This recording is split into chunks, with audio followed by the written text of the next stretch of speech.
Part 3. War. Synthetic Chemicals of War, 423 BCE 1920. I feel it a duty to state openly and boldly, that if science were to be allowed her full swing, if society would really allow that all is fair in war, war might be banished at once from the earth as a game which neither subject nor king dare play at. Globes that could distribute liquid fire could distribute also lethal agents, within the breath of which no man, however puissant, could stand and live.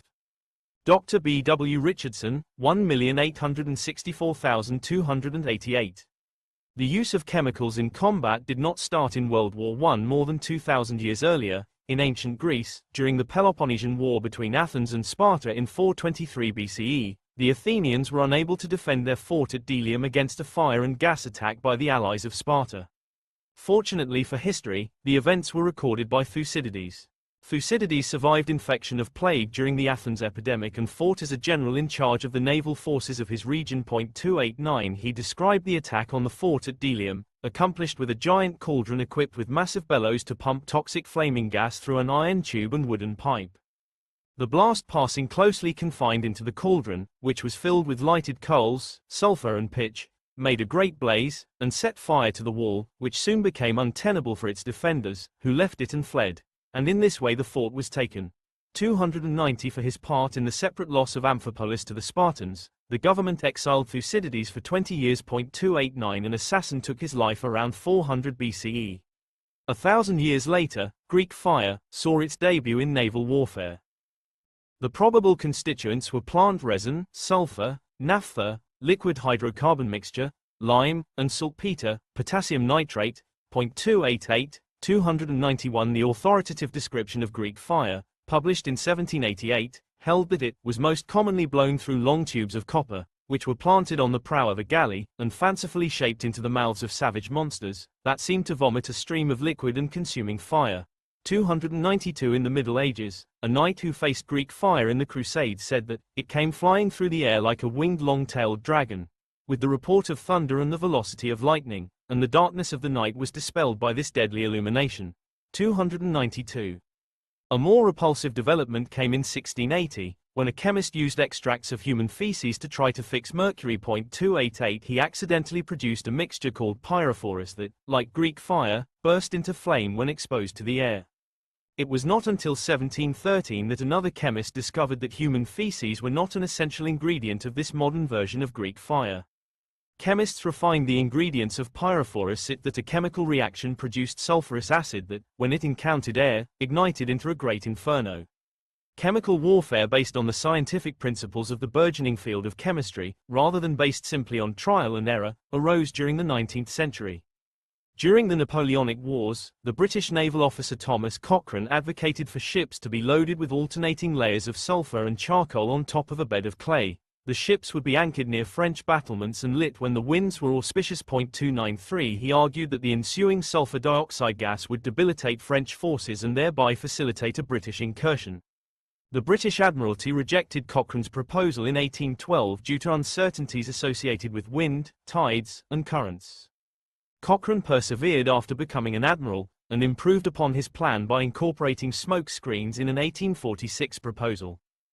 All fortifications, he wrote in his secret plan, especially marine fortifications, can under cover of dense smoke be irresistibly subdued by fumes of sulfur kindled in masses to windward of their ramparts. 293 The plan was rejected again over perceptions that such an attack would not accord with the feelings and principles of civilized warfare, and that it would invite counterattacks by the same method. Cochrane resubmitted his proposal during the Crimean War in 1854. 294 He was by that time 79 years old, and it was his last chance to initiate modern chemical warfare, a deployment he offered to personally oversee on the field of battle. 293 But the Ordnance Committee that reviewed the plan, including the scientist Michael Faraday, once more rejected the idea because smoke would likely not shield the ships and the enemy could counter with respirators.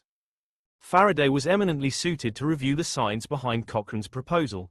He had, after all, discovered charged atoms, which he called ions, and thereby initiated the new field of electrochemistry. 295 The Ordnance Committee concluded that Cochrane's plan was hazardous, unpromising of success, and by probable failure likely to bring discredit on the service, and to give the enemy cause of boastful advantage calculated to improve his ebbing strength in the great struggle in which we are engaged. 293 When the Aberdeen coalition government fell from power due to poor handling of the Crimean War, Cochrane submitted his plan to the new government, which viewed it more favourably. Prime Minister Lord Palmerston agreed with Lord Panmure, the Secretary of State for War, that the scheme should be implemented with Cochrane in charge. If it succeeds, wrote Palmerston to Panmure, it will, as you say, save a great number of English and French lives.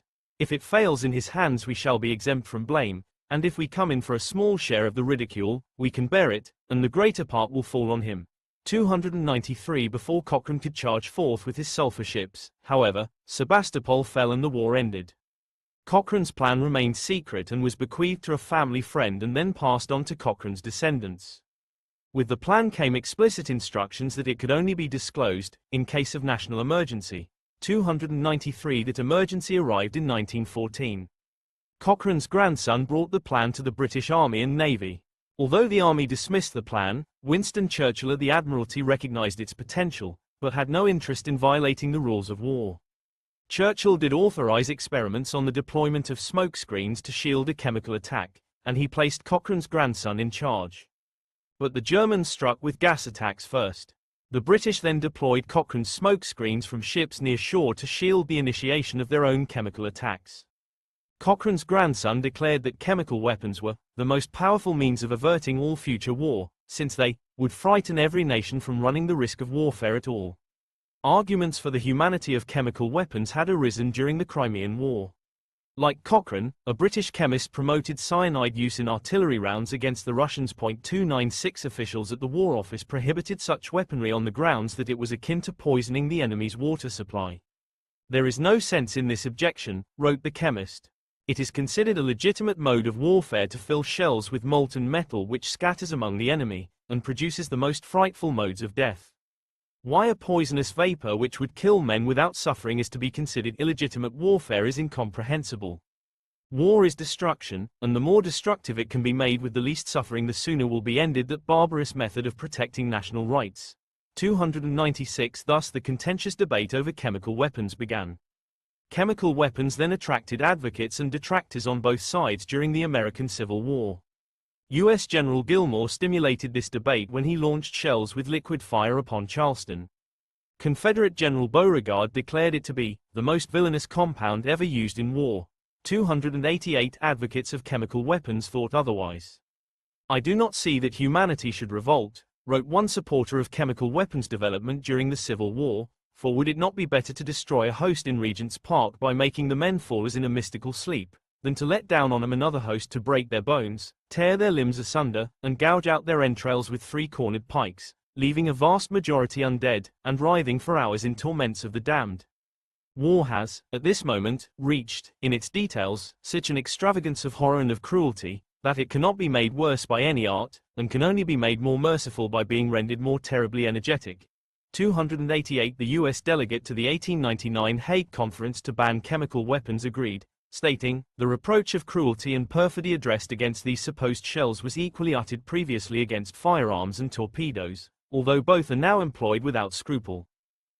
It is illogical and not demonstrably humane to be tender about asphyxiating men with gas, when all are prepared to admit that it is allowable to blow the bottom out of an ironclad at midnight, throwing 400 or 500 men into the sea to be choked by the water, with scarcely the remotest chance to escape. 297 chlorine gas weapons were proposed but not used during the American Civil War. A New York schoolteacher suggested, in a detailed letter to the Secretary of War, the use of chlorine gas delivered with projectiles against Confederate forces. 298 An equally creative Northerner proposed the use of hydrogen chloride gas. It has occurred to me, he wrote, that Gen. Burnside, with his colored troops might, on a dark night, with a gentle breeze favorable, surprise and capture the strongholds of Petersburg, or Fort Darling, perhaps, without loss or shedding of blood. 299.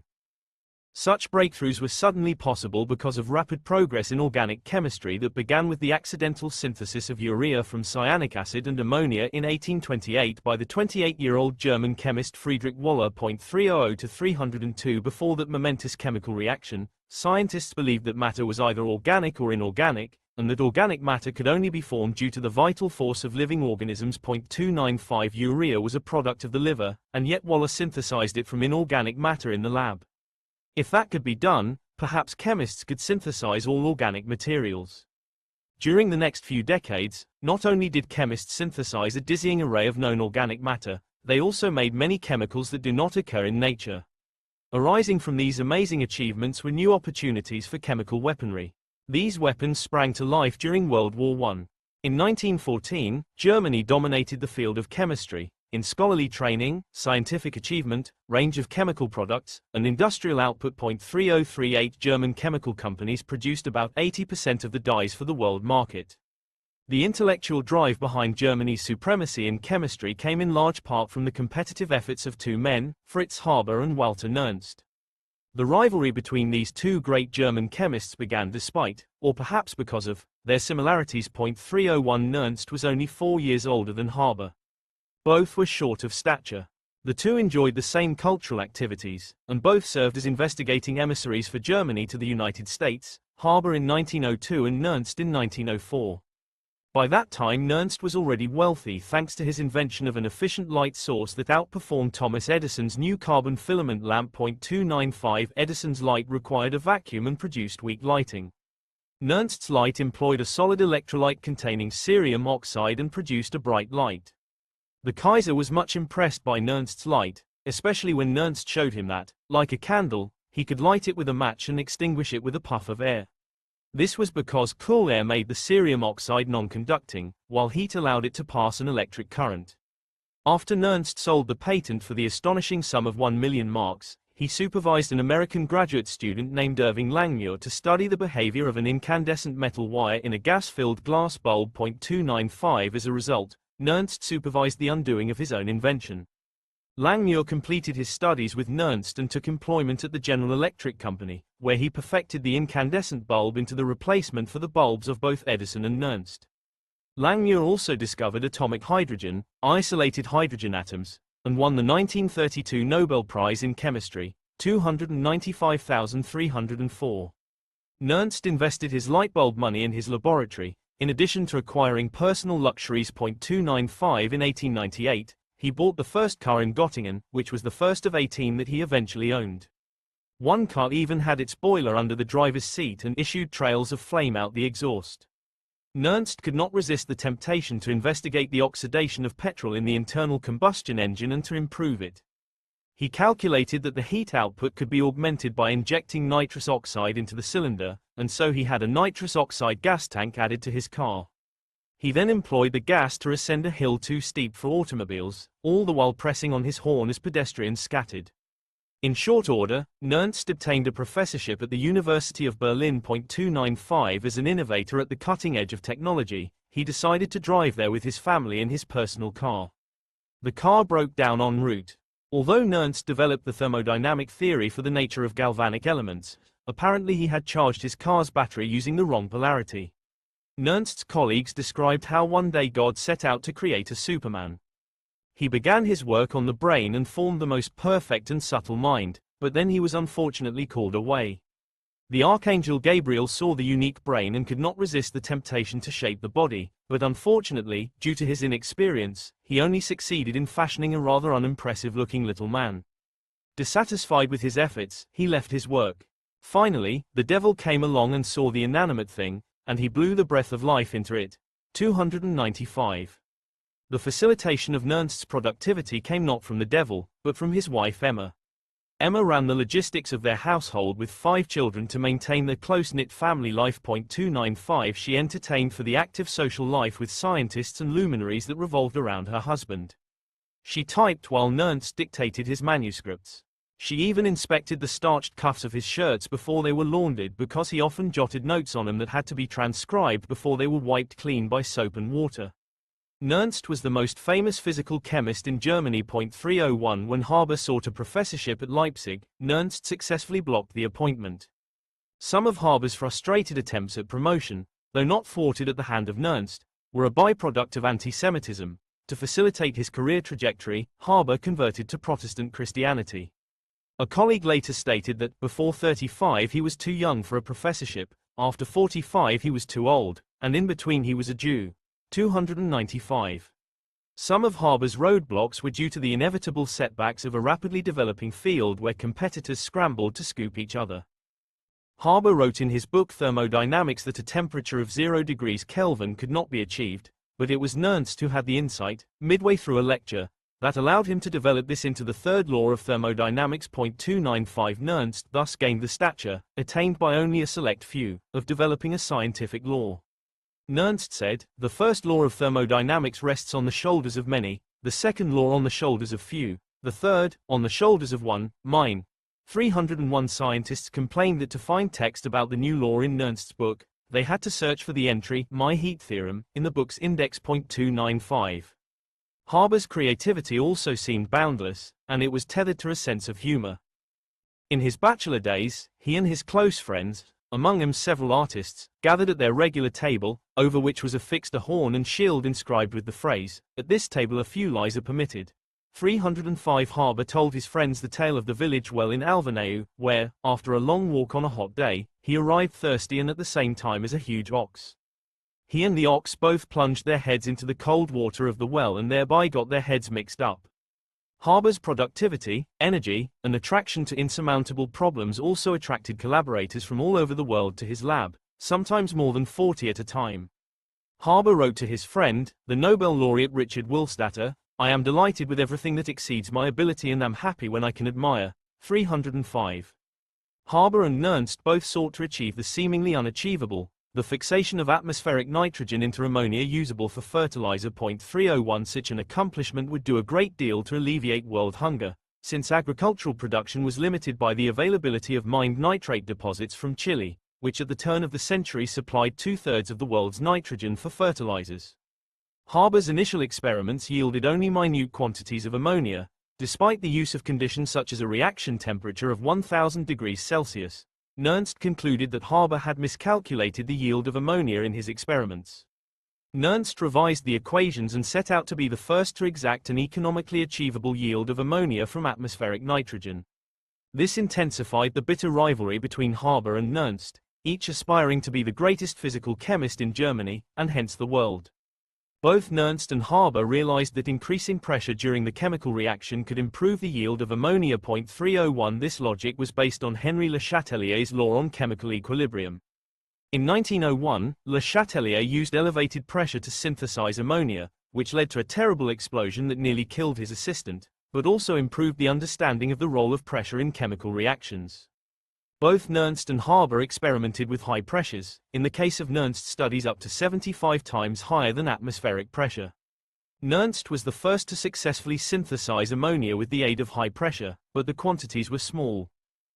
Haber consistently calculated a yield of ammonia about 50% higher than Nernst's calculations for the same reaction. Their intellectual rivalry came to a head at the 1907 meeting in Hamburg of the Bunsen Society, where Haber's reputation was on the line for challenging Nernst and his scientific standing. But who was right and who was wrong in his calculations was still unknown. 2 years later, Haber and his students used 200 atmospheres of pressure and 600 degrees Celsius to achieve an 8% yield of ammonia. 301 To do this, they had to construct a reaction chamber capable of enduring such extreme pressure and temperature, and they had to find a catalyst to facilitate the reaction. Haber discovered that the elements uranium and osmium successfully catalyzed the reaction and that a metal chamber could withstand the necessary conditions. He then negotiated an unusual deal with an industrial partner whereby he would receive 1 pfennig for every kilogram of ammonia sold so that price fluctuations or improved manufacturing efficiency would not have an impact on his income. Haber had solved the world's fertilizer problem and thereby initiated the Green Revolution. Nernst continued to lecture that Haber's innovation in the synthesis of ammonia really belonged to him, Nernst.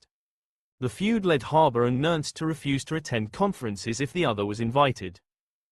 Haber's fixation of nitrogen put him at the forefront of German chemistry. 301 Haber was, as many historians of science would argue, the most influential chemist in history. 306 Without nitrogen fixation, perhaps 1/3 of the world's rapidly expanding population in the 20th century would have starved. 307 Many of the best young chemists in the world sought out training with Haber rather than with Nernst, and Haber's lab produced some of the most famous scientists of the time. 301 Haber was provided with his own research institute, the Kaiser Wilhelm Institute for Physical Chemistry and Electrochemistry. Haber's innovative methods seemed without limit. In response to a request from the Kaiser for an effective indicator of the poisonous fire-damp gas encountered in coal mines, Haber invented a whistle that changed sound when too much methane was present in the mine's air and that produced a distinctive trill when the gas level was sufficiently high to explode. 301 Haber's Jewish heritage no longer seemed to impede his career. Indeed, despite prominent anti-Semites in German society, the Kaiser did not share this prejudice. 295 By the time World War I broke out, 3 of the Kaiser's science institutes were directed by Jews who would later win the Nobel Prize: Fritz Haber, 1918 Nobel Prize in Chemistry, Richard Willstatter, 1915 Nobel Prize in Chemistry, and Albert Einstein, 1921 Nobel Prize in Physics. 295. The Kaiser's popularity surged with the start of the war. Before an adulatory crowd he pronounced, "I shall lead you forward to glorious times." 295 For Nernst, the first manifestation of that glory was the loss of one of his 2 sons in combat. 295 In grief, Nernst joined the Voluntary Drivers Corps and delivered documents from the General Staff in Berlin to von Kluck's Second Army in France. Within 2 weeks, Nernst with von Kluck's forces reached the outskirts of Paris. But a sudden retreat followed their sudden advance. Nernst and his car were nearly captured by the pursuing French, and then the war bogged down in the trenches surrounding no man's land. By Christmas, just 5 months into the war, Nernst told his family and friends that the war was lost. 295 This was an analytical judgment by a scientist who studied the dynamics of reactions. Germany's generals had planned on quick victory. They had no plan for protracted defense against enemies on all sides that were growing in strength while Germany consumed its limited resources for war. Reluctantly, the generals concluded that they had to turn to scientists to stave off defeat. The German government assigned Nernst the task of devising effective chemical agents to use in weapons. 301 According to an American history of gas warfare published 3 years after the war, the idea to employ gas weapons was Nernst's. 297 Nernst suggested a combination of an irritant called dianisodine chlorosulfonate and a tear maker called xylyl bromide, but the chemical mixture did not produce a strong enough effect. 301 Historical records do not reveal whether the formula for a more lethal chemical weapon escaped the great mind of Nernst, or whether he was unwilling to produce one. 295. Meanwhile, Haber solved his assignment to produce an effective gasoline antifreeze to enable the German military to fight through the Russian winter. Given this success, the government replaced Nernst with Haber to lead the poison gas research. The Kaiser appointed Haber as the director of the headquarters for research and testing in gas warfare and poison gas protection at the Ministry of War. 308. Nernst was reassigned to the task of developing new explosives. 295 For one of his tests, he decided not to bother driving to the proving grounds, but instead placed the explosive in the bottom of an unused well next to his campus laboratory. He reasoned that the blast would proceed upward and hence would pose no risk. Unfortunately, the well opened at the bottom into ventilation shafts that provided air for adjacent lecture halls. The explosion and subsequent darkness in the main lecture room, now filled with clouds of dust, startled the chair of the physics department and his 300 students.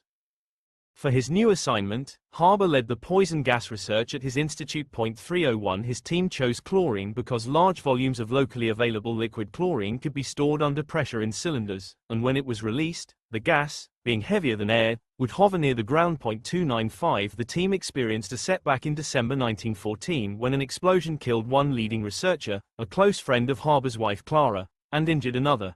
301,309 By the following month, however, Haber completed the critical research on the best humidity and wind conditions for deployment. He discovered that if he could see the movement of grass, then the wind was too strong for an attack. 295 Only a gentle breeze would suffice.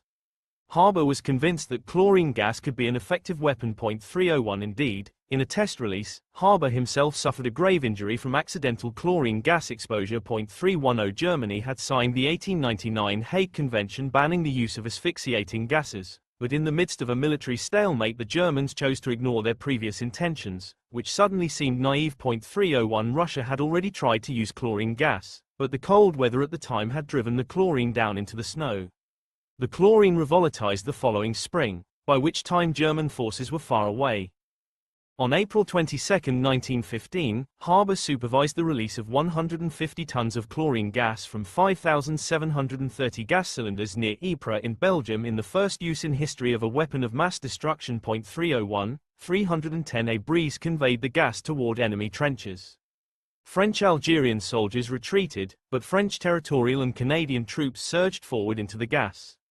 An observer wrote, "Try to imagine the feelings and the condition of the colored troops as they saw the vast cloud of greenish-yellow gas spring out of the ground and slowly move downwind towards them, the vapor clinging to the earth, seeking out every hole and hollow and filling the trenches and shell holes as it came. First wonder, then fear. Then, as the first fringes of the cloud enveloped them and left them choking and agonized in the fight for breath, panic. Those who could move broke and ran, trying, generally in vain, to outstrip the cloud which followed inexorably after them." 297. A German soldier who helped to release the gas wrote, "We should have been going to a picnic, not doing what we were about to do. The artillery put up a really heavy attack, starting in the afternoon. The French had to be kept in their trenches. After the artillery was finished, we sent the infantry back and opened the valves with strings. About supper time, the gas started toward the French, everything was quiet. We all wondered what was going to happen. As this great cloud of green-gray gas was forming in front of us, we suddenly heard the French yelling. In less than a minute, they started with the most rifle and machine gun fire that I had ever heard. Every field artillery gun, every machine gun, every rifle that the French had must have been firing. I had never heard such a noise. The hail of bullets going over our heads was unbelievable, but it was not stopping the gas. The wind kept moving the gas towards the French lines. We heard the cows bawling, and the horses screaming. The French kept on shooting. They couldn't possibly have seen what they were shooting at. In about 15 minutes, the gunfire started to quit. After a half hour, only occasional shots were heard. Then everything was quiet again.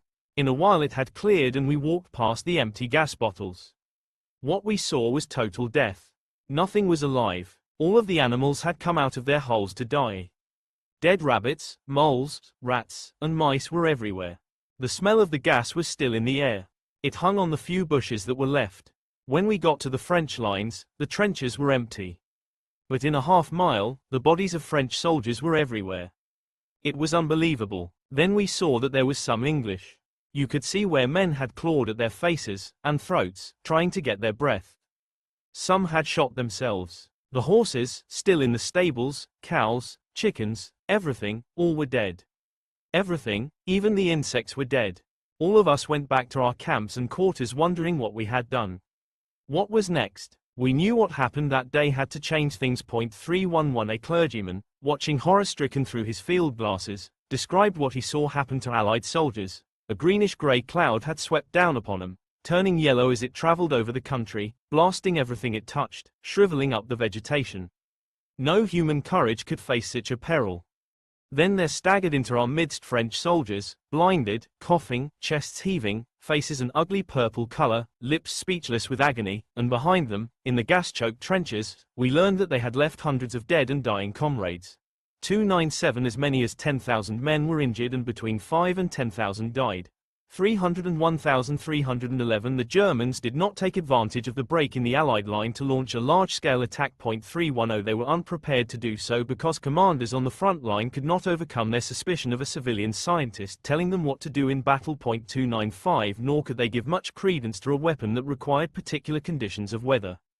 This frustrated Haber, who said, early in 1915, gas was employed by the German and French sides in small quantities with no results. Then, while we were experimenting with a liquid commonly called a gas because it became effective when it vaporized, I advocated massed gas attacks to break the war's stalemate. But I was a college professor, and therefore not to be heeded by the leaders. They admitted afterward that if they had followed my advice and made a large-scale attack instead of the experiment at Ypres, the Germans would have won. 301 The chief of the Chemical Warfare Service in the United States agreed with this assessment. 297 The parallels between gas warfare and pesticide applications were not lost on the combatants. At Ypres, a German general said, "I must confess that the commission for poisoning the enemy just as one poisons rats struck me as it must any straightforward soldier. It was repulsive to me." 303 Within a day of the attack at Ypres, the British commander Sir John French telegrammed to London. urged that immediate steps be taken to supply similar means of most effective kind for use by our troops. 312 Thus began the tit-for-tat gas attacks that characterized World War I. Harber's wife, Clara, herself a talented chemist before giving up her career to marry, viewed poison gases as barbaric. 295,301,309 she argued, pleaded, and demanded that her husband disown them. Although Harber felt traumatized after supervising the first gas attack at Ypres, he believed that poison gases could ensure a speedy victory for Germany. He explained to Clara that a scientist works for the world during peaceful times but for his country during war. On May 1, 1915, Harber and his colleagues celebrated the successful Ypres attack in his institute director's mansion. 309 That night, Clara went outside into the garden and shot herself with Harber's service revolver.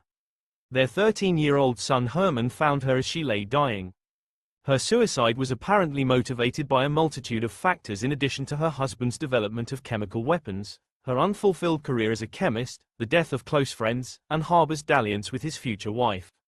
Later that day, May 2, Harber returned to duty on the Eastern Front. Figs. 6.1a and 6.1b. James Frank, left in both photos, and Otto Hahn, on Frank's left in both photos, testing German gas weapons and masks, visible in bottom photo. During World War I, the bottom photo shows the house in which they tested the efficacy of gas masks at Fritz Haber's Institute in Berlin. 313. After fighting on both the Western and Eastern fronts, and getting wounded on the battlefield, the future Nobel Prize winner James Frank was assigned to Haber's Institute in Berlin. 308,314 Frank, along with Gustav Hertz, provided the first experimental support of Bohr's theory of atomic structure.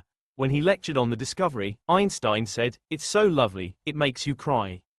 314 At Haber's Institute, Frank tested the efficacy of gas masks and filters, and he served as Haber's confidential assistant at the front. Other scientists in the testing crew included Otto Hahn, 1944 Nobel Prize in Chemistry for the discovery of nuclear fission, Gustav Hertz, 1925 Nobel Prize in Physics with Frank, and the nephew of Heinrich Hertz, who demonstrated the existence of electromagnetic waves. 313 And Hans Geiger, invented the Geiger counter and, under Ernest Rutherford's direction, experimentally demonstrated that atoms have a nucleus.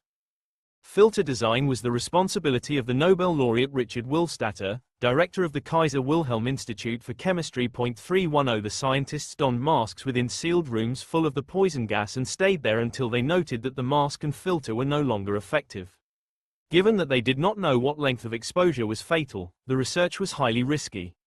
That Haber's subordinates served as guinea pigs for tests of the efficacy of new gas mask technologies followed an age-old tradition.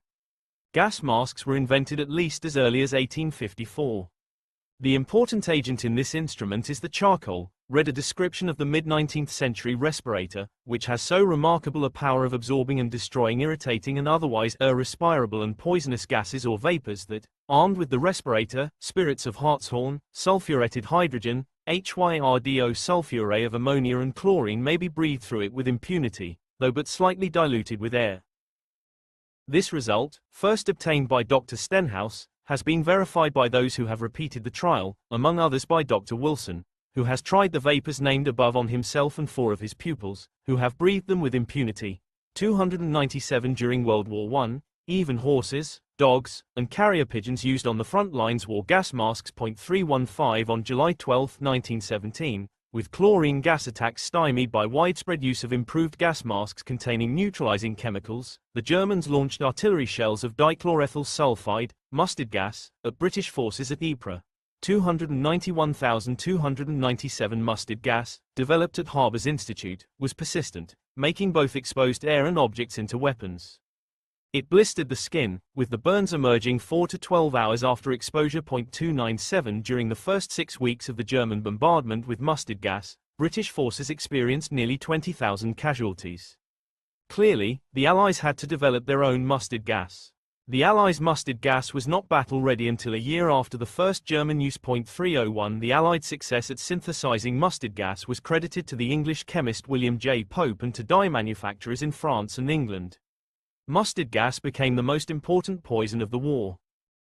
In one night of battle at Newport, the combatants launched more than 50,000 artillery shells, each containing up to 3 gallons of mustard gas. 297 Scientists then developed numerous new chemical agents and toxic combinations that were weaponized, including phosgene, also created at Harbor's Institute. 295 By war's end, 1/4 of artillery shells contained chemicals. The chemical weapons plants were churning out their maximum production capability. 316 Harbor wrote to a colleague that conventional war fought with artillery was akin to a game of checkers, while gas warfare was a game of chess. 312 War gases and insecticides, 1914-20. The disapproval which the knight had for the man with firearms is repeated by the soldier armed with steel weapons, against the man who opposes him with chemical weapons. The aversion, which arises from unfamiliarity with the weapon, is further increased by the appearance of exceptional ruthlessness and by the feeling that it may violate the fundamentals of international law, which must even in war remain sacred in the interest of civilization. After the ravings of the foreign press, which during the war could not judge the subject impartially but only from national prejudice, the truthful verdict can only be brought to light slowly. Fritz Haber, 1,920,316. Near the end of the war, for his achievements in the development of the trench mortar and the tests he conducted on both the western and eastern fronts, Nernst received the Kaiser's highest decoration in a German order that had a fixed limit on membership. In this distinction, he succeeded the just-deceased Count Zeppelin. 295 Around the same time, Nernst's remaining son died in battle. Nernst sought solace in his research, and opened his famous publication on thermodynamics with the sentence, "Nothing is as good as physics to divert the mind from the present time which, in spite of the greatness achieved by our people, is nevertheless to be deplored." 295 Earlier, Nernst had tried to stop the madness. Like Haber, Nernst had a personal friendship with the Kaiser. 295 Nernst used that friendship to obtain an audience with the Kaiser and the two leaders of the German war effort, Paul von Hindenburg and Erich Ludendorff. Nernst argued that unrestricted submarine warfare would draw the United States into the war and that this would create a resource imbalance that Germany could not overcome. Ludendorff interrupted Nernst and dismissed his analysis as inept gibberish by a civilian. In 1914, American chemical companies produced only simple organic chemistry products and relied upon chemical reactants purchased from Germany. 303 Germany's chemical production was 21 times greater than that of the United States. 317 The war would change all that, leaving behind a battered and impoverished Germany and an emergent and powerful chemical industry in the United States. In 1917, 17 American companies began to produce dyes to fill the void left by the blockade and collapse of German industry. 3032 of these companies, DuPont and National Aniline and Chemical, subsequently Allied Chemical, surged to the forefront of the chemical marketplace. Another American firm, Hooker Company, produced only bleach and caustic soda in 1914. By the war's end, it manufactured 17 chemicals, and dominated the world production of monochlorobenzol, used to produce dyes, explosives, and poison gases.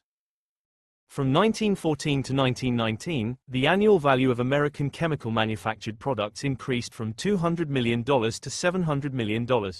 317 Just a few months after the war's end, the United States produced enough poison gases to have dispatched 200 tons per day into the battlefield. 303 This was a far cry from the situation in 1915, when a daring American idea was seriously proposed that, in retrospect, would seem farcical. One ingenious person suggested to the U.S. Board of Ordnance and Fortifications a bomb laden to its full capacity with snuff, which should be so evenly and thoroughly distributed that the enemy would be convulsed with sneezing, and in this period of paroxysm it would be possible to creep up on him and capture him in the throes of the convulsion. 297. 1/3 of the 17,000 chemists in the United States worked for the federal government on the war effort. 318 The research arm of this expertise included 1,700 scientists, which was the greatest research group that the United States had ever assembled. The Secretary of War said that no other profession was more essential to our national success than that of the chemists. The chemical mind was at the highest tension and was emitting sparks of great luminosity to the very end. 318 Midway through the war, the conflict was aptly described as a struggle between the industrial chemical and chemical engineering genius of the Central Powers and that of the rest of the world. Quite irrespective of the war's origin, aims, ideals or political circumstances, these are the cohorts from which each side derives its power. 303 The war accelerated the organization of science in the United States in the civilian sector as well. The 1916 torpedo attack by a German U-boat on a French ship with American passengers motivated the U.S. National Academy of Sciences to put its resources toward the war effort should America join the war. 303 The National Academy then set up the National Research Council, which has been a mainstay of scientific research for federal priorities ever since. Not only did the war motivate chemists to develop poison gases, it also drove chemists to develop insecticides. 303 Demand for cotton far outstripped supplies. Cotton was needed for uniforms, tents, bandages, and propellants for explosives. Powder and explosives were derived from nitrocellulose, composed of cotton and nitric acid, nitroglycerin, composed of animal and plant fats and nitric acid, and nitrotoluol, derived from coal tar and nitric acid. 316 Haber's fixation of atmospheric nitrogen to ammonia solved the nitric acid problem for Germany, which prevented Germany's collapse after natural stores of ammonia derived from Chilean saltpeter were exhausted early in the war. Synthetic ammonia production via the Haber-Bosch process grew from 6,500 tons of bound nitrogen per year in 1913 to 200,000 tons per year during the war. 305 But the availability of synthetic ammonia did not solve the problem of scarcity of fats and cotton. Military uses robbed the public of civilian uses. When limited to our own sources of fat, our nutrition suffered, wrote Haber, even though no food fats were withdrawn for chemical uses. When fat was used for the preparation of glycerin, we starved twice as much. 316 Cotton was in short supply for both sides in the war. The boll weevil infestation overwhelmed U.S. cotton farmers at the same time that the war vastly increased demand. 303 The damage done to cotton by boll weevils, especially in Georgia and South Carolina, became a major cause of the Great Migration of Black Americans from the agricultural southern states to the industrialized North. 319 After successful testing, researchers settled on calcium arsenate as the solution to the boll weevil problem, and the chemical found widespread use beginning in 1917. 303 By 1920, 20 companies in the United States produced 10 million pounds of calcium arsenate per year. 320 Calcium arsenate was based on arsenic, long known to be poisonous. Other arsenic-based pesticides, such as lead arsenate and Paris green, were already used extensively in the cultivation of fruits, timber, and potatoes. 303 Pyrethrum, derived from chrysanthemum flowers, was also widely used to kill insect pests. But no synthetic organic pesticides had yet been developed. Chemical research on effective explosives and war gases led to the first synthetic organic pesticide. Chemical companies produced large quantities of picric acid for explosives. 303 A byproduct of the process was paradichlorobenzene, also called PDB. Entomologists tested PDB and various war gases for their toxicity to insects, with promising results. PDB became the first of these synthesized war chemicals to enter the marketplace as an insecticide. PDB production for pesticides grew to millions of pounds per year by the early 1940s. Chemists and entomologists also tested war gases for their effectiveness against body lice. Because they transmitted typhus, body lice were a priority target in the war effort. The aim was to find a gas which can be placed in a chamber and be experienced safely for a short period of time by men wearing gas masks, and which in this time will kill all cooties and their nits. 303 The U.S. Chemical Warfare Service, the Bureau of Entomology, and other collaborating government agencies tested the effectiveness of a suite of war gases against lice and other insect pests. 303 The most commonly used gas in the war, chlorofacrin, trichloronitromethane, also called vomiting gas, was popular among military strategists because it infiltrated gas masks and caused soldiers to vomit and tear up. Soldiers tore off their gas masks in response, and then inhaled lethal gases that had been mixed with chlorofacrin. Chlorofacrin also turned out to be an effective insecticide. Research and development also proceeded the other way around, from insecticides to war gases. Allied chemists, particularly the French, intensively studied the utility of hydrocyanic acid, also called hydrogen cyanide or prussic acid, as a war gas. 297 The idea for use of hydrocyanic acid came from insect control, since it had been used to fumigate trees in orchards, which were first covered in tents, as well as buildings since the 19th century. 303,321 The gas had a low density, so researchers mixed it with other chemicals to keep it hovering near the ground. 297 The hydrocyanic acid mixtures were called vincenite and variously included chloroform, arsenic trichloride, and stannic chloride. Vincenite mixtures were heavily used in gas bombardments by the French, but were eventually abandoned in favor of other gas weapons. Figs. 6.2a and 6.2b.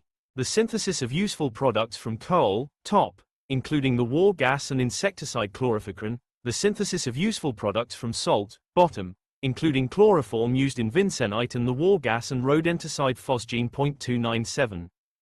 The integration of arsenic into gases, based on the insecticidal power of arsenical compounds, became widespread. 303. This use consumed over 1/3 of the available arsenic in the United States, and thereby hampered the pesticide industry. 322. The most powerful of these arsenical compounds was lewisite, named after its American discoverer, W. Lee Lewis. 297. It arrived too late in the war for decisive use on the battlefield, but its combined properties as a blistering agent, respiratory irritant, and sneeze inducer, along with its lethality, led the chief of the U.S. Chemical Warfare Service to label it the Dew of Death. 3 drops were enough to kill a rat. The secrets of the synthesis and effects of lewisite were jealously guarded, but speculation abounded. The New York Times broke the story in 1919 and reported that workers at the lewisite manufacturing plant near Cleveland, dubbed the Mousetrap, could not leave the 11-acre compound until the war was. 323. The paper reported that 10 airplanes carrying lewisite would have wiped out, it is said, every vestige of life, animal and vegetable, in Berlin. What was coming to Germany may be imagined by the fact that when the armistice was signed, lewisite was being manufactured at the rate of 10 tons a day. 3,000 tons of this most terrible instrument ever conceived for killing would have been ready for business on the American front in France on March 1. 323. During the war, the battle lines against Germans and insects were purposely blurred. 303. America's leading entomologist, Stephen A. Forbes, wrote in 1917 that the United States had been invaded by 50 billion German allies. The cinch bug is pro-German in our present war, the Hessian fly is still Hessian, and the armyworm is an ally of the German army. 303. The fighting in World War I resulted in more deaths than in all the 19th century wars combined. 303. Approximately half of the deaths occurred among servicemen, about 10 million soldiers. 325. Of these deaths, about 90,000 were caused by chemical weapons, and another 1.3 million soldiers suffered gas injuries. 303. Although chemical weapons proved far less fatal than conventional weapons in the grand scheme of things, they instilled a visceral reaction that somehow was not triggered by bayonets, cannons, and machine guns, which, after all, were weapons familiar to everyone. Yet the death rate from gas attacks was relatively modest compared to that of these conventional weapons. For example, fewer than 2% of American gas casualties died, while more than 25% of casualties from bullets and bombs died. 297. Fig. 6.3.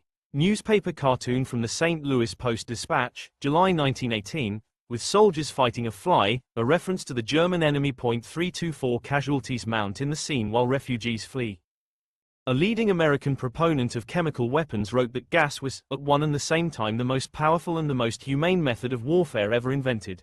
303. The chemist who led the American mustard gas research and developed the new poison gas lewisite said, "To me, the development of new and more effective gases seemed no more immoral than the manufacture of explosives and guns. I did not see why tearing a man's guts out by a high-explosive shell is to be preferred to maiming him by attacking his lungs or skin." 303. Haber agreed with this assessment. 316. These statements on the part of the chemists who developed the weapons did not fall into line with public opinion. A typical newspaper article asked, "What is this humane method of warfare of which the chemists speak? Is it the spreading of gas that will torture and poison honorable and gallant men not only through their lungs but through their skins, that will reach far behind the fighting lines and send women and children to horrible death, that will kill all vegetation and secure the starvation of peoples for years after war ceases? If this be a chemist's idea of humane warfare, God deliver the world from its chemists." 303. By the final year of the war, the Haber process to fix nitrogen produced more than 200,000 tons of nitrogen compounds for Germany. 301. Midway through the war, one of the German nitrogen fixation plants stretched alongside nearly 2 miles of railway. 295. This industrial output played a critical role in Germany's perseverance despite the entrance of the United States into the theater of war. Nitrogen was a key component in all explosives, so it seems likely that Germany would have folded much sooner without Haber's innovation. In fact, Haber calculated that Germany would have lasted only until the spring of 1915 without it. 316. Immediately after the war, Both Haber and Nernst received Nobel Prizes in chemistry for their fundamental discoveries. In 1919, Haber was awarded the 1918 prize for fixing atmospheric nitrogen into ammonia, and Nernst received the 1920 prize for discovering the third law of thermodynamics. 301 But Haber's global reputation was scarred by his association with gas warfare. So strong was this contempt that French scientists refused to accept the Nobel Prize because theirs was to be awarded at the same ceremony as Haber's. The New York Times supported the French scientists and their horror at the prize going to Haber. One may wonder, indeed, wrote the paper, why the Nobel Prize for idealistic and imaginative literature was not given to the man who wrote General Ludendorff's daily communiques. 326 A French scholar protested that Haber was morally unfit for the honor and material benefits of a Nobel Prize. 301 Haber had the unhappy distinction of receiving the only Nobel Prize in the sciences that was ever contested. The global scientific collaborations that Haber had so diligently promoted before the war were now thwarted by his infamy. Where the brightest minds had competed for a spot in his institute before the war, they now refused to shake his hand in scientific gatherings. Haber felt, above all, that he must once again achieve the scientifically impossible to regain his global stature. Zyklon, 1917-1947. All modern weapons, although they appear to have the purpose to kill the enemy, owe their success finally to the vigor with which they overpower the morale of the enemy. The battles which decide the outcomes of the wars are not won through the physical destruction of the enemy, but through psychical concussions which overcome his powers of resistance in a deciding moment and bring up the picture of defeat. The troops, which are a sword in the hands of a leader, are made into a mob of desperate human beings by those psychical concussions. Fritz Haber, 1,920,316. As for poison gas and chemical warfare in all its forms, only the first chapter has been written of a terrible book. Winston Churchill, 1,932,327. After World War I, the use of chemical weapons shifted to colonial subjugation of indigenous populations. 291 In 1920, the British deployed mustard gas against Afghans, in 1925 the Spanish did the same to Moroccans, and in 1935 Mussolini's forces repeated the tactic against Ethiopians. In the case of Ethiopia, Emperor Haile Selassie's forces were routed, and he complained to the League of Nations. The deadly rain that fell from the aircraft made all those whom it touched fly shrieking with pain. In tens of thousands the victims of Italian mustard gas fell. 315 Nevertheless, most of the chemical weapons expertise and infrastructure built during World War I was directed to peacetime profitability through the production of both chemical weapons and pesticides. World War I necessitated the blurring of the lines between military and industrial activities. In the United States, the Army's Chemical Warfare Service brought together the nation's best chemists to develop its chemical weapons arsenal. 303. The first director of the Chemical Warfare Service, William Sibbett, recognized that chemical weapons were here to stay. History proves, he wrote 3 years after the war, that an effective implement of war has never been discarded until it becomes obsolete. 297 Sibbett was concerned that the expertise assembled by the Chemical Warfare Service would not be cultivated. I feel that the genius and patriotism displayed by the chemists and chemical engineers of the country were not surpassed in any other branch of war work, and that to fail to utilize in peacetimes this talent would be a crime. 297. Experts at the Chemical Warfare Service reasoned that chemical weapons, which were so effective at debilitating and killing people, would perhaps be even better at killing insects. 303 In the post-war period, chemists continued to test war gases against insect pests. Part of the motivation for this was political.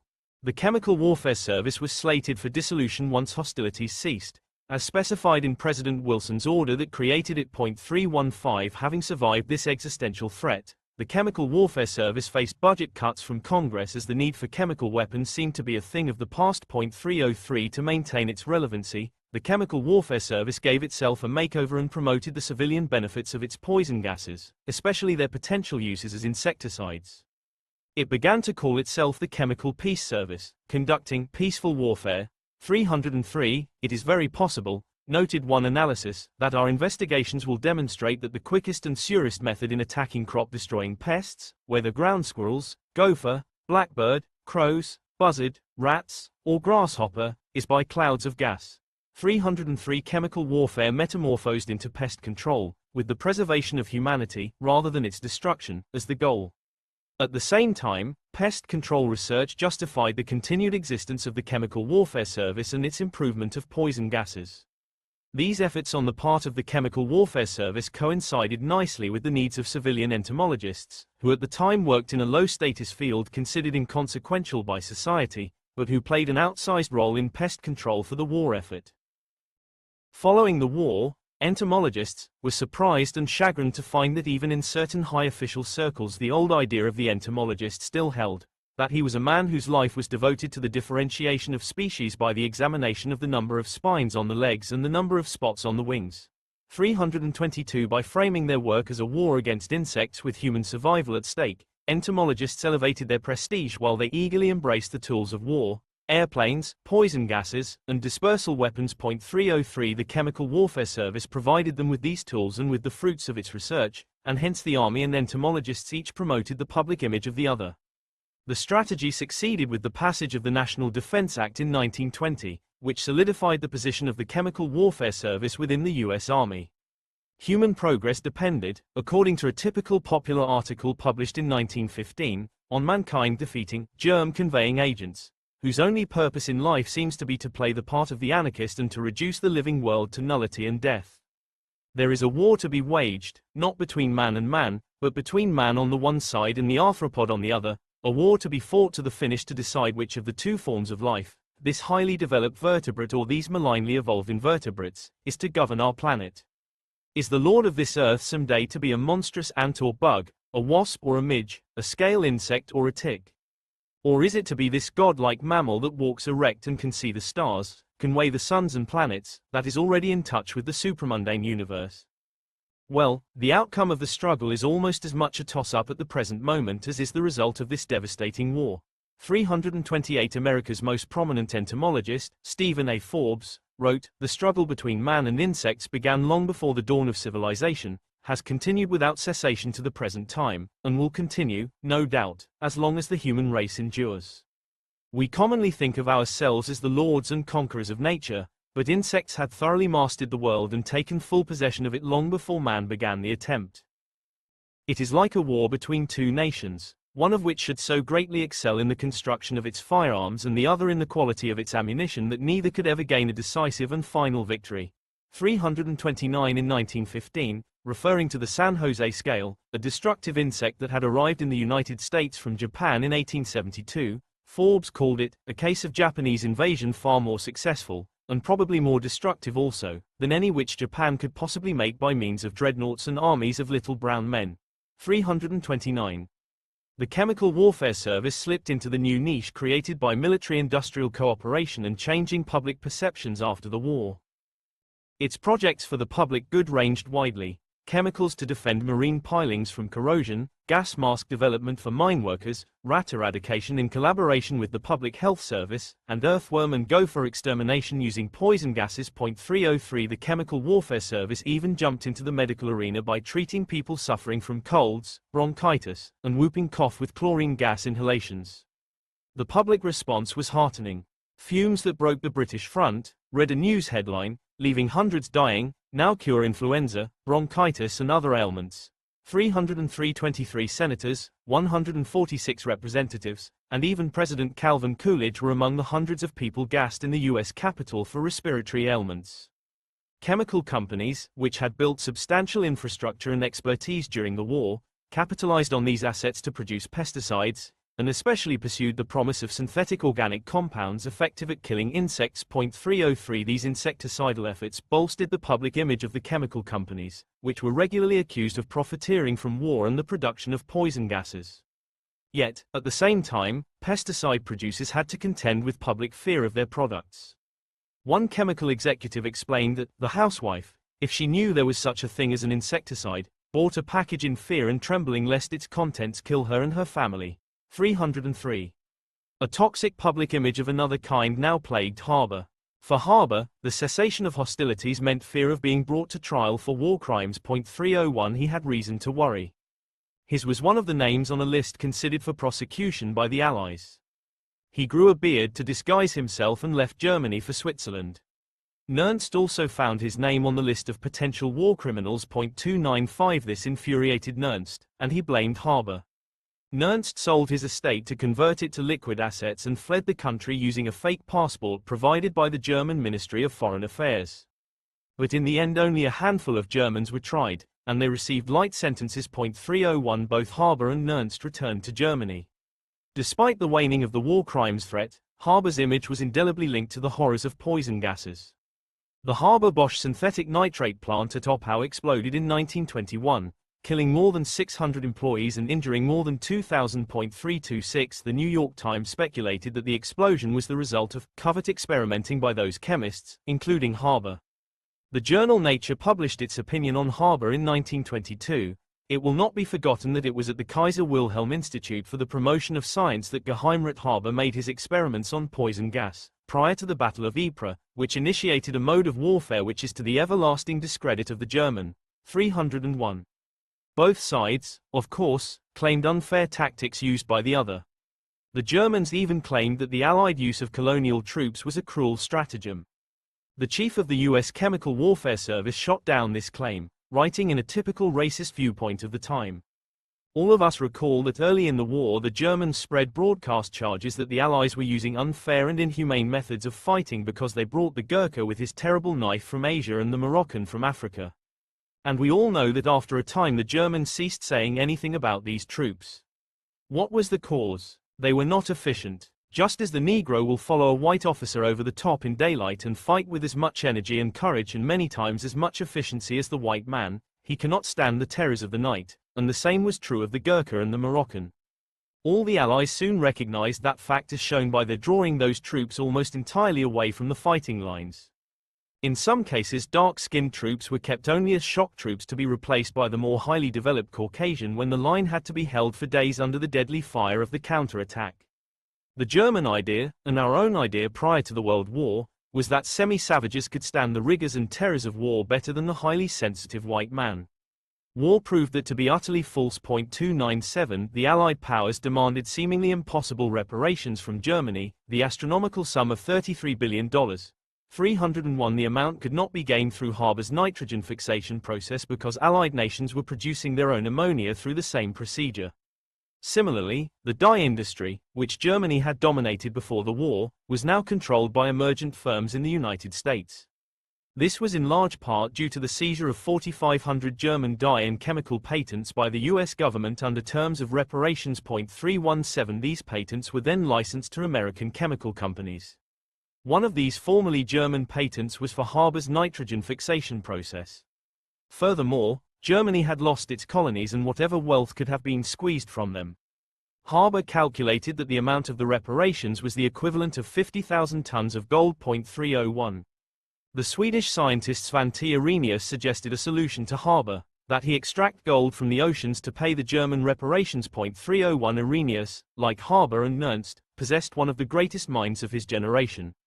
He had correctly postulated in his 1884 thesis the radical idea that when salt was dissolved in water, it spontaneously dissociated into positive and negative ions, Faraday's cations and anions, and that an electric current was unnecessary to this process. 295 Therefore, the forces underlying chemical binding were electric. Arrhenius's professors did not understand the significance of his thesis and judged it, not without merit, which was a grade that should have precluded an academic career. 295 But Arrhenius continued to make important discoveries on the chemistry of ions, as well as on such disparate phenomena as the greenhouse effect, 330 the northern lights, and the relationship between toxins and antitoxins. 331, 332 For his work on ions, Arrhenius received the 1903 Nobel Prize in Chemistry. Arrhenius influenced the careers of both Haber and Nernst. Early in their careers, Arrhenius convinced Nernst to work with him under the guidance of Wilhelm Ostwald, who received the 1909 Nobel Prize in Chemistry for his discoveries on catalysts. 331 Catalysts promote chemical reactions without any change in their own nature, and Haber's brilliance at finding just the right catalyst for a particular reaction allowed him to solve the ammonia synthesis problem. Following up on Arrhenius's suggestion, Haber calculated that the oceans contain 8 billion tons of gold. 301 The problem was how to remove it from water. The proposition seemed ludicrous, but Haber had already mined wealth from the air, so why not from the oceans? Haber constructed an analytical laboratory and gold extraction apparatus on a passenger ship of the Hamburg American Line. 301 The effort was top secret, and was soon replicated, with his students in charge, on various other passenger ships. Reporters and bystanders speculated that Haber was generating electricity from the sea, or studying corrosion, or investigating the force necessary to stop a ship in motion, or determining how to color water. Haber reasoned that the oceans in different parts of the world would contain varying amounts of gold, so he had 10,000 bottles of marine water shipped to him from every corner of the earth. After working on the problem from 1920 to 1928, Haber concluded that although gold could be extracted from seawater, the process was not economically feasible. 301,305, the prospect of relieving Germany's burden of tribute payments, wrote Haber's friend Richard Willstatter, turned out to be a mirage. 305. Deeply disappointed, Haber realized that he could not save Germany from its fiscal crisis, nor could he salvage his own scientific reputation, with another revolutionary innovation. He asked Willstatter if he should continue with the gold extraction research. Willstatter replied, "If it doesn't produce any gold, it will make a nice book." 305. Haber never wrote that book. He seemed to need to rely on his credentials and achievements rather than the promise of future discovery. He carried a business card that read, Professor, Dr. Phil, Dr. Ing, E.H., Dr. D. Landau, E.H. Fritz Haber, Nobel Prize winner, former director of the German Chemical Warfare Service, director of the Kaiser Wilhelm Institute for Physical Chemistry and Electrochemistry. 301. A spin-off of Haber's institute achieved economic success in the production of insecticides derived from hydrocyanic acid, which had been used as an insecticide since the late 19th century and was a major component of war gases. Hydrocyanic acid is lighter than air, which posed a problem for its unaltered deployment on the battlefield, but also led to the discovery of hydrogen gas as an effective mode of lift for Zeppelin airships. 333. When Nicole discovered in 1909 that body lice transmit typhus, the stage was set for widespread lice eradication just in time for the inevitable epidemics associated with World War I. The preferred methods of disinfestation of enclosed spaces were sulfur dioxide and steam. 333. Sulfur dioxide had the distinct disadvantage of being flammable and explosive. Steam often damaged personal property. In 1917, German chemists tested the efficacy of hydrocyanic acid against different insect pests and found it to kill lice and their eggs, nits, as well as bedbugs. 333 experiments were conducted to determine the ideal strength and application temperature. They demonstrated that hydrocyanic acid outperformed both sulfur dioxide and steam. Furthermore, it was inexpensive, did not damage personal property, penetrated even tiny folds in clothing or bedding, and did not risk fire or explosion. Hydrocyanic acid was immediately used in high-risk areas for typhus outbreaks, such as military hospitals and barracks, and thereby displaced sulfur dioxide and steam. The Germans found efficient ways to seal rooms to create gas chambers into which hydrocyanic acid could be introduced to completely eradicate lice. That same year, the German government created the Technische Ausschuss für Schadlingsbekämpfung, Technical Committee for Pest Control, called TASH, and appointed Haber as its chairman. 334. TASH's mission was to preserve through the application of highly poisonous substances for pest control, the high output that has hitherto been maintained in agriculture and forestry, in viticulture, horticulture, and fruit growing, as well as in industry by the destruction of animal pests, to promote human and animal hygiene, and thereby to ward off diseases. 334. The German military established a pest control battalion to apply the hydrocyanic acid in important food processing facilities, barracks, hospitals, and military prison camps. Between 1917 and 1920, TASH disinfected 21 million cubic meters of buildings with hydrocyanic acid. 333. Clearly, the compound held profit potential, and Haber facilitated its commercialization into a private enterprise. 334. This had been his intent since the final day of World War I, November 11, 1918, when Haber told officers at the War Ministry that his goal was to turn the means of extermination into sources of new prosperity. 312. TASH morphed into the Deutsche Gesellschaft für Schadlingsbekämpfung, German Corporation for Pest Control, called DGESCH. DGESCH's statutes specified that the object of the company's existence is the control of animal and plant pests using chemical means. The company is permitted to carry out all transactions suitable for promoting the company's purpose. 334. The intentions of DGESCH fell squarely on the side of society's needs. The operation of the company is not directed toward profit, The charter continued, rather the company is to follow exclusively a course directed toward the public good. 334 Haber maintained a leadership role in German pest control until 1920. The only significant shortcomings of hydrocyanic acid were the extensive training required to safely deploy the gas and the large number of accidental fatalities that resulted from improper use. 333 As a safety measure, researchers at Haber's Kaiser Wilhelm Institute for Physical Chemistry and Electrochemistry added a foul-smelling chemical to the gas mixture in 1920. In this way, the new chemical employed the opposite strategy of the old. While the designers of poison gas weapons sought to prevent any early warning of the presence of deadly gases, the designers of the insecticide aimed to provide such a warning. The researchers used a hydrocarbonic methyl ester as the acrid warning and named the new pesticide Cyclone. In addition to its vastly improved safety due to the warning odor, Cyclone, renamed Zyklon, meaning cyclone, performed as well at killing insects as hydrocyanic acid and did not spoil food. 333 The insecticide was easily moved and deployed. Best of all for the economically downtrodden Germany, Degesch controlled all production and jealously guarded the technical manuals for its use. This secrecy fell in nicely with the policies of the German government, which wanted to maintain high safety and training standards in the application of Zyklon. Applicators had to pass an examination, be deemed reliable, and must never have run afoul of the law. Prevention of typhus was a state matter, and so state legislation regulated Zyklon's use. The quick success of Zyklon in 1920 ran headlong into its banning by the Treaty of Versailles. 333 Article 171 stated, the use of asphyxiating, poisonous or other gases and all analogous liquids, materials or devices being prohibited, their manufacture and importation are strictly forbidden in Germany. 335 This applied to hydrocyanic acid and therefore to Zyklon. In 1923, the Degesch chemist Bruno Tesch added chlorine and bromide as new warning odors and a chemical stabilizer to thwart unwanted chemical reactions. 333 These alterations sidestepped Article 171 and thereby brought Zyklon back to the marketplace. The new Zyklon received the moniker Zyklon B, and henceforward the banned Zyklon was called Zyklon A. The chlorine and bromide also enhanced Zyklon B's insecticidal power. The new formulation was packaged more conveniently as pellets in a sealed can rather than the previous liquid-gas combination. Bruno Tesch established a company in Hamburg to distribute Zyklon B.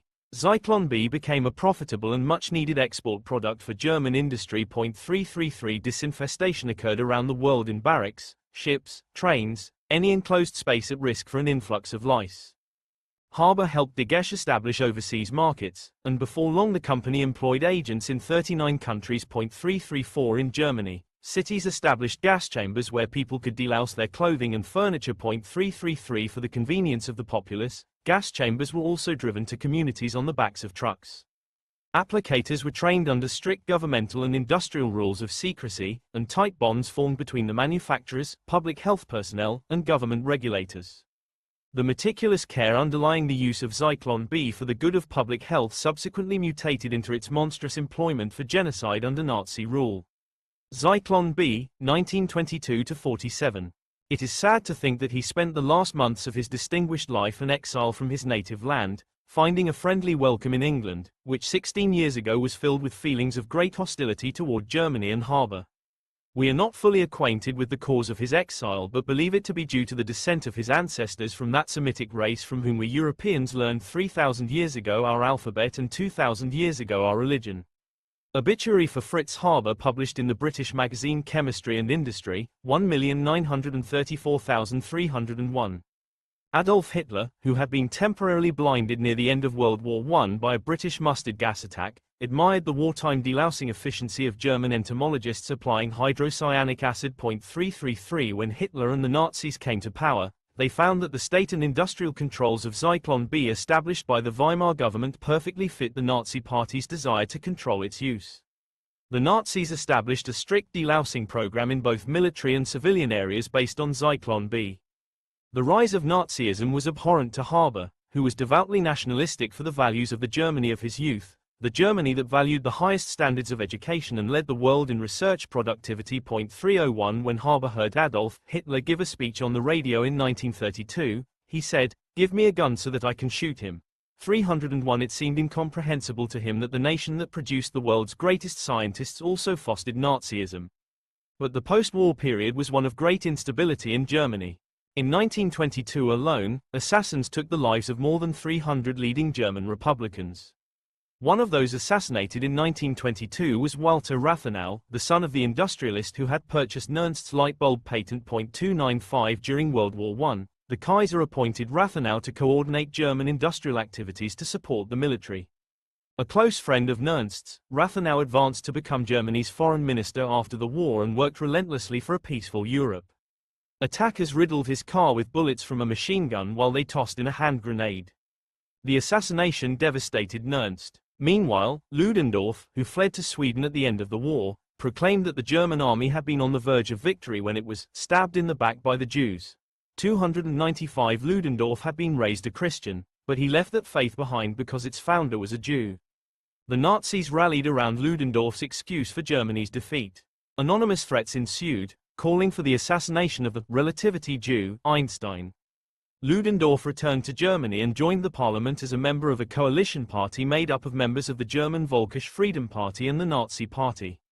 He mounted an unsuccessful campaign against Hindenburg for the German presidency. Runaway inflation reached a point where a newspaper cost more than 100 billion marks.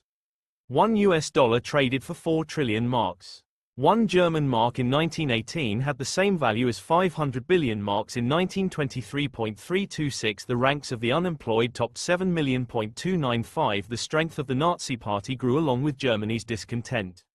On January 22, 1933, Hitler had a long private conversation with Hindenburg's son at a dinner party. 295. The Nazis had acquired information proving corruption on the part of the Hindenburg family, and Hitler used it for blackmail. On January 30, Hindenburg asked Hitler to become chancellor and form a government. Within 2 months the Nazi Party controlled all public meetings, suspended freedom of the press and civil rights guaranteed by the German constitution, arrested communists and liberals, appropriated complete police power, and solidified its dictatorship with the Enabling Act. 301. The 1933 Aryan Clause of the Civil Service Law of the Third Reich stripped German Jews, except war veterans, of their government employment. This early Nazi attack on Jews had a disproportionate effect on German science. 301. Although Jews composed less than 1% of Germany's population, 1/3 of Germany's Nobel Prize-winning scientists were Jewish. Nazi university students threw their weight behind the party by creating an anti-Semitic declaration that libeled Jewish professors. Albert Einstein, at the time giving lectures at Princeton University, returned to Europe to tender his resignation from the Prussian Academy of Sciences. 308. Two German Nobel Prize winners in physics, Philipp Lenard and Johannes Stark, sided with the Nazis and attacked Einstein as a traitor. 295. Jews, they argued, poisoned German physics. Both men had been passed over for the professorship in Berlin that had been given to Nernst in 1924. Now they could take advantage of the dismissal of prominent Jews in academia. Stark replaced a dismissed Jewish scientist as the president of an important physics institute. Lenard was rewarded for his loyalty to the Nazis with the post of chief of Aryan physics. 336. He wrote a 4-volume work on German physics, liberated from Jewish physics, a degenerate mirage of the basic Aryan physics. 295. Its publication was celebrated by a Nazi student group, who lauded Lenard's courage for his lecture in which he celebrated the assassination of Rathenau. An unknown German physicist, Wilhelm Müller, published a book stating that an international Jewish conspiracy sought to corrupt science and destroy humanity. 295. He was then appointed professor of theoretical physics at Munich, where he replaced the retiring professor and world-renowned physicist Arnold Sommerfeld. 337. Müller's appointment was celebrated with a lecture by Stark on Jewish and German physics. 295. The fact that the Nazis would replace Sommerfeld, who had trained more Nobel Prize winners than any other scientist, with a fraud as the head of a major physics institute reflected their disregard for scientific discovery. That disregard manifested itself in many ways, including the Nazis' subsequent failure to recognize nuclear fission even though its discovery had occurred in a German laboratory. Haber's friend, protégé, and the 1925 winner of the Nobel Prize in Physics, James Franck, also resigned his professorship and institute directorship in protest of the Nazi policies. 308. Franck explained his decision to journalists with the comment, "How can I teach students or examine them if they think about me and my forefathers like that?" 301. Franck wrote in a letter to Haber, "Don't scold me as impetuous or thoughtless. I expressed my wish to the minister today that I be released from my duties. The reason I gave was the attitude of the government toward German Jewry. I simply cannot stand before the students at the beginning of the semester, whose representatives have set up the precepts you know about, and act as if none of all this concerned me. Nor can I gnaw at the bone of clemency that the government holds out to war veterans of Jewish race. 308. Haber felt deeply disappointed that Frank would not be his successor as director of the Kaiser Wilhelm Institute for Physical Chemistry and Electrochemistry, a move that had been imminent. 308 earlier, he had also planned for Frank to succeed Nernst in his institute directorship. He wrote in a letter to Frank, "The thought that this institute should not fall into your hands is the bitterest drop in the brew of these weeks. You wish to stay in Germany and I, although not having the wish, do not see the possibility of proceeding otherwise. I would not know how to emigrate honorably and find an existence abroad in my later years." 308 Haber tried all his life to hide from his Jewish roots. 301 He had converted to Christianity and impressed upon his Jewish students that they should do the same. Although he thought a Jewish homeland in Palestine might be fitting for Eastern European Jews, he felt that it certainly was not for German Jews. Yet both of Haber's wives were Jewish, most of his friends were Jewish, and Nazi Germany considered him a Jew no matter what his self-perception. Haber was initially exempt from dismissal due to his standing, but he resigned his directorship and full professorship in protest. In his resignation letter he wrote, "According to the provisions of the Government Employees Law of April 7, 1933, which were ordered to be applied to the institutes of the Kaiser Wilhelm Society, I am entitled to remain in office although I am descended from Jewish grandparents and parents. However, I do not wish to take advantage of this permission any longer than is necessary for the orderly discharge of the scientific and administrative duties of my offices." 305 Haber continued, "I tender my resignation with the same pride with which I have served my country during my lifetime. For more than 40 years I have selected my collaborators on the basis of their intelligence and their character and not on the basis of their grandmothers, and I am not willing for the rest of my life to change this method which I have found so good." 301 At the same time, Nernst arrived at work and sought out a Jewish colleague. 295 When he learned that the colleague had been denied entry into the laboratory because he was a Jew, Nernst became enraged.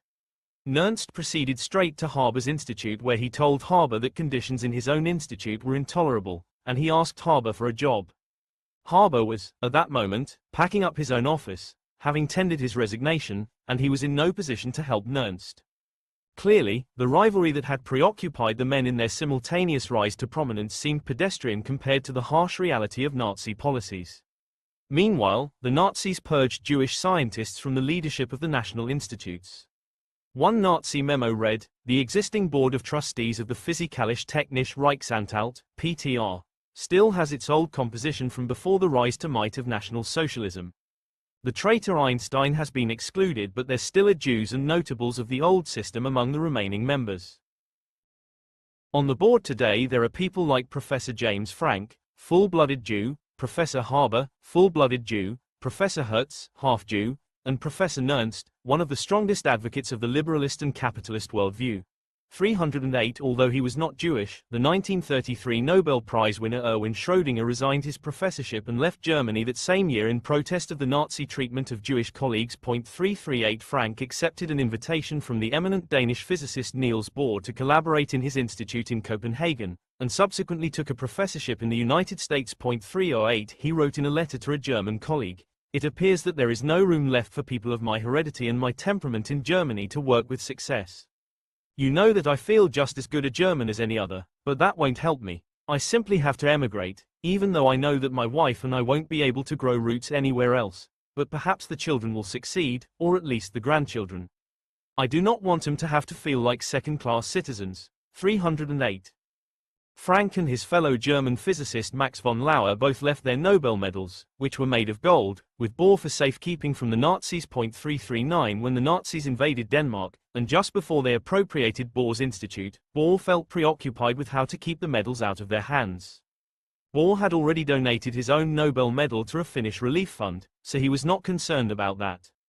While Frank was by that time in the United States, von Laue remained in Germany and engaged in anti-Nazi activities including standing quite alone in his protests against persecution of Jewish colleagues. 295 The discovery of exported gold with his name on it would have meant certain arrest. A Hungarian chemist in Bohr's institute, and future Nobel laureate, George de Hevesy, intervened.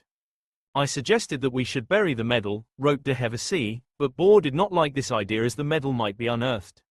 I decided to dissolve it.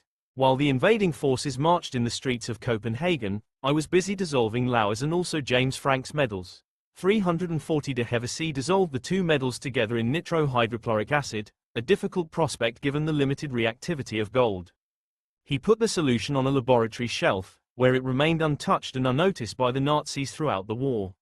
After the war, the gold was precipitated from the solution and dispatched to the Nobel Society, where the two medals were recast and given back to Frank and von Lauer. Theirs are the only amalgamated Nobel medals.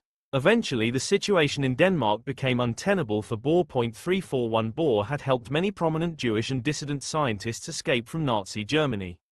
Additionally, Bohr's own mother was Jewish. British intelligence discovered that his arrest was planned, and so they sent a message to him on microfilm hidden inside two rusted keys. The British did not want the Nazis to incarcerate a man who could accelerate a German nuclear weapons program, and they hoped to acquire Bohr's expertise for their own nuclear program. Bohr, in his turn, did not want to abandon his country or the colleagues he continued to help, and he stayed until he received a message from an anti-Nazi in the German government that his arrest was imminent. With the help of the Danish resistance, Bohr and his wife slipped away from their Gestapo followers and crossed the sea to Sweden in a fishing boat. 341 During the next few weeks, the Danish resistance shuttled almost the entire Jewish population of Denmark in small boats at night across the sea to Sweden, in the only case of a Nazi-occupied country saving its Jewish population. Included in the armada of refugee boats were Bohr's children. The wife of a Swedish embassy official carried one of Bohr's grandchildren to Sweden in a shopping basket. Meanwhile, Bohr held secret meetings with Sweden's king and politicians to facilitate the influx of refugees. With his family safely together again in Stockholm, Bohr accepted an invitation by the British government to help the British with the war effort. 341 On October 6, 1943, a British mosquito bomber, containing no bombs because of Sweden's neutrality, flew Bohr from Stockholm over Nazi-held Norway to the United Kingdom. To avoid Nazi anti-aircraft guns, the pilot flew at great altitude.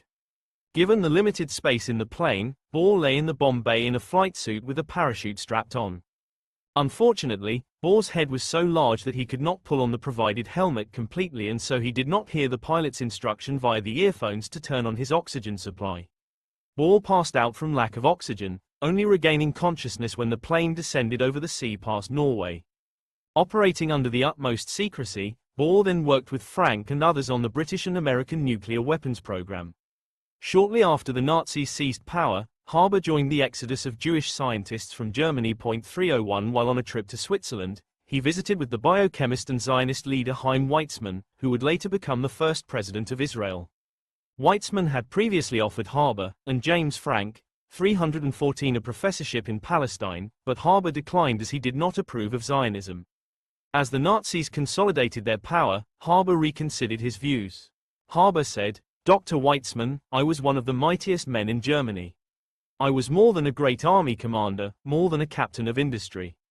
I was the founder of industries. My work was essential for the economic and military expansion of Germany. All doors were open for me. But the position I occupied then, glamorous as it may have seemed, is as nothing compared with yours. You are not creating out of plenty, you are creating out of nothing, in a land which lacks everything. You are trying to restore a derelict people to a sense of dignity. And you are, I think, succeeding. At the end of my life I find myself a bankrupt. When I am gone and forgotten, your work will stand, a shining monument, in the long history of our people." 334 Haber then agreed to take the position in Palestine, and to come there with his sister. But first he accepted an invitation to work in William Pope's laboratory at Cambridge University. Pope's invitation to Haber reflected forgiveness, their intellectual connection through science, and their shared hatred of the Nazis. Pope had developed mustard gas for the Allies in World War I to counter the war gases developed by Haber, and English feelings toward Haber had been extremely bitter since the end of the war. 301 After a short visit to Pope's lab, at the end of January 1934, Haber returned with his sister to Switzerland for a 3-day visit on his way to his new position in Palestine. He died in his sleep on the third day. What led to his death, according to Wohlstatter, was not overwork. Great tasks and efforts stimulated and energized Haber, as they do other strong personalities. Neither during the war nor during preceding decades, Nor in the last years of Haber's life was it overwork that undermined his health and caused his premature death. It was rather his terrible disappointment at the outcome of the war and the conditions of the peace, and it being considered an outlaw by the Allies. Then as always it was the poisons of sorrow, pain, and suffering that consume a man and exhaust him. 305. Von Lauer, who had offered Haber's students places in his lab, wrote an obituary that was published in Germany, and both he and his editor were severely reprimanded for it by the Nazis. 295 For the one-year anniversary of his death, the Kaiser Wilhelm Society, the German Chemical Society, and the German Physical Society held a memorial ceremony attended by more than 500 people. The Reich Minister for Science, Education, and National Culture banned the event with a circular that read, Professor Haber was dismissed from his office on October 1, 1933 in accordance with a request from him which expressed unequivocally his inner opposition to the present government and which the public could not fail to regard as criticism of the measures instituted by the National Socialist State. The intention of the above-mentioned societies to hold a memorial service on the occasion of the first anniversary of his death must, therefore, in the face of these facts be construed as a challenge to the National Socialist State, since such an anniversary is accorded special recognition only in very exceptional cases, with the greatest Germans. 305 This small nod to Haber's legacy constituted the only organized academic resistance to Nazism from within Germany. 295 It was a large, select assemblage that filled the auditorium, wrote Willstatter, but the non-participants were more noticeable than the participants. Every participant was required to identify himself and enter his name on a list. 305 The parallels between Haber and Nernst ran throughout their lives, all the way to the bitter end under Nazi rule. Like Einstein, Frank, and Haber, Nernst resigned his professorship in 1933. 295 Nernst had already paid dearly for the belligerence of Germany. Both of his sons had died in combat in World War I by the time the Nazis rose to power. Two of Nernst's 3 daughters were married to Jewish men, and they fled abroad with their children. The last of Nernst's grandchildren escaped from Germany in 1939. That year Nernst suffered a heart attack. He died 2 years later. His ashes were subsequently moved to rest next to those of the eminent physicist Max Planck and von Lauer in Göttingen. Nernst had hoped to be able to support his grandchildren long after he was gone, so his last major financial decision was to convert his considerable assets and cash into woodlands that would yield timber for generations. When Nazi Germany fell, the woodlands became part of Poland. When Germany invaded Poland in 1939, German authorities grew concerned about a potential typhus outbreak. 333 They quickly employed Zyklon B gas chambers, replicating the successful German World War I program with hydrocyanic acid. Meanwhile, the Nazis struggled to find a way to efficiently kill the millions of Jews they were rounding up into concentration camps. The first experimental gas chamber for exterminating people became operational in 1939. 342 The gas of choice at that time was carbon monoxide. In the first experiment, Hitler's personal physician Karl Brandt, the head of the Nazi euthanasia program Philipp Bühler, and the liaison with the health department Victor Brack were among the officials who observed the gassing of 4 mental patients. Gas chambers, disguised as shower rooms, were then constructed for multiple hospitals to eliminate the insane. Among those killed by the Nazis were German veterans of gas warfare from World War I, whose mental health had never recovered following exposure to chemical weapons. 306 Thousands of Jews and other concentration camp victims were also brought to these hospital gas chambers to be killed, but these gas chambers did not have the capacity that the Nazis desired. 342 In the summer of 1941, the annihilation camps were constructed. Heinrich Himmler, who had headed the SS, Schutzstaffel, Nazi paramilitary organization, since 1929 and held the title of Commissioner for the Improvement of German Folkdom and the Trustee of Race Purity, instructed Rudolf Höss, the commander of Auschwitz, to implement efficient methods for the final solution of the Jewish question. 333, 342, 343 Himmler said to Höss, "The Jews are the eternal enemies of the German people and must be exterminated." 343. Höss found the gas chamber at Treblinka, which used carbon monoxide, to be wanting in speed and lethality. 333 Adolf Eichmann, in charge of the final solution, agreed.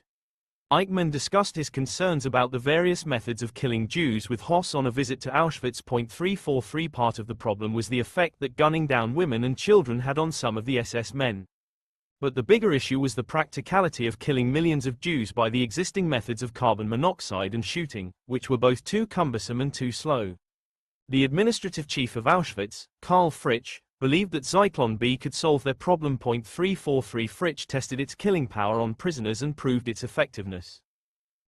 Then, as a proof of concept for mass executions, in September 1941, Höss's team used a Zyklon B disinfestation gas chamber to kill 600 Russian prisoners of war, including many Jews, and 250 mental patients. 342 Höss, after further experimentation on concentration camp prisoners, concluded that Zyklon B killed far more efficiently than carbon monoxide. 333 The warning odor of Zyklon B was removed in the SS's modification for human extermination. 344 Officials at Dagesh initially opposed this order to remove the warning odor from Zyklon B because their patent on Zyklon B had expired, but the patent on the warning odor was still in effect. 326 Dagesh's monopoly on the production of Zyklon B depended entirely on the inclusion of this chemical indicator. But Dagesh complied with the SS demands and removed the indicator in the new version of Zyklon B destined for the extermination camps. Gas chambers were constructed on farmland selected by Höss and Eichmann, and inscribed with the words Zur Desinfektion, 333,343. The new gas chambers constructed in Auschwitz's killing center at Birkenau allowed 10,000 people to be killed each day. Jews and other victims, told they would be deloused, were forced to undress and then marched between lines of police wielding whips, sticks, and guns into the gas chambers, where they died after 3 to 20 minutes of exposure. 333,342,343 Höss admired this efficiency. At Treblinka, 10 times as many gas chambers were needed to kill Jews at that pace with carbon monoxide. Carbon monoxide cost more than Zyklon B, took longer to kill, and was more difficult to handle. 333 Its use had started with killing mental patients, then it was adapted for movable gas chambers, and then it was implemented on a large scale in death camps. But the employment of Zyklon B made carbon monoxide obsolete. The only difficult requirement for Zyklon B was the maintenance of a temperature of 25.7 degrees Celsius, to exceed its boiling point of 25.6 degrees Celsius and hence volatilize the gas. 333 To accommodate this, the SS allowed the body heat of the victims to warm the gas chamber to the correct temperature before dropping the tins of Zyklon B through holes in the roof. The SS men were trained in the safe handling of Zyklon B and wore gas masks throughout the operation. Afterward, ventilators removed the gas, and then Jewish prisoners, the Sonderkommando, were forced to strip the corpses of everything of value, such as hair and teeth with gold fillings, before they incinerated the bodies. 343 Between 1942 and 1945, the Nazis killed more than 5 million people in Auschwitz, Belzec, Chelmno, Majdanek, Sobibor and Treblinka, mostly with Zyklon B. 342 After the war, Höss stated to the War Crimes Investigation Unit of the British Army of the Rhine, I personally arranged on orders received from Himmler in May 1941 the gassing of 2 million persons between June to July 1941 and the end of 1943, during which time I was commandant of Auschwitz. 342. World War II far surpassed World War I in destruction and resulted in more than half of the war fatalities that had occurred over the past 2,000 years. 303 A large fraction of these fatalities were civilians in cities that were hit with firebombs, that is, chemical incendiary weapons. Another large fraction were the 6 million Jews killed in the concentration camps, death marches and ghettos. When Eichmann reported to Himmler that they had succeeded in killing 6 million Jews, Himmler expressed his disappointment with such a low figure. 343. Bruno Tesch owned the company Tesch and Stabenau, which supplied Zyklon B to Auschwitz, Birkenau. 345 Tesch and his deputy Karl Weinbacher were tried by the British military court in Hamburg in March 1946 for war crimes under Article 46 of the Hague Regulations of 1907. Article 46 stated, family honor and rights, the lives of persons, and private property, as well as religious convictions and practice, must be respected. Private property cannot be confiscated. 346 Germany and Great Britain were both parties to the Hague Regulations, and Great Britain was the ruling authority of that sector of Germany at the conclusion of the war. According to the charge, Tesch and Weinbacher, at Hamburg, Germany, between the 1st of January 1941 and the 31st of March 1945, in violation of the laws and usages of war, did supply poison gas used for the extermination of Allied nationals interned in concentration camps, well knowing that the said gas was to be so used.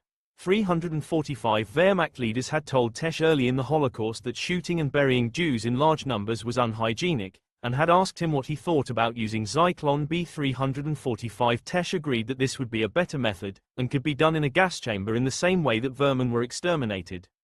Tesh and his firm then supplied the Zyklon B and provided expert technicians and training for the Wehrmacht and the SS.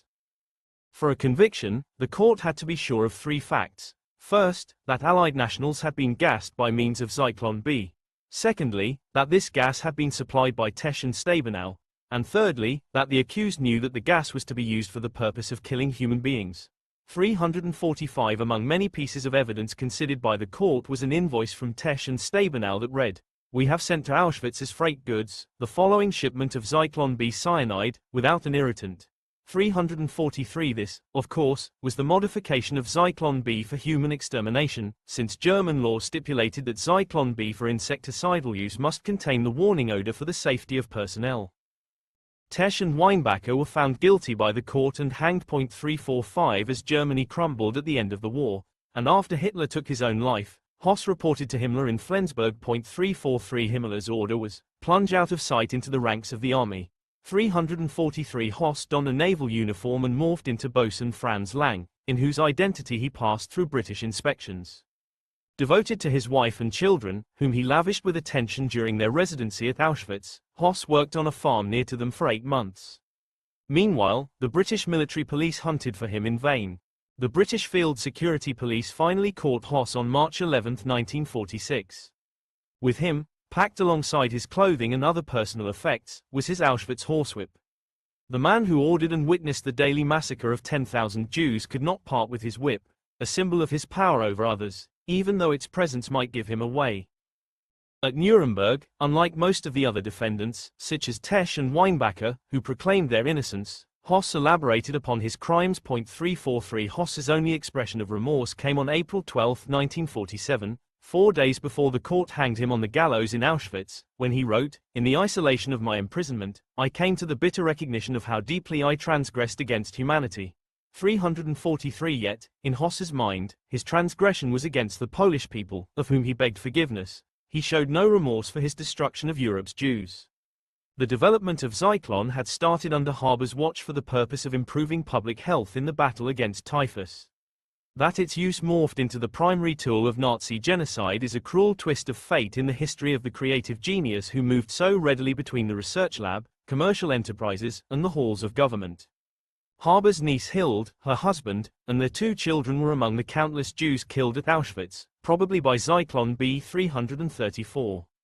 Haber's son Hermann, who had discovered his mother Clara dying in the garden after she shot herself during World War I, escaped to the Caribbean from Nazi-occupied France with his wife and 3 daughters in 1942, and from there gained entry to the United States. 334 When Hermann's wife died at the end of the war, he committed suicide.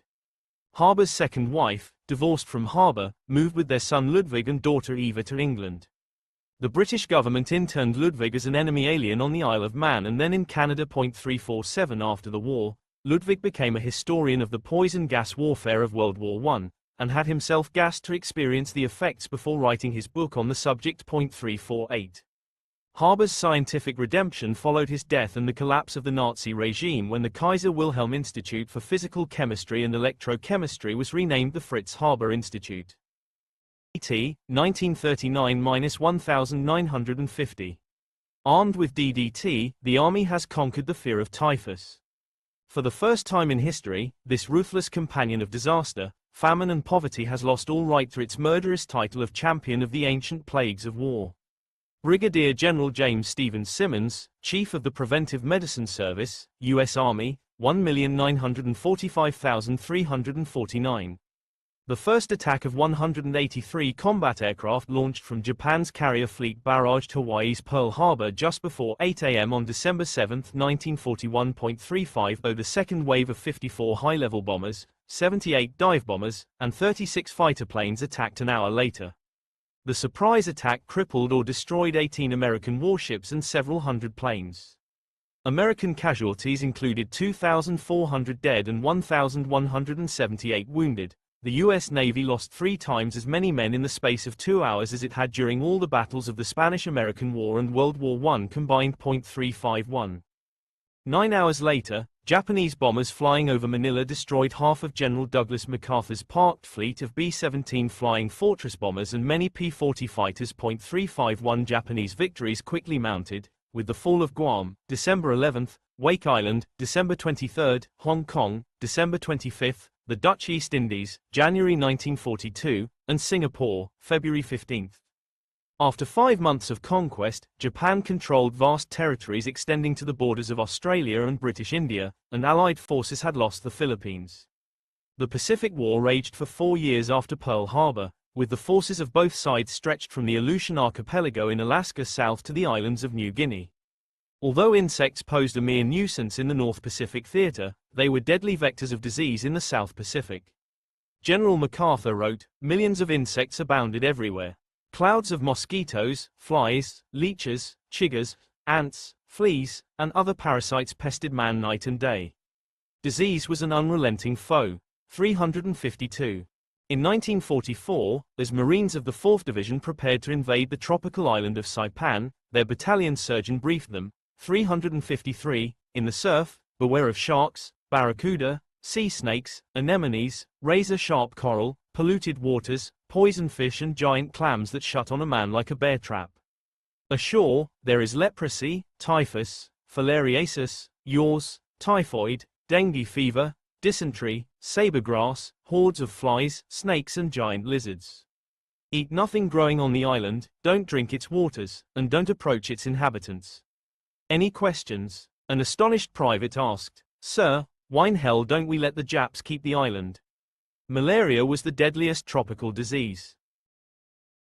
500,000 American soldiers contracted malaria in the South Pacific, where the case rate for Allied troops, including recurrences, in some areas reached 4,000 per 1,000 troops per year, 63,354–356 between October 1942 and April 1943. The ratio of Allied soldiers hospitalized with malaria to casualties on the battlefronts of the Southwest Pacific Theater was 10 to 1.56. One American infantry unit fighting in New Guinea reported 2 soldiers killed in action, 13 wounded, and 925 sick. 356 Malaria among American and Filipino troops contributed to the dramatic loss at Bataan in April 1942, which constituted the greatest surrender of U.S. forces since the American Civil War and preceded the infamous Bataan Death March.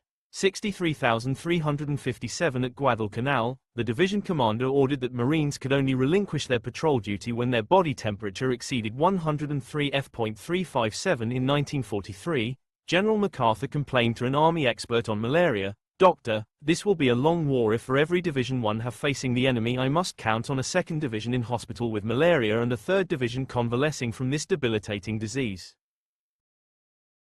63. The problem stemmed largely from military commanders and soldiers who did not take the threat seriously, and the lack of command authority vested in medical officers who did.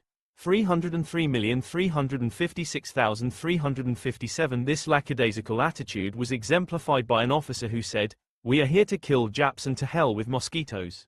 357. A critic of these problems noted, "Tough troops, accustomed to facing death from bombs, bullets, shells, and bayonets daily, they thought it sissy to make so much fuss about a tiny mosquito whose bite could hardly be felt."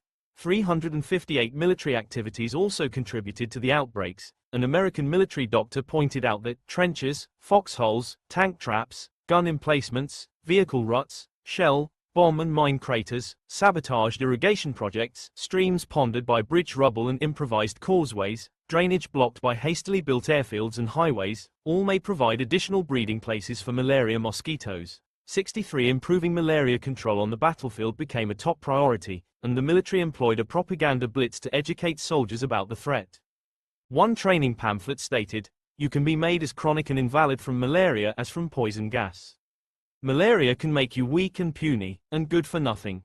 303. A clever Australian sergeant in New Guinea overcame the machismo of his troops, who refused to abide by malaria control measures, by posting signs that stated, "Preserve your manhood. Malaria can cause impotence." 358. American commanders quickly copied this tactic with great success. For centuries, only quinine, extracted from the bark of the cinchona tree, prevented and treated malaria, and more than 90% of the world's cinchona supply was grown on Dutch plantations in Java. 56. Hence, in January 1942, when Japanese forces seized control of Java, they also gained control of global cinchona production. Similarly, German forces seized stockpiles of quinine in Amsterdam. Allied forces had access to a small grove of cinchona trees on the island of Mindanao that had been established with seeds smuggled out of Java in a malted milk bottle. 358. The Mindanao plantation had supplied quinine beginning in 1927, but this supply could barely make a dent in the demand. The fall of Mindanao in May 1942 ended any hope of accessing even that modest source of quinine. Fig. 8.1. Theodore S. Geisel, Dr. Seuss, drew a series of cartoons for the U.S. military malaria propaganda campaign depicting the mosquito as a femme fatale. These setbacks spurred the U.S. government to organize an intensive research effort to discover a substitute for natural quinine. 56. This effort was not the first of its kind. A 17-year-old chemist named William Perkin attempted to synthesize quinine in 1856 from aniline, which is a byproduct of coal tar. 358. The result was a black residue that he considered worthless, so he tried to wash the residue out of his experimental beaker with alcohol. The alcohol reacted with the residue to produce a mauve dye, and Sir Perkin turned his accidental discovery into a fortune and wrecked the Indian plantation business that until that time had held a monopoly on mauve dye. Pasteur also tried but failed to produce quinine synthetically. But during World War II, American chemists successfully synthesized quinine from coal tar and tested more than 15,000 compounds for anti-malarial effects, including numerous dyes that had been discovered by German scientists. 63. The United States tested the efficacy of anti-malarial drugs on approximately 800 prisoners at the U.S. Penitentiary in Atlanta, the Illinois State Penitentiary, and the New Jersey Reformatory. These prisoners volunteered to be bitten by mosquitoes carrying relapsing vivax malaria. 359. A journalist described the patriotism of the volunteers. They exposed themselves to further and even greater danger by taking varying doses of the new drugs to determine whether the chemicals can safely be given to our fighting men exposed to malaria and how large a dose can be tolerated by the human system. These one-time enemies of society appreciate to the fullest extent just how completely this is everybody's war. Upon learning that, through their cooperation, thousands of GIs might be spared the ravages of the tropical malady, the prisoners respond immediately and enthusiastically. They joke about the huge needles used for taking blood specimens, calling them harpoons, but not one has refused to stay for the full course of punctures and tedious, frequent examinations.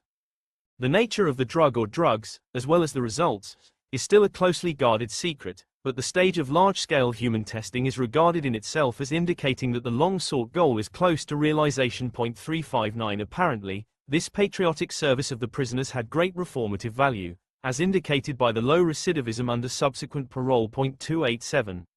Impelled by quinine shortages during and after World War I, the Germans had synthesized several substitutes between the world wars.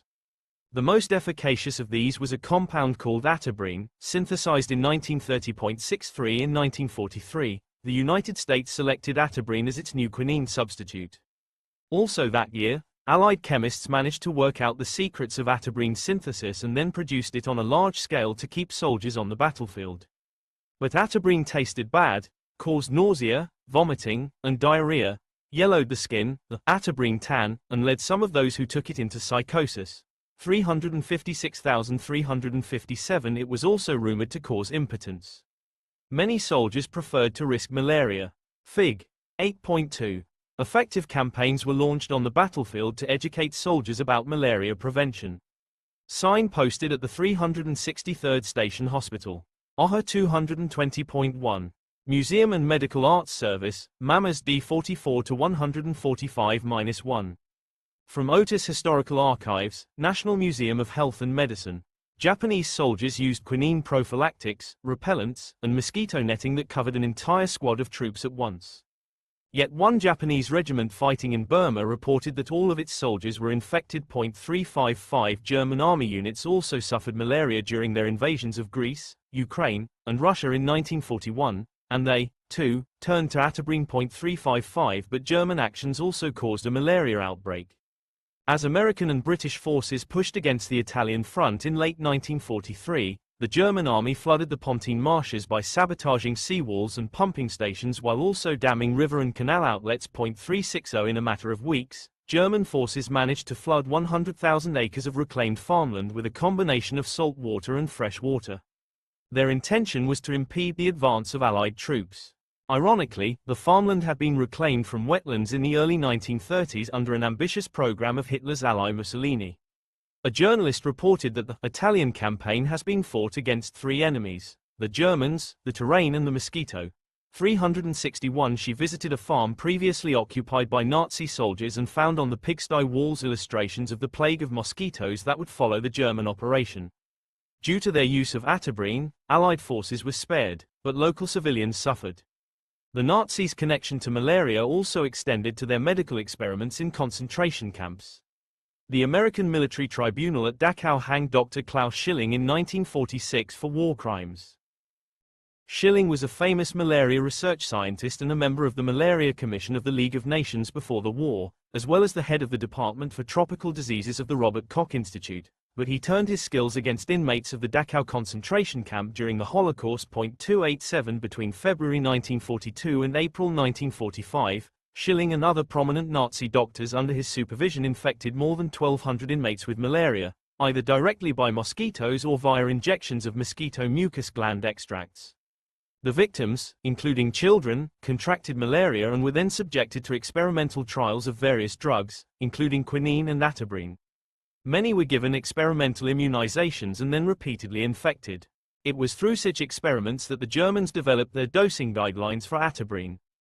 During the War Crimes Tribunal, accused doctors repeatedly invoked the American experiments on prisoners to demonstrate that such work was routine, even though the American prisoners had volunteered for the experiments. One defense counsel argued that based on the prisoner experiment in the United States, one must come to the conclusion that medical experiments on human beings are not only admissible on principle, but in addition, that it also does not violate the basic principles of criminal law of civilized nations to carry out experiments on convicts. 287 Schilling believed it was his duty to humanity to conduct these experiments in order to cure malaria. He told the War Crimes Tribunal that his work was unfinished and that the court should do what it could to help him finish his experiments for the benefit of science and to rehabilitate himself. 287 A footnote to the War Crimes Tribunal and prosecution of Nazi doctors is that at least 6 of the doctors who conducted research on inmates at Dachau were secretly recruited by the US Army after the war in Operation Paperclip, in which Nazi doctors, scientists, and engineers were secretly brought to the United States to lend their expertise to the development of American science and technology. 362 Although prophylactic chemicals prevented some strains of malaria, most tropical diseases carried by insects had no impediments. Even long-standing insecticides were unavailable. The war severed the supply line of rotenone from the Dutch East Indies, and pyrethrum stocks were depleted due to a failure of the chrysanthemum crop and labor unrest in the British colony of Kenya. 349 Furthermore, Japan had been the primary supplier of pyrethrum to the United States before the war. 363 Pyrethrum was the active ingredient of the Army's louse powder and the Freon pyrethrum mosquito bomb.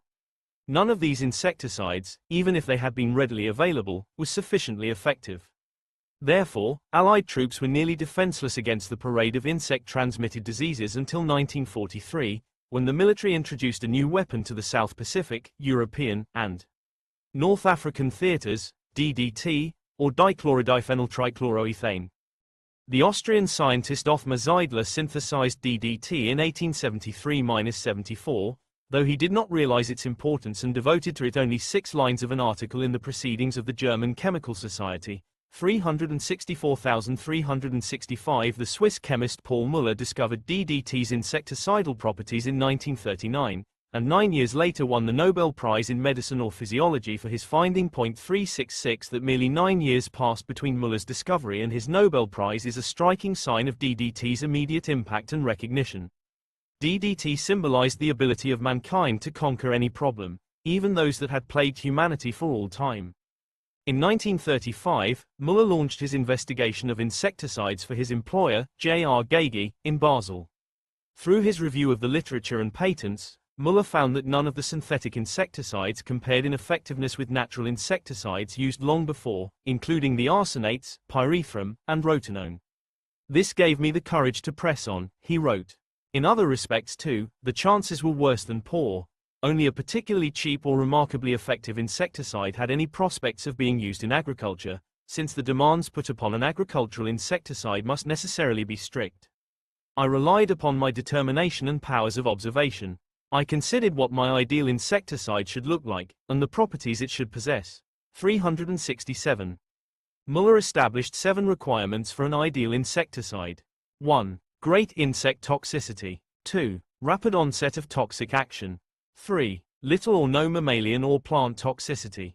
4. No irritant effect and no unpleasant odor. 5. Wide range of action affecting as many arthropods as possible. 6. Long, persistent action, which translates as good chemical stability. 7. Inexpensiveness. Muller then applied these criteria to previously known insecticides, such as nicotine, rotenone, and pyrethrum, and found their effectiveness to be unsatisfactory. Muller conducted experimental trials on the bluebottle fly, Calliphora vomitoria, inside a glass chamber. He tested hundreds of compounds with no success. In the field of natural science, only persistence and sustained hard work will produce results, he wrote, and so I said to myself, now, more than ever, must I continue with the search. 367. Fig. 8.3. Paul Muller with his test apparatus, 1952. Copyright Novartis AG. When he synthesized and tested the DDT molecule, he observed, astonished, that the compound showed a strong insecticidal contact action, to a degree he had never seen from any other substance. My fly cage was so toxic after a short period that even after very thorough cleaning of the cage, untreated flies, on touching the walls, fell to the floor. 367. Muller determined that DDT satisfied all but one of his stringent criteria for the ideal insecticide. It fell short only on the criterion of rapid onset of toxic action. The first application of DDT was against the Colorado potato beetle in Switzerland in 1939. A patent on the compound followed in 1940.366. Switzerland's neutrality during the war isolated the country, which boosted the importance of domestic food production and made especially welcome the increased potato yields due to DDT application. 363. In 1940, J.R. Gagey, Muller's employer, initiated sales of 2 products, a 5% DDT dust marketed as Gesserol spray insecticide for applications against potato beetles, and a 3% or 5% DDT dust marketed as Neocid dust insecticide for applications against lice. 63,368. The Swiss military was the first to use DDT for lice control on war refugees in order to prevent an outbreak of typhus. 363. In the fall of 1942, J.R. Gagey relayed the discovery of DDT to both sides in the war. The Germans largely ignored DDT, though IG Farben, the company that produced Zyklon B for the termination camps, which was distributed by its subsidiary De Gesch, manufactured DDT for use in louse powders. 303. The Nazis were more comfortable with their gas chamber technology and fixated on the industrial importance of Zyklon B. 333. But the U.S. Army was interested, and it passed the samples of both compounds, Gesserol and Neocid, to scientists at the Department of Agriculture, who analyzed the chemical makeup, determined it was DDT, and resynthesized it. 349,358,364. The British Ministry of Supply named the compound DDT in 1943, and the term stuck. 63. It then fell upon the U.S. Bureau of Entomology and Plant Quarantine in Orlando, Florida, to study the efficacy of DDT and to confirm its toxic effect on flies. 349,369. The Bureau had already tested 7,500 chemicals for their ability to kill mosquitoes and lice. 370. But it took only a few days for the Bureau to grasp the promise of this new chemical for disease control. 371. The Bureau found that DDT killed flies, mosquitoes, lice, fleas, bedbugs, and many other insect pests by poisoning their nervous system, leading to the Gesserol jitters, or the DDTs. On contact, wrote one enthusiastic journalist, it causes paralysis of the limbs, spasmodic twitchings, complete paralysis and then death. 372. In May 1943, DDT found its way onto the U.S. Army supply lists. 373. Critical experiments were then conducted to determine a safe mixture of DDT for application on human skin to kill body lice. It had already been determined via animal studies that high concentrations of DDT consumed with food caused serious health problems and even death, but it was not known if DDT could safely be applied to the skin. 358. Human tests proved highly successful. Brigadier General James Stephen Simmons wrote, during field tests made with this powder among louse-infested natives in various parts of the world, it has been so popular that the investigators were frequently embarrassed by the large numbers of volunteers who demanded attention. 349 ideal doses were determined via a controlled study of 35 conscientious objectors to the war, carried out in New Hampshire's White Mountain Forest in the summer of 1943. 358 body lice were placed in the underpants of each individual and allowed to reproduce. Soon, each participant hosted thousands of cooties, which were carefully counted daily. The participants, that quiet group of college professors, farmers, clerks, salesmen, artists and professional men, conscientious objectors all, who had voluntarily journeyed to that camp in the remote section of the White Mountains for that express experience, were not permitted to scratch themselves. 358. Every 2 weeks, each volunteer received a dose of DDT in a variety of carefully controlled mixtures of bases. Researchers then monitored the results. The lice descended first into a sort of nervous agitation, then into a positive, drunk, then into a state of paralysis and finally into a coma which ended in death. 358 In customary government practice, the volunteers were never told the results of the experiment. However, the DDT dosing guidelines for skin application developed that summer in New Hampshire proved critically important just a few months later in the battle against typhus. Such experiments on conscientious objectors were also invoked by defense counsels in the Nuremberg war crimes tribunals.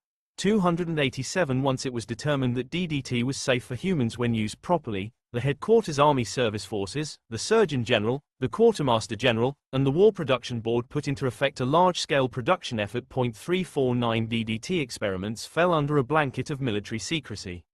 As long as the enemy did not have knowledge of DDT's effectiveness, enemy troops would continue to suffer casualties from malaria, yellow fever, typhus, and other insect-borne diseases. But the widespread use of DDT in the field inevitably leaked to the media.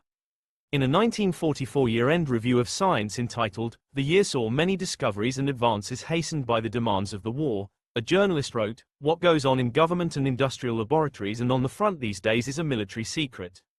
Sometimes news trickles out that cannot be suppressed.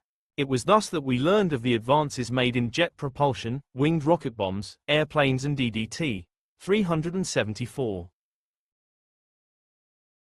The news about DDT appeared first in a trade journal in July 1943 with the publication of the structure of the molecule and the procedures for its synthesis, but this did not attract public attention. 303 That attention came on February 22, 1944, when the New York Times reported that the War Department had halted a typhus outbreak in Naples using a new delousing powder known as DDT, which was recognized as the greatest single weapon in the war against the disease. 375 The outbreak began in the overcrowded bomb shelters, where rats and vermin swarmed, conditions were filthy, and lice ubiquitous. 364 Typhus, wrote Brigadier General Simmons, prefers cold and temperate climates, and it burrows about in its filthy endemic lairs until disaster affords a chance to attack. Then, through its loathsome intermediary, the louse, it preys on the miserable and the weak. 349 The Chief of the U.S. Army Section of Preventive Medicine for the North African Theater of Operations, Colonel William S. Stone, mobilized his resources, and with the help of the Rockefeller Foundation health team and other medical offices, he achieved what had never been done before, halting a typhus epidemic. 349 The goal was not simply to avert a humanitarian crisis, it was also to protect the American Fifth Army and allied British, French, Canadian, and Polish soldiers. 358 In 2 months following December 26, 1943, the team blew DDT powder on nearly 2 million people in Naples at 40 delousing stations at a rate of 50,000 people per day.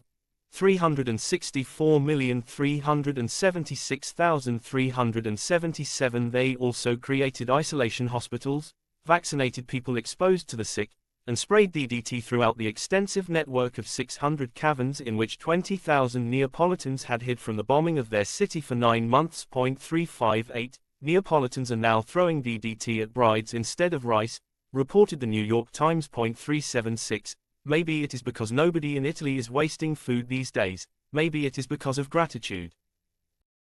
In all, only 1,377 cases of typhus occurred in Naples between December 1943 and February 1944, and no American soldiers died of the disease, largely because of the DDT control program coming on the heels of application of older insecticides that were available first. 320,358 observers found these results breathtaking. compared with the typhus outbreak that had occurred during World War I, less than 3 decades earlier, in which 9 million people died in Ukraine and the Balkans. Delousing stations then cropped up throughout the expanding territories under Allied control. By April 1945, the Allies had created a sanitary blockade along the Rhine to halt the spread of typhus from Germany. German civilians, displaced persons and released prisoners, reported the New York Times, are not allowed to cross the rivers without first being examined and dusted with DDT powder. 378 A single application of DDT to undergarments of lice-infested people kept them free of lice for a month. 377 This monumental effort protected civilians and soldiers. Typhus, wrote one journalist, more dreaded than bullets in any army, is now simply unknown among our soldiers and sailors. 376. In October 1945, the British evacuated 50,000 German children from Berlin, the overcrowded, desolated city, which lives from hand to mouth day to day. 379 Under Operation Stork, the British evacuated 2,000 children per day to the countryside to minimize the death rate during the approaching winter. Each child was dusted with DDT powder to prevent typhus. The wartime use of DDT was not limited to the battle against typhus. The efficacy of DDT as a residual pesticide against adult mosquitoes was also demonstrated in August 1943. 380 Researchers sprayed the inside surfaces of buildings and found that DDT killed Anopheles. The first field test against malaria occurred in May 1944 in Castel Volturno, a town north of Naples in Italy. 63 The Malaria Control Demonstration Unit of the Malaria Control Branch of the Public Health Subcommission of the Allied Control Commission sprayed the interior surfaces of all houses and structures in the town to test the effects on Anopheles and the incidence of malaria. 381 The next experiment was initiated in the Tiber Delta, and both studies continued for 2 years. These studies were conducted by personnel of the same Rockefeller Foundation Health Commission that had successfully eradicated typhus in Naples a few months earlier. Many other experiments quickly followed. By the end of July 1944, the U.S. Army Surgeon General, Major General Norman T. Kirk, announced that DDT, one of the greatest discoveries of modern times, would be used to eradicate malaria-carrying mosquitoes. 361,382 After observing the aerial application of DDT onto the German-created malaria swamps in Italy, a reporter wrote, "It was an exciting experience to stand on the coast of the ancient Latium, chief base of Roman sea power in the Punic Wars, and observe the results of the experiment with this wonder-working chemical." 361 These first large-scale experiments accomplished, the Army deployed DDT on an enormous scale in all war theaters. Army preventive medicine, wrote Brigadier General Simmons, is also smashing ahead on all fronts in the stubbornly resisted fight against malaria. 349 It was thus that in 1944, through a combination of prevention and control measures, the infection rate of malaria in American troops fell to between 1/4 and 1/3 what it had been at the outset of the war. 383 In New Guinea, the malaria infection rate for Allied soldiers fell from 3,300 cases per 1,000 troops per year in January 1943, to 31 cases per 1,000 troops per year in January 1944. 357 By the end of the war, the annual death rate of American soldiers for all diseases was 0.6%, far better than the 15.6% in World War I, and lower than that ever attained by any armed force in the history of warfare. 384 This remarkable achievement was due to penicillin, atabrine, new anesthetics like metacane, fibrin foam, concentrated plasma, new surgical techniques, and DDT. Prime Minister Winston Churchill, in a speech to the House of Commons on September 28, 1944, bemoaned the 237,000 sick soldiers of the British Imperial Army fighting the Japanese in Burma. 385 But he found solace in the excellent DDT powder, which has been fully experimented with and has been found to yield astonishing results. It will, he said, henceforth be used on a great scale by the British forces in Burma and by the American and Australian forces, in India and in all theaters. Churchill pointed out that the Japanese also suffered jungle diseases and malaria, which is an offset against the very heavy losses entailed upon our Indian, white and African troops. Churchill assured the House of Commons that the war against the Japanese, and other diseases of the jungle, will be pressed forward with the utmost energy. Just a few months after the successful malaria eradication in Italy, in December 1944, the Army employed torpedo bombers, flying at 125 miles per hour at an altitude of 150 feet, to spray a 6,400-acre Pacific island with DDT at 2 quarts of DDT solution per acre. The goal was to prevent malaria among Allied troops, who had just conquered the island. DDT also has been used in great quantities on the island's more than 7,000 Japanese corpses counted and buried thus far, wrote a correspondent. 386.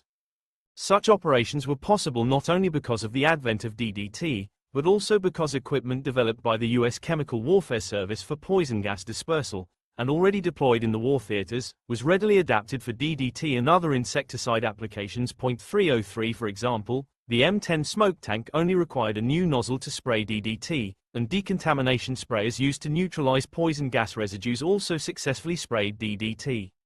One complication was that, from a medical point of view, spraying DDT onto beachheads before landing troops for combat would have been prudent, but the enemy might misinterpret the pesticide application as chemical or biological warfare. 303 This might have led to first use of chemical or biological weapons by the enemy, though, in their minds, such use would have been a retaliatory strike. A spiraling tit-for-tat conflict would have followed, as it had during World War I. Hence, DDT applications by Allied forces typically occurred following troop invasions. Brigadier General Raymond W. Bliss, the Assistant Surgeon General, said upon his visit to Saipan Island, where American soldiers had suffered an epidemic of dengue fever, that he was not surprised that about 8,000 Japs had been killed, but he was astonished by the complete absence of mosquitoes and flies. 387 When American forces first conquered Pacific Islands, he said, clouds of insects made it difficult to see. Now if one mosquito is located, we consider it comparable to finding a four-leaf clover. The ghosts of the first Marines, wrote a journalist, if they linger at Guadalcanal today, must smile with tolerant amusement at the changes 2 years have wrought. 388 The assistant commanding officer of the naval base told the journalist, hell, we don't even take Atabrine anymore. Americans greeted this parade of astonishing news, coming on the heels of heavy losses to tropical diseases early in the war, like soldiers coming home. The reports of progress which reach the Surgeon General's office almost daily, wrote Brigadier General Simmons, compete in interest with the war bulletins from the fighting fronts. Such reports have fired the popular imagination, and the symbol DDT is acquiring a mysterious, romantic aura. It is coming so rapidly into common use that it bids fair to join the ranks of such well-known war-borne army terms as Jeep, radar, and bazooka. 349 In January 1944, U.S. production of DDT amounted to less than £60,000 per month. By the end of the year, it had skyrocketed to £2 million per month, still almost exclusively for military use, and still considered to be in critically short supply. 389, 390 At the end of the war, U.S. production reached £3 million per month. 373 To provide the typhus control program in Naples in January 1944, DuPont charged $1.60 per pound. 391 By January 1945, due to the big production increase, the cost fell to 60 cents per pound. That month, Brigadier General Simmons wrote, the possibilities of DDT are sufficient to stir the most sluggish imagination, but even if all investigations should cease today, we already have a proud record of achievement. In my opinion, it is the war's greatest contribution to the future health of the world. 349. Wartime advances against insect vectors of disease led to improvements beyond the development and widespread use of DDT and Atabrine. Insect repellents were improved with the inclusion of dimethyl pH phthalate, DEET. 0.63 The airplane application of Paris green for larvicidal use was increased from a maximum payload of 700 pounds to one of 3,000 pounds, which greatly improved malaria control. 0.3921 Particularly productive pilot dispersed more than £500,000 of Paris green onto the island of Corsica in 1944. Pressure cylinders were created that used liquid Freon 12 as a propellant to disperse pyrethrum in a fine mist in order to kill mosquitoes in enclosed spaces, and 35 million of these bug bombs were deployed to the battlefield. 357 Perhaps most remarkable, organizations with a history of on-again, off-again cooperation coordinated their efforts to eradicate vector-borne diseases, especially malaria. The U.S. Army, U.S. Navy, Public Health Service, National Research Council, Bureau of Entomology and Plant Quarantine, War Production Board, and Institute of Inter-American Affairs worked with each other and with chemical manufacturers, universities, and foundations to eradicate malaria on the battlefields. Cooperation also extended internationally among the United States, United Kingdom, and Australia. These cooperative efforts and battlefield demands facilitated the scaling up of DDT production to astronomical levels. By August 1945, Westinghouse alone produced 1.3 million DDT bug bombs per month for use in the Pacific Theater. 393 The bomb's lightweight steel encasement contained 2% pyrethrum, 3% DDT, 5% cyclohexanone, 5% lubricating oil, and 85% Freon 12, which acted as the dispensing agent. 373 The bomb was innovative not just for the use of DDT, but also for this use of Freon to distribute the insecticide. One of the most prominent physicians in the United States wrote in 1945 that the Freon bomb alone may, in the years to come, more than repay the costs of World War II. 394 Freon was later banned by the Montreal Protocol because it destroyed ozone in the Earth's stratosphere. Meanwhile, the need for DDT to eradicate malaria in Europe was still urgent. Greece experienced a malaria epidemic immediately after the war ended there, with reports that in some areas all residents were infected. 395 In response, in August 1945, the UN Relief and Rehabilitation Administration initiated the largest ever airborne combat against malaria. Paul Muller and his colleague Paul Lauger, the director of research at J.R. Geigy, announced that same month, in their first public statement to the press, that DDT could prevent between 1 million and 3 million deaths from malaria per year, that it might even rid the Earth eventually of all insect-transmitted diseases, and that it could ultimately eliminate all flies and mosquitoes from the United States. 396 The Anopheles mosquito and the typhus-carrying louse would join the dodo and the dinosaur in the limbo of extinct species. 303 The Miracle of DDT, 1945-50 If the tales of DDT miracles are borne out, there ought to be no excuse for any insect-borne disease. A housefly ought to become a curiosity. Dogs ought to lead flealess lives of bliss. New York Times report on the conquest of typhus in Naples, 1,944,376. During the war, small experimental trials of DDT were allowed for civilian use. For example, on July 8, 1945, the Long Island State Park Commission and the Nassau County Mosquito Extermination Commission tested the Todd insecticidal fog applicator, an adaptation of the fog generator used on the warfronts, at Jones Beach, New York. 397 Early arrivals among the 60,000 visitors at Jones Beach State Park here today found themselves suddenly enveloped in billowing clouds of sweetish-smelling fumes, wrote a correspondent for the New York Times. Mounted on an open truck, the device blanketed the beach at the rate of an acre a minute with a fog mixture of light oil, atomized into infinitesimal particles by the generator, and a 5% solution of DDT. The fumes, noted the correspondent, do not cause harm or discomfort to human beings. In fact, the Model K Heffernan was employed to eat a hot dog and drink a Coke while in the midst of the DDT fog. The New York Times reported that, after the cloud had dissipated, it lasted only 15 minutes, not a fly or mosquito remained. 372 The experiment demonstrated that at a cost of only 17 cents per acre, mosquitoes and biting flies could be eradicated from beaches. 398 Near the end of the war, a close observer of DDT's series of successes on the battlefield wrote that the post-war potentialities of DDT are almost infinite. 358 At the beginning of August 1945, the War Production Board allowed small quantities of DDT to be used for civilian and agricultural applications. 399 A few days later, the United States dropped a nuclear bomb on Hiroshima, and then another on Nagasaki.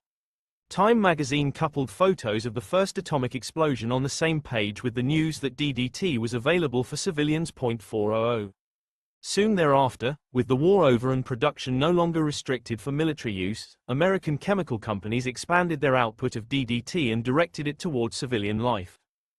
In 1945, U.S. production reached £36 million. 102 That year, an advertisement for the insecticidal flitgun, which had begun to incorporate DDT into its formulation, paired an image of a soldier shooting the Japanese enemy in the back with an image of a person spraying a fly with a flitgun.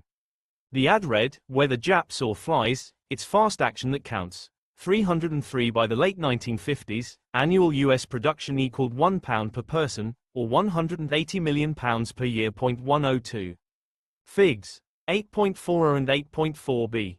Jones Beach DDT experiment and demonstration with Model K Heffernan, July 8, 1945. Photo of beach spraying from the Bettman collection. Photo of K Heffernan by George Silk, from the Life Picture collection, both via Getty Images. Production on such a scale was possible in part because of the use of chemical warfare production facilities by insecticide manufacturers. 303 These facilities were purchased or leased from the Chemical Warfare Service, which Congress elevated into the Chemical Corps in 1946. A spectacular example of conversion of a war gas production facility to a private sector pesticide plant is the Rocky Mountain Arsenal. The plant for producing mustard gas was used by a new insecticide company to develop two new pesticides similar in structure to DDT, Aldrin and Dildren. Leadership of the new company was provided by the former commander. In the United States, DDT and other new pesticides facilitated the rapid expansion of the chemical industry. In 1939, 83 U.S. companies focused their manufacturing on insecticides and fungicides. 363 By 1954, the number had risen to 275. The post-war flurry of excitement over DDT drew it into every corner of American life. DDT was even impregnated into wallpaper and paint, where it would chase flies, mosquitoes and other insects from a room. 401 DDT paint itself had many uses, from covering doorways, screens, garbage cans, and drains in houses to protecting the hulls of ships from barnacles. 402 Sherwin-Williams demonstrated the efficacy of DDT paint to 150,000 people in a Cleveland exposition by releasing 10,000 flies and letting them alight on screens that had been painted weeks earlier. One by one the flies got the DDTs and died. 303. In July 1945, the Connecticut Agricultural Experimental Station and the USDA Bureau of Entomology and Plant Quarantine sprayed the Yale Bowl via helicopter before a pop concert, so that music lovers could enjoy the program without mosquito slapping. 403 The New Jersey Mosquito Extermination Association advocated, on March 30, 1945, the firing of mortars loaded with DDT over the swamps and meadows of the state. 404 An Army plane sprayed the Jersey salt marshes on August 4, 1945. On August 9, 1945, the Michigan State Health Department sprayed DDT over Mackinac Island. 405 A journalist noted that extinction of the fly was celebrated here today. In a public bonfire, hundreds of old fly traps were burned. Coachmen who drive the island's famous surreys stowed away their horse nets. DDT's effect on flies was like the atomic bomb. Fig. 8.5. Companies incorporated DDT into a wide variety of consumer products, including wallpaper for nurseries. In mid-August 1945, a Mitchell bomber flying at 200 miles per hour at 150 feet sprayed 1,100 gallons of DDT over half of Rockford, Illinois, to halt the spread of infantile paralysis due to polio. 406,407 The purpose was to eradicate flies that might transfer the polio virus from human feces to food. The other half of the city was left untouched to allow the effectiveness of DDT to be evaluated, but only the authorities and observant residents knew which half of the city was the test area and which half the control. To make public this information, said a polio expert from Yale University in charge of the campaign, might cause a stampede into the protected area. This and the hysteria that could attend such a movement are the things we want to prevent. This experiment inspired many others on the east coast of the United States, led by the Fly Abatement Unit of the Army Neurotropic Virus Commission. 408. Fig. 8.6. The new and wonderful way of using DDT presented by the retailer Gimbals. Upscale department stores added DDT products to their lines of luxury goods. Macy's began selling Mighty Kill insecticide in August 1945 for 49 cents a quart. 409 Bloomingdale's advertised a half pint for $1.25. 410 By September, supply restrictions had eased sufficiently for the comforts afforded by DDT to be shared with zoo animals. The same insecticidal fog applicator used at Jones Beach sprayed a mixture of 3.5 pounds of DDT in 11 gallons of Grade 2 fuel oil, with pine oil for scent, onto Chang the elephant, as well as the giraffes, bison, elk, and red deer at the Central Park Zoo. 411 The Department of Parks also pumped the fog into birdhouses through the zoo's network of steam and water pipes. In this way, the flies and other bothersome insects were exterminated from the zoo. Also in September, Westinghouse Electric Appliance Division announced that its DDT bug bomb used during the war would become increasingly available in the near future for housewives who want to kill flies, mosquitoes and other insects around the house. 412 Each bug bomb contained 1 pound of aerosol, enough to debug 150,000 cubic feet of space, the equivalent of 10 to 15 homes. Once the valve was opened, the insecticide is propelled into the air in particles so fine that there may be 100 million of them in a single drop of liquid. Conveniently, housewives using the bomb do not have to wear any special protective clothing or mask. With the explosion of DDT into the civilian marketplace, all manner of fraudulent claims were made. Barely a month after DDT products hit the shelves, in September 1945, the U.S. Department of Agriculture launched a countrywide campaign against firms and individuals who violated the labeling provision of the Insecticide Act of 1910 by selling so-called DDT products, which really contained as little as 0.01% DDT, rather than the recommended 5%. The Better Business Bureau of New York City, responding to complaints about false advertisements, found two areas of concern: the overemphasis of DDT in labels and copy, suggesting that it is the principal ingredient in an insecticide, and the claim, expressed or implied, that DDT will kill all insect pests. 414 The availability of DDT constituted part of the overall easing of wartime restrictions. The Depression and the war bottled up American consumerism in a decades-long funk, and this pent-up enthusiasm to spend could not be held back any longer. A New York Times article recommended the hand grenade-shaped DDT aerosol bomb for a Christmas gift. 415 Macy's ran an advertisement on October 1, 1945, under the banner, "When will Macy *S have it?" 416 included in that list. When are you going to have really good American watches? We had Elgins and Hamiltons last week. More in a month or so. How about lawnmowers? We were the first with them weeks ago, and we have them now. Men's white shirts with French cuffs. Where were you last Thursday? Keep watching for more. Airplanes. Within a matter of days. Vacuum cleaners. Samples in a few weeks. Good stocks probably by November. DDT aerosol bombs. New low price at Macy's. Phonographs. On August 6 we got in more than we'd had in 4 years. Still a wide choice today. Sheets. We have M. We just don't talk about M. In 3 or 4 weeks, we'll talk. Washing machines. If not October, then certainly November. And not a preview. You'll be able to buy. Harmonicas. They're back. We were first to have metal harmonicas on September 14. DDT's power bestowed upon it metaphorical status. New York Mayor Fiorello H. LaGuardia complimented the 1945 No Deal Party candidate for mayor, Newbold Morris, upon his oratory skills by describing his radio talk as a most impressive, telling statement, fortified by sincerity. It was indeed a skillful use of heavy artillery and a beneficial sprinkling of DDT at one and the same time. 417 DDT even crept into news stories about the prosecution of war criminals. Omori prison camp, that Nippon pest hole, wrote a correspondent, has been cleaned up with DDT powder, and General Tojo and other high-toned Jap war criminals have moved in. To deverminate it now will call for a stronger kind of powder. 418 production increases led to further price decreases. In 1946, just 1 year after the war, the U.S. federal government sprayed DDT over vast tracts of land to eradicate the gypsy moth at a cost of only $1.45 per acre, whereas the cost of dispensing the much less effective arsenate of lead from high-powered ground sprayers reached up to $25 per acre. 419 The amateur entomologist Leopold Trouvelot had brought gypsy moths from France to Massachusetts in the late 1860s for use in his hobby of crossbreeding silk-making caterpillars. 320 larvae escaped from Trouvelot's backyard and spread first down his street, coinciding with his move back to France, and then throughout much of the eastern United States, destroying valuable trees in their path. Fig. 8.7.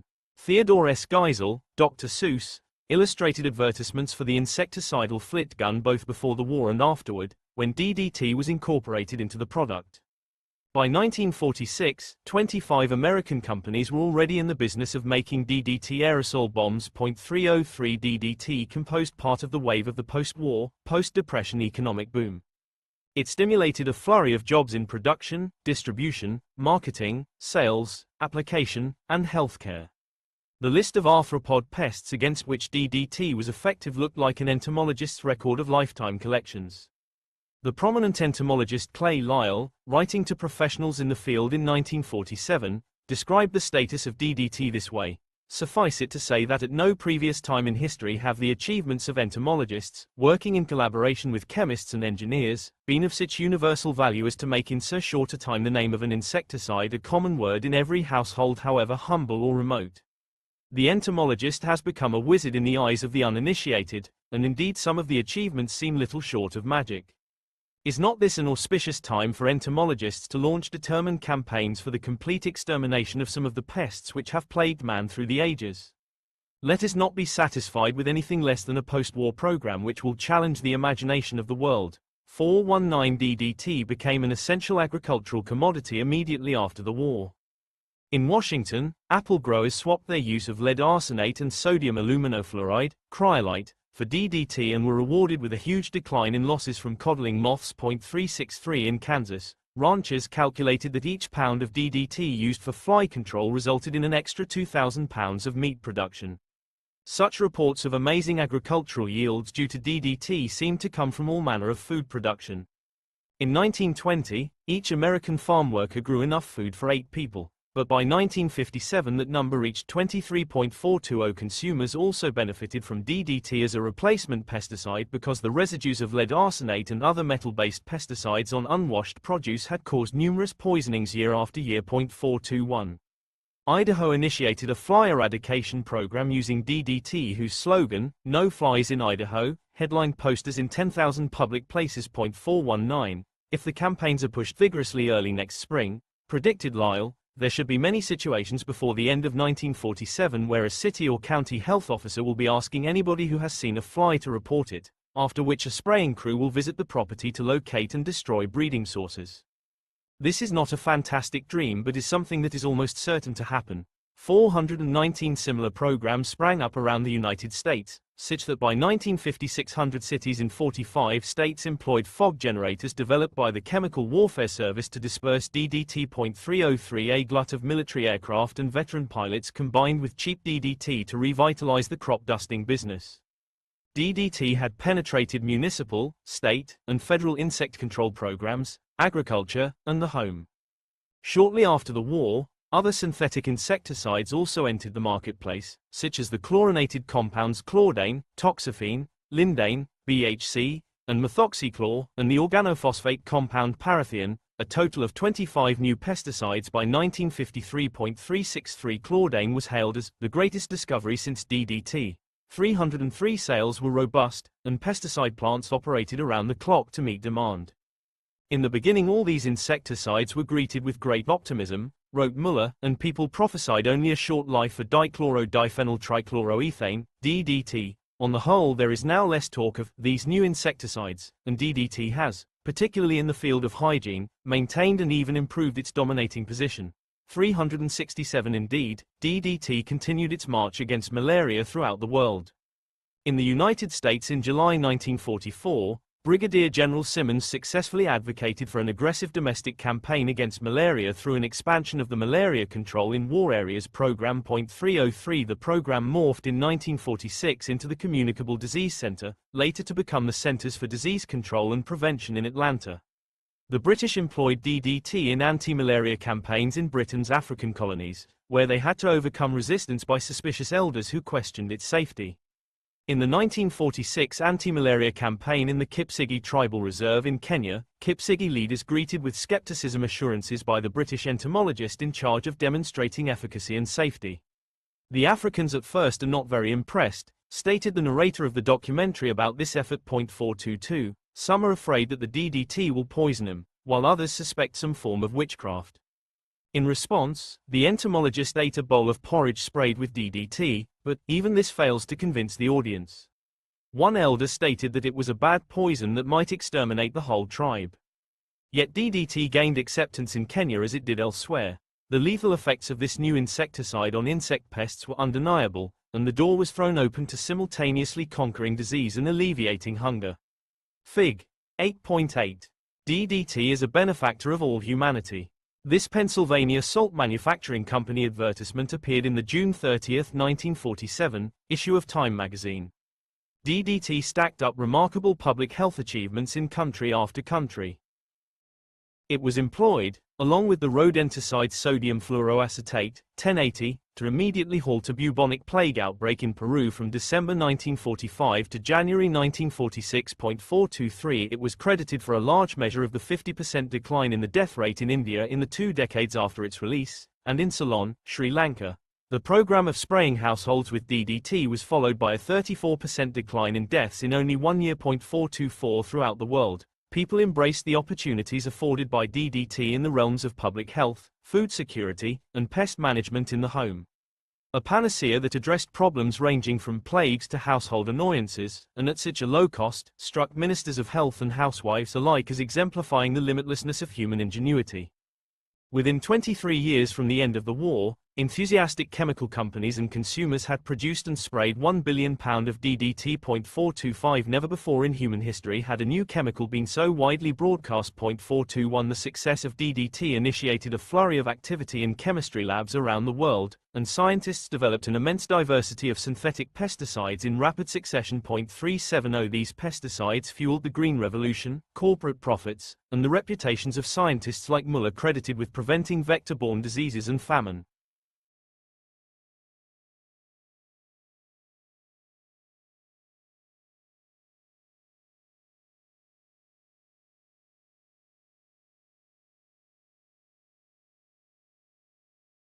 (16 to 1959). Behold, this is the enemy of the world, the destroyer of civilizations, the parasite among nations, the son of chaos, evil incarnate, the ferment of decay, the formative demon of humanity's destruction. Reich Minister of Propaganda Joseph Goebbels at the Nuremberg Nazi Party rally, September 9, 1,937,305. God gave us this earth to be cultivated as a garden, not to be turned into a stinking pile of rubble and refuse. Brigadier General Telford Taylor, chief prosecutor in the U.S. military tribunal at Nuremberg against IG Farben officials, August 27, 1,947,426. After World War I, many critics accused chemical companies not only of profiteering from war, but also of encouraging it. 303 In 1934, Fortune magazine published a commentary reflecting on the cost of killing each enemy combatant in the war, which it calculated at $25,000.427. Fortune stated that, every time a burst shell fragment finds its way into the brain, the heart, or the intestines of a man in the front line, a great part of the $25,000, much of it profit, finds its way into the pocket of the armament maker. 427 A French economist pointed out that the role of competition in the armaments industry is unique. The trade in arms is the only one in which an order obtained by a competitor increases that of his rivals. The great armament firms of hostile powers oppose one another like pillars supporting the same arch. And the opposition of their governments makes their common prosperity. 427 Senator Gerald Nye of North Dakota republished the Fortune article in the Congressional Record, and it was condensed for the subscribers of Reader's Digest. 303 The best-selling book Merchants of Death, which emphasized that World War I created 21,000 new millionaires in the United States, absorbed readers that same year, and many other, similar publications followed. 428 Senator Nye chaired a Senate committee to investigate munitions companies, prompting a member of the DuPont family to accuse communists of inciting the popular reaction against his and other chemical companies. The DuPont company had garnered profits of $228 million during World War I, and so the company took the brunt of the criticism. 303 Nye quipped, "We may expect the next war to make the world safe for DuPont Cressy." 429. President Franklin D. Roosevelt expressed a similar sentiment when he stated, "The private and uncontrolled manufacture of arms and munitions and the traffic therein have become a serious source of international discord and strife. This grave menace to the peace of the world is due in no small measure to the uncontrolled activities of the manufacturers and merchants of engines of destruction, and it must be met by the concerted action of the peoples of all nations." 430 Advances in chemical weaponry and insecticides continued to feed into each other's development in the years leading up to World War II. This was especially the case in Germany. The German chemical conglomerate IG was formed in 1916 as a community of interest of the German dyestuff industry, Interessen Gemeinschaft der deutschen Tierfarbenindustrie, from the chemical giants BASF, Bayer, and Hearst, along with the smaller companies Agfa, Casella, Cal, Termere, and Gratium. 326. In 1925, these 8 companies combined their post-war resources into a single corporation known as IG Farben Industrie Aktiengesellschaft, or IG Farben for short. 326. It was the largest chemical company in the world, and its share value more than tripled the following year. The company expanded into munitions and so integrated its nitrate plants with the consumers of those nitrates in the explosives industry. It also pushed an aggressive production program for synthetic oil from coal, despite the high cost, because Germany's lack of domestic oil production posed a major war liability. With the assent of the Nazis, IG Farben cozied up to the party leadership, and provided critical financial support to Hitler's election campaign in early 1933. 326 IG Farben was Germany's largest corporation, and the company provided Hitler with the single largest donation in his election campaign. At first the company leadership aimed to protect its Jewish scientists. 326 Karl Bosch, the first engineer to win a Nobel Prize in chemistry for his work on chemical high-pressure methods, met with Hitler just after the March 1933 election in order to discuss the importance of IG Farben's program to synthesize oil from coal. He told Hitler that the expulsion of Jewish scientists from Germany would set back both physics and chemistry in the country by a century. Hitler immediately responded, "Then we'll work 100 years without physics and chemistry." 326 Hitler never again met with Bosch. Bosch learned in April 1933 that his former partner Haber had been forced to resign his professorship at Berlin University and his directorship of the Kaiser Wilhelm Institute for Physical Chemistry and Electrochemistry, even though he was a convert to Christianity and one of the most prominent German scientists. 326 Bosch tried to gather Germany's non-Jewish Nobel Prize winners into a group that would resist the persecution of Jewish scientists. The effort failed as even one of Haber's students said, "We cannot draw our swords for the Jews." 301. IG Farben completed its Nazification in 1937. 326 Nearly all board members who were not yet in the party joined. Jewish officials, including supervisory board members, were fired, and Bosch fell from his post as leader of the company to an honorary position. The company led corporate financial backing of the Nazi Party, and it provided the war materials that enabled Nazi expansionism: synthetic oil, synthetic rubber, Buna, lubricants, explosives, plasticizers, dyestuffs, and thousands of other chemically based essential ingredients of war, including poison gases. The fruits of that expansion for IG Farben began with the annexation of Austria on March 11, 1938. 326 Within days the company sent a memo to Nazi occupation officials in which IG Farben asked for the authority to absorb Austria's largest chemical company, Pulverfabrik Skoda Werk Wetzlar AG, Skoda Wetzlar Works, 326,426. This takeover, IG Farben officials argued, would strike a blow to Jewish influence in Austrian industry because the Rothschild family held the majority share interest in the bank that controlled the company. By the fall of 1938, Jewish leaders of Skoda had been fired, the general manager of Skoda had been stomped to death by Nazi stormtroopers, the Jewish representative of the Rothschilds had fled Austria, and the company belonged to IG Farben. 326. Next to fall to Nazi and IG Farben expansionism was Czechoslovakia, with the September 29, 1938, signing of the Munich Pact by the British Prime Minister Neville Chamberlain and the French Prime Minister Edouard Daladier. 326 This capitulation to Nazi demands for control of Sudetenland, the German-speaking regions of Czechoslovakia, also facilitated IG Farben's scheme to absorb the largest chemical company in Czechoslovakia, the Verein für Chemische und Metallurgische Produktion of Prague, Prager Verein. 426 Because 25% of the Czech company's directors were Jewish, IG Farben had the leverage it needed for the takeover. 326 The Sudeten German Economic Board confirmed this political reality with its advisory to IG Farben that the Czech Jewish management in Prague is done for. 426 The day after the signing of the Munich Pact, the head of IG Farben, Hermann Schmitz, sent a telegram to Hitler hinting at the company's interest in the region. Schmitz was, he wrote, profoundly impressed by the return of Sudeten Germany to the Reich, which you, my Führer, have achieved. 426 Schmitz added to the telegram that IG Farben puts an amount of 500,000 Reichsmarks at your disposal for use in the Sudeten German territory. 426. German troops entered Sudetenland the following day, on October 1, 1938. 426. Negotiations for the takeover of Prager Verein stalled as company management resisted. At a meeting on December 8, an IG Farben leader, Georg von Schnitzler, told the Praga-Viren leadership that he knew they were undermining the deal for IG Farben to acquire their critical chemical plants. He would, therefore, need to alert the German government that because of their attitude, social peace in the Sudeten area was being menaced and that unrest could be expected at any moment. 426. The responsibility for that unrest, he informed them, would be theirs. The following day, the Praga-Viren leadership agreed to sell the critical plants. Poland was Germany's next target.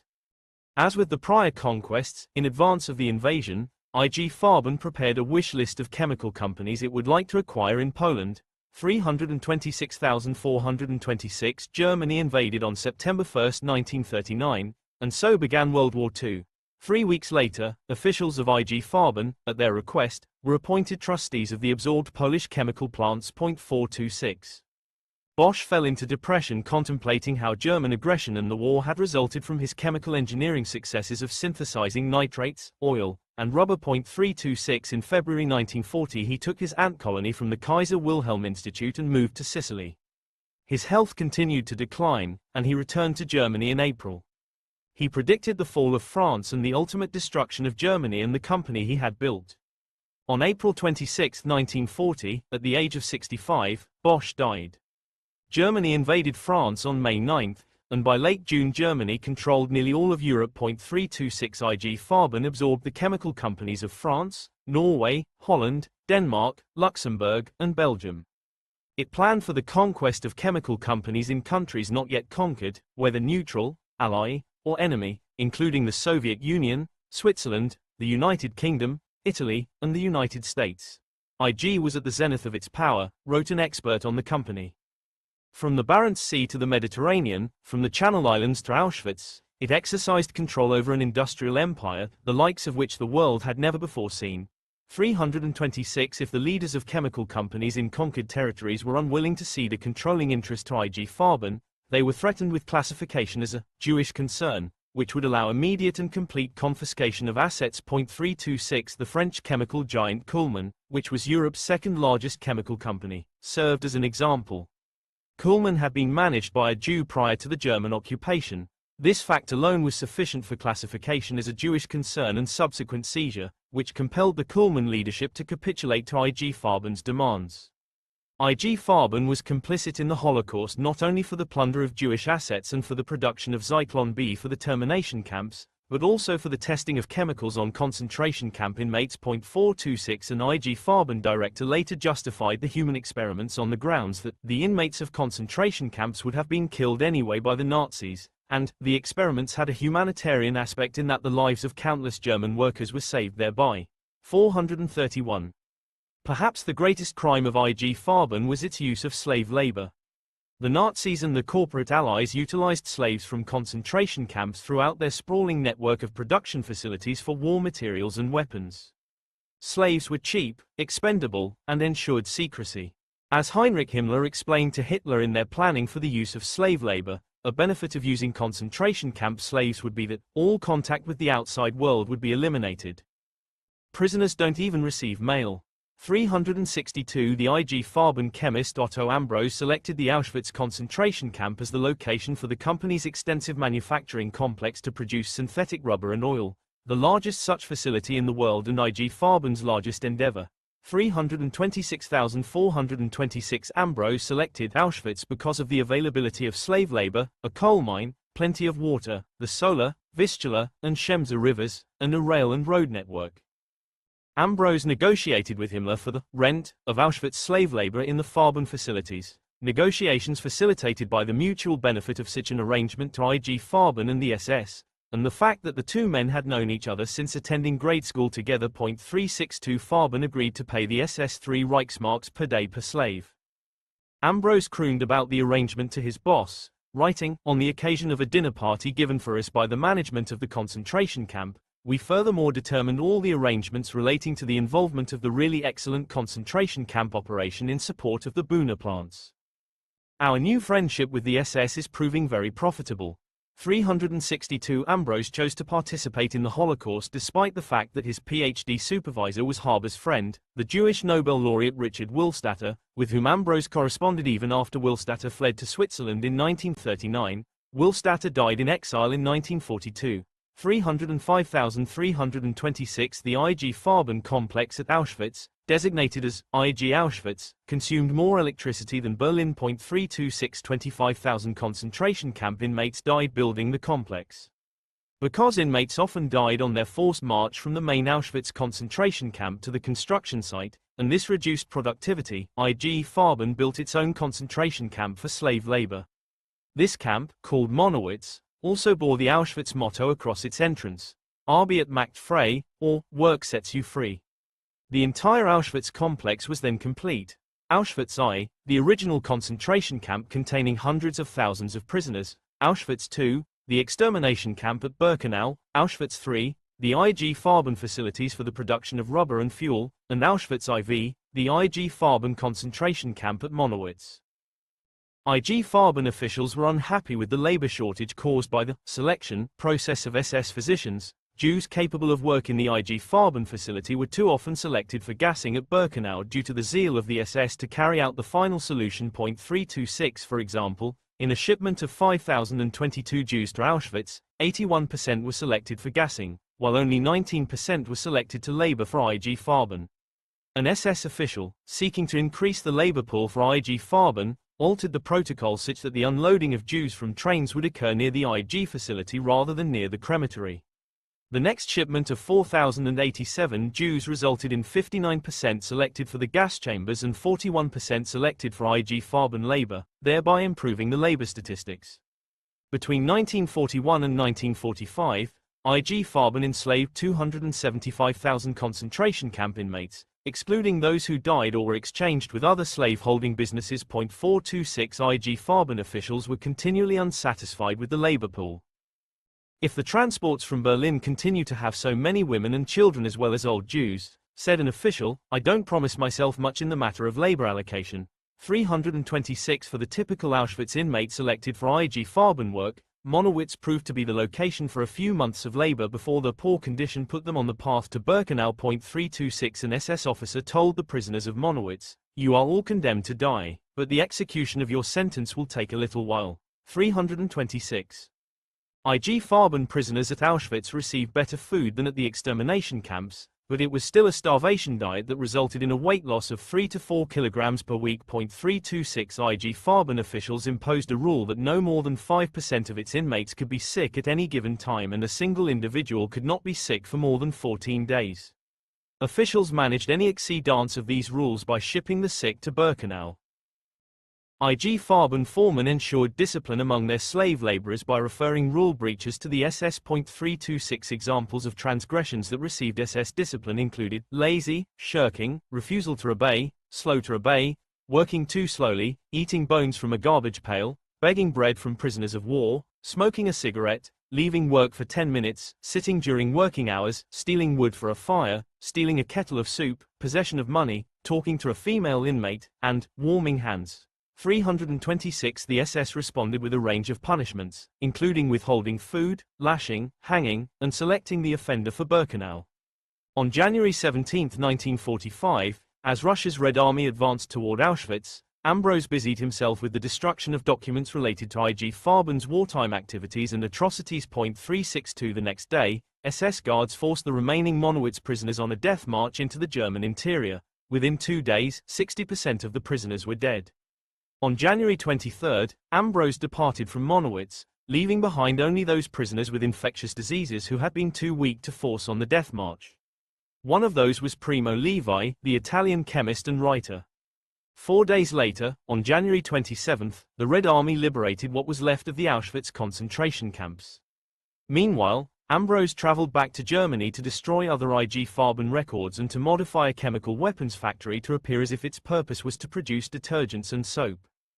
The U.S. military tribunal at Nuremberg indicted 24 IG Farben leaders for war crimes. 426. The most serious charge, Count 3, slavery and mass murder, stated, in the course of these activities, millions of persons were uprooted from their homes, deported, enslaved, ill-treated, terrorized, tortured, and murdered. 426. Brigadier General Telford Taylor, the chief prosecutor, opened the case on August 27, 1947, with a chilling statement to the court. The grave charges in this case have not been laid before the tribunal casually or unreflectingly. The indictment accuses these men of major responsibility for visiting upon mankind the most searing and catastrophic war in human history. It accuses them of wholesale enslavement, plunder, and murder. These are terrible charges. No man should underwrite them frivolously or vengefully, or without deep and humble awareness of the responsibility which he thereby shoulders. There is no laughter in this case, neither is there any hate. 426. General Taylor stressed the methodical nature of the actions of IG Farben's leaders. The crimes with which these men are charged were not committed in rage, or under the stress of sudden temptation. They were not the slips or lapses of otherwise well-ordered men. One does not build a stupendous war machine in a fit of passion, nor an Auschwitz factory during a passing spasm of brutality. What these men did was done with the utmost deliberation. In this arrogant and supremely criminal adventure, the defendants were eager and leading participants. They joined in stamping out the flame of liberty, and in subjecting the German people to the monstrous, grinding tyranny of the Third Reich, whose purpose it was to brutalize the nation and fill the people with hate. They marshaled their imperial resources and focused their formidable talents to forge the weapons and other implements of conquest which spread the German terror. They were the warp and woof of the dark mantle of death that settled over Europe. 426. General Dwight D. Eisenhower, at the close of the war, assigned an investigative team to explore IG Farben's role in the creation of Nazi military power, including IG Farben's absorption of the chemical companies of conquered nations. 326. General Taylor noted in the Nuremberg trials that Europe was dotted with mines and factories which they coveted, and for each step in the march of conquest there was a program of industrial plunder which was put into prompt and ruthless execution. 426. Eisenhower's team concluded, without IG's immense productive facilities, its far-reaching research, varied technical experience and overall concentration of economic power, Germany would not have been in a position to start its aggressive war in September 1939. 326. The court sentenced Ambrose to 8 years in prison for war crimes and crimes against humanity through participation in enslavement and forced labor, as well as the mistreatment, terrorization, torture and murder of enslaved persons. 432. 11 other IG Farben officials were found guilty and sentenced to imprisonment for periods of 1.5 years to 8 years. 326. An outraged chief prosecutor said the punishments were light enough to please a chicken thief. 326. Tabern, 1936-45. Mix together saltpeter, charcoal, and sulfur, and you will make thunder and lightning. Roger Bacon, ca. 1270s. 433. We wish, at the moment, to poison insects because they threaten the health of our troops. Coincidentally, the Chemical Warfare Service is actively at work in an attempt to improve our methods for poisoning Germans and Japanese. The fundamental biological principles of poisoning Japanese, insects, rats, bacteria, and cancer are essentially the same. Basic information developed concerning any one of these topics is certain to apply to the others. William N. Porter, Chemical Warfare Service Chief, 1,944,303. With the ascent of the Nazis to total power in Germany and before the outbreak of war, IG Farben officials advocated enhanced German production of chemical weapons. These, they argued, could be deployed against enemy civilians in the upcoming war to instill panic when people would find every door handle, every fence, every paving stone a weapon. 400. IG Farben officials pointed out that Germans would hold the advantage even if Allied forces retaliated because of the storied German discipline.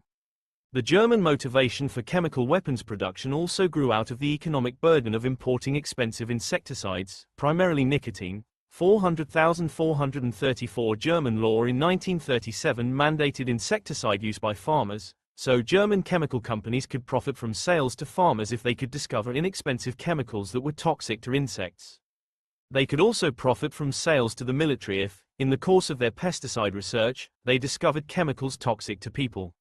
The IG Farben chemist Gerhard Schrader critically advanced both fronts when, in his search for new insecticides, he manipulated the structure of the toxic compound chloroethyl alcohol. 435. Schrader replaced different atoms in the molecule and tested the resulting compounds for toxicity. He arrived at a family of chemicals known as organophosphates and found many to be extremely toxic to insects.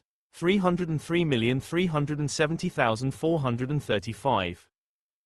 On December 23, 1936, Schrader synthesized an organophosphate chemical with cyanide attached and found that it killed 100% of treated aphids even at the infinitesimal concentration of 2 parts per 100,000.435 within a few weeks. Schrader experimented with manufacturing techniques and discovered that his new chemical exercised an extremely unpleasant toxic effect on man.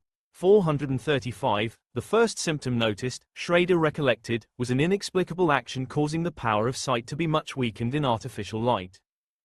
In the darkness of early January it was hardly possible to read by electric light, or after working hours to reach my home by car. 435 Schrader noted that the smallest quantity of the substance 7 dropped by inattention on the bench caused strong irritation of the cornea and a very strong feeling of oppression in the chest. 435 Schrader recovered from this accidental exposure to the world's first organophosphate nerve gas. On February 5, 1937, Schrader sent a sample of his discovery to a professor at the Factory Hygiene Institute of Elberfeld. 434,435 In March, Schrader applied for patent protection of the chemical series to which his Substance 7 belonged, with the hope that the chemicals could be used as insecticides. 435 A 1935 Nazi decree required any patent application with military potential to be kept strictly secret. By the time German Pat. 155/39, top secret, was issued, the extreme toxicity of Substance 7 to mammals had been confirmed by Schrader's colleague via testing on mice, guinea pigs, rabbits, cats, dogs, and primates, and so died its potential commercial application as an insecticide. 435. Fig. 9.1. Gerhard Schrader in his laboratory at IG Farben. From Bayer AG Corporate History and Archives. Schrader's colleague relayed the discovery to the Army Weapons Office, which immediately asserted control over research and production under the utmost secrecy. I was a few days later requested, reported Schrader, to demonstrate the preparation of the cyanide 7 in the Army anti-gas laboratories, Spandau Citadel, Berlin. Colonel Rudiger, at that time head of the department concerned, recognized the significance of the new substance for military purposes. He arranged the remodeling of the chemical laboratories in Spandau and provided for the installing of a modern technical experimental station for the manufacture of the cyanide. 435. The Nazis immediately discovered the benefits of Schrader's new chemical. It had no color and almost no odor, and it could kill via either inhalation or skin penetration. That same year, in 1937, Schrader relocated to a new IG Farben factory where he could pursue the study of organic phosphorus compounds undisturbed. 435 He received a bonus of 50,000 Reichsmarks, 16 times the annual salary of the average German worker. 362 Schrader described the detailed order of events that followed. In the years from 1937 to 1939 the HWA, Heereswaffenamt, the German Army Weapons Agency, busied itself with the technical production of the cyanide 7. This substance had been given the preparation number 991 by me. Professor Gross called it La 100.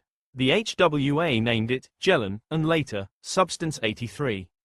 In the year 1939, the HWA built its own plant for the production of Substance 83 at Munster Lager, Heidkrug, Raubkammer.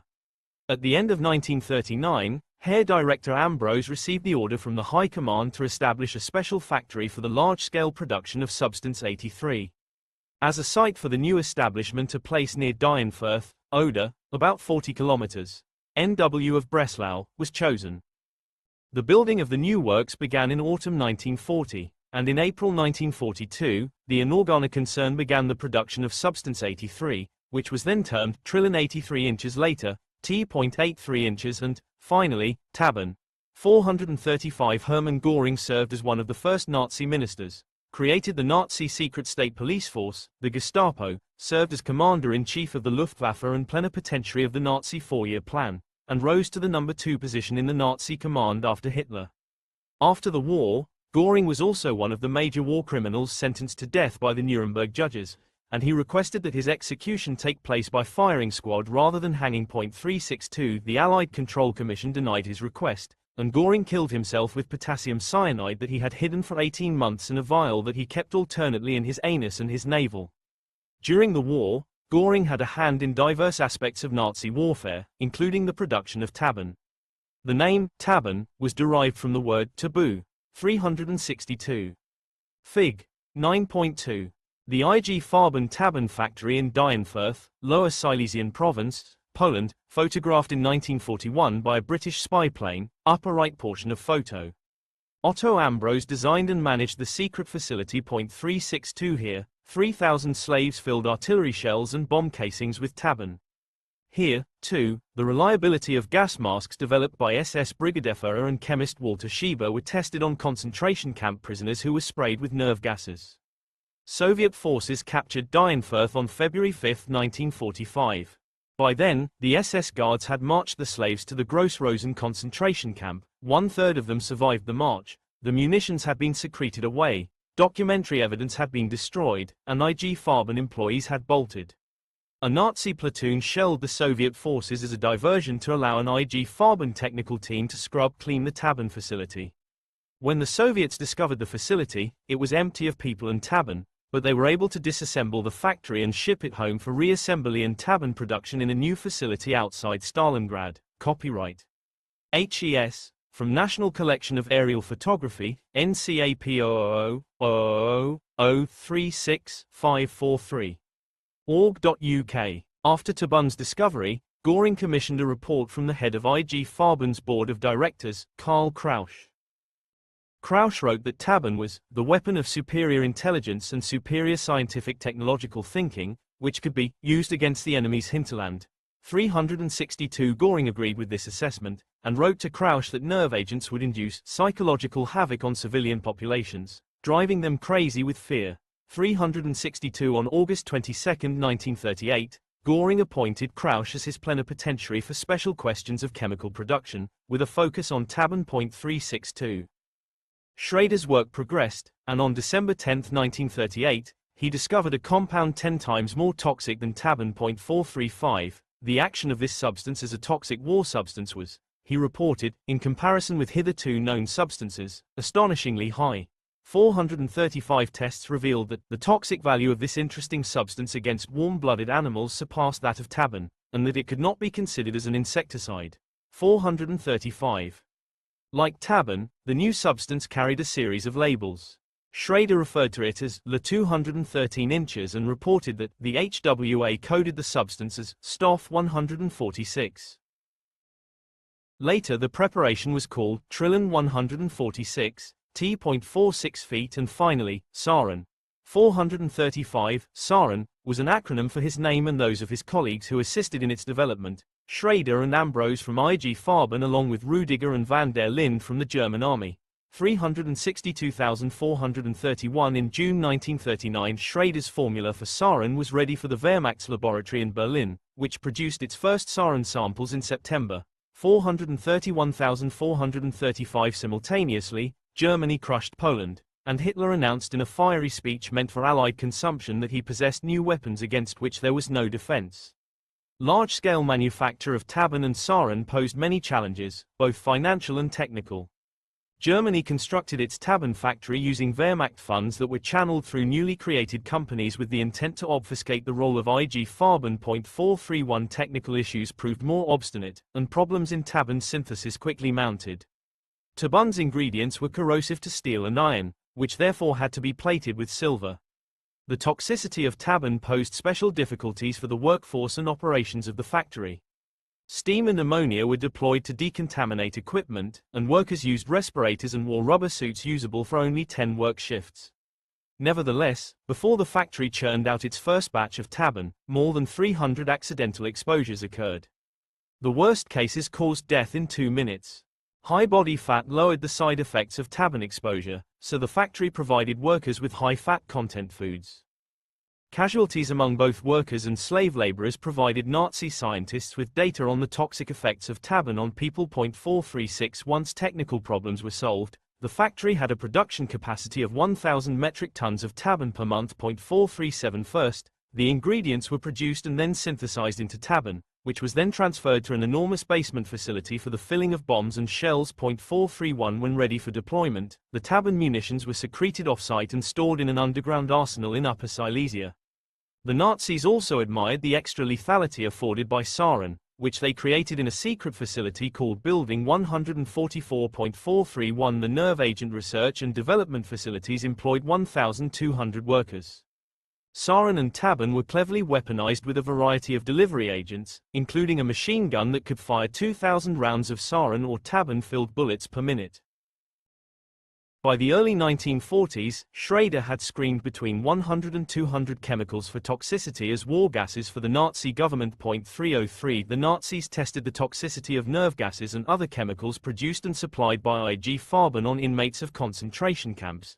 311,400,426 They created a museum to display the organs of animals gassed with Tabun and 4,000 photographs of people exposed accidentally or experimentally. 431 Schrader also created a plethora of organophosphate insecticides, including parathion and malathion. 303 He discovered that parathion had greater toxicity for insects than DDT. Unlike DDT, it killed every insect species against which it was applied.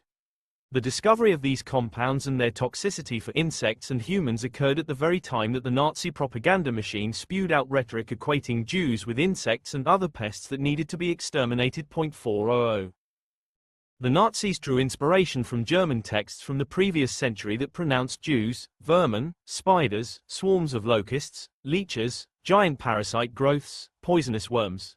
400 The famous 19th century German biblical scholar Paul de Lagarde stated of the Jews, "One does not have dealings with pests and parasites, one does not rear them and cherish them. One destroys them as speedily as possible." 438 Hitler extended this description to call Jews a pestilence and carriers of bacilli worse than Black Death. 400 Goebbels said, "Since the flea is not a pleasant animal, we are not obliged to keep it, protect it and let it prosper so that it may prick and torture us, but our duty is rather to exterminate it." Likewise with the Jew. 400 Eventually the Nazis reached a monthly production capacity of 12,000 tons of war gases, including Tabun, varieties of mustard gas for both warm and cold conditions, and an incendiary gas called N-Stoff that could even burn asphalt. 431 The Luftwaffe stockpiled nearly 500,000 gas bombs, ranging in size from 15 kilograms to 750 kilograms, containing phosgene, hydrogen cyanide, mustard gas, and Tabun, as well as a variety of other gases, acids, and bases. Nazi leaders intensely felt the pressure to use this arsenal. General Hermann Ochsner, in charge of the Nazi chemical troops, stated his position at the onset of the war that these gases were a potent weapon of terror. 431 There is no doubt, he said, that a city like London would be plunged into a state of unbearable turmoil which would bring enormous pressure to bear on the enemy government. By 1944, the Nazis were launching flying bombs, V-weapons, into England in batches of up to 200 at a time. 431 2,000 of these rockets rained down on Britain in the first 2 weeks of the offensive, which the Allies code-named Crossbow. 50 tons of V-weapons exploded in London daily, and the United Kingdom devoted half of its air power in a desperate attempt to shoot down the rockets. Although they were capable of delivering Tabun in these rockets and by numerous other means, the Germans did not do so. But they clearly came close. Hitler told Mussolini before D-Day in 1944 that he possessed weapons that would turn London into a garden of ruins. 431 members of Hitler's inner circle, including Martin Bormann, Hitler's private secretary, Joseph Goebbels, Reich Minister of Propaganda, and Robert Ley, head of the Nazi trade union, advocated for the unleashing of Tabun. The Allies were unaware of the existence of the German nerve gases. General Bernard Montgomery even left his Antiguas equipment behind in England when he landed his troops on the coast of Normandy. 431 The reason the D-Day invasion did not encounter gas attacks likely rested with a misinterpretation of Allied capabilities on the part of the Nazis. Ambrose worked with Schrader in the development of sarin, and he served as the director of the largest Tabun production company. Therefore, his knowledge of German chemical weapons capabilities was second to none. Ambrose and Albert Speer, who served as the Minister of Armaments and Hitler's architect, met with Hitler in May 1943 after the defeat at Stalingrad. 431 Nearly 2 years later, Speer plotted to assassinate Hitler by introducing Tabun into the ventilation of Hitler's bunker, but he was unable to overcome technical pitfalls of employing Tabun in such a manner. 326 After the war, he was one of the 22 accused major war criminals tried at Nuremberg, and he was the only one who pled guilty. The judges sentenced him to 22 years imprisonment. The agenda of the May 1943 meeting focused on the potential use of chemical weapons to reverse the Soviet advance. Ambrose pointed out that the Allies had superior capacity to produce chemical weapons. Hitler admitted that was likely the case for the previous generations of gas weapons, then added, "But Germany has a special gas, Tabun." In this we have a monopoly in Germany. 426 Ambrose provided the opposite and incorrect assessment. I have justified reasons to assume, he said, that Tabun, too, is known abroad. I am convinced that other countries, in case the German side might use these gases, would very shortly not only be able to imitate these special gases, but even produce them in much larger quantities. 426 This erroneous assessment, and its implication that Germany would incur more damage from retribution via gas weapons than it could induce by first use, may be the reason why the Nazis did not use their chemical arsenals on the battlefield. During the war, American scientific journals ceased publication of articles about chemicals related to nerve gases. 431 The Nazis followed American technical publications, and they rightly assumed that the sudden halt to such publications resulted from US censorship. The science blocked from publication, however, was the experimental trials of DDT. Ironically, Muller's employer, J.R. Geigy, had already relayed the discovery of DDT to the Nazis in 1942, but the DDT secrecy on the part of the United States had the unintended consequence of convincing Nazi scientists that the Allies, too, had developed organophosphate nerve gases. 303,431. The Allies also came within a breath of using the chemical arsenal. In June 1940, the chief of the Imperial General Staff, Sir John Dill, summarized his advocacy for first use of chemical weapons should German soldiers land on British soil. He wrote in a military memo, at a time when our national existence is at stake, when we are threatened by an implacable enemy who himself recognizes no rules save those of expediency, we should not hesitate to adopt whatever means appear to offer the best chance of success. 431 One of Dill's own senior staffers disagreed and wrote that should the British be the first to use chemical weapons, some of us would begin to wonder whether it really mattered which side won. Winston Churchill sided with Dill. Despite more than 2 years of intense pressure from Churchill and the War Cabinet, the British chemical weapons program was frustratingly slow to ramp up, and Churchill felt that this failure left Britain dangerously vulnerable to a German invasion. 431. What is the explanation of the neglect to fulfill these orders, he wrote, and who is responsible for it? Those concerned should be beaten up. 431. By July 1944, British stockpiles of chemical weapons were sufficient not only for home defense, but also for offense. Churchill wrote in a memo to his chiefs of staff that public opinions on which weapons and uses were considered moral versus immoral shifted on a short time scale. It is simply a question of fashion changing as she does between long and short skirts for women. I do not see why we should always have all the disadvantages of being the gentleman while they have all the advantages of being the cad. I quite agree that it may be several weeks or even months before I shall ask you to drench Germany with poison gas, and if we do it, let us do it 100%. In the meanwhile, I want the matter studied in cold blood by sensible people and not by that particular set of psalm-singing uniformed defeatists which one runs across now here now there. 431 The British prepared for chemical war not only through production of massive stockpiles of gas weapons, but also by manufacturing 70 million gas masks, 40 million containers of Antigas ointment, and 40,000 tons of bleach to be used for decontamination. 431 By the end of the war, Allied and Axis nations had amassed about 500,000 tons of chemical weaponry, none of which was employed on the battlefield. The total mass of poison gas used in World War I amounted to only 20% of this World War II stockpile.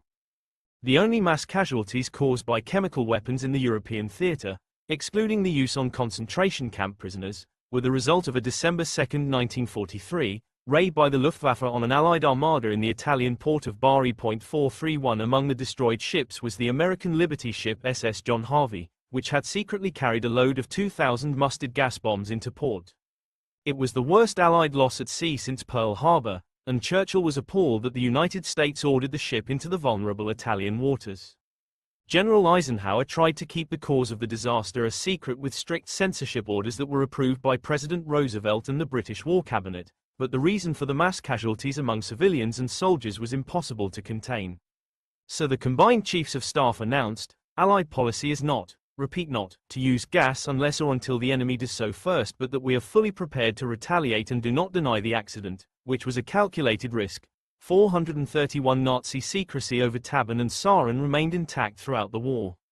Scientists knew only the steps for their particular stage of the chemical synthesis, rather than the complete recipe. 431 Even Schrader did not have full access to the research he unleashed. The chemicals were discussed using their many pseudonyms, and even the ingredients for tabun and sarin were called by false names that repeatedly changed. The Nazis buried the ledger bearing this information at the end of the war. A single leak nearly breached this wall of secrecy.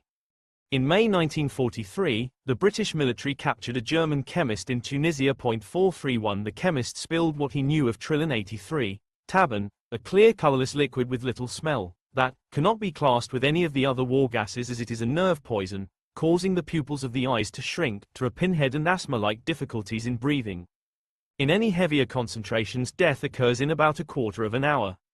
The German chemist provided detailed information on ingredients, effects, and means of delivery and defense.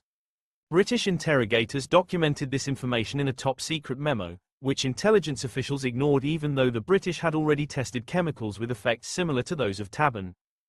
Organophosphates, 1944-59. The answer to a farmer's most fantastic dream, plants that kill their own insect pests, now appears within the realm of possibility. This dream lies in new systemic insecticides, phosphorus compounds developed in Germany, which are used not on the outside of the plant but inside it. Science newsletter, in an editorial about Schrader's systemic insecticides, 1,951,439. The shock of tabun's existence was only realized in April 1945, when British troops from Montgomery's 21st Army Group captured an abandoned German army proving ground called Raubkammer, the Robber's Lair, as well as a nearby cluster of bunkers. 362 The Robber's Lair contained a zoo for testing chemical weapons on animals, and the bunkers contained shells with an unknown substance. Chemical weapons specialists from the United States and United Kingdom descended upon the site.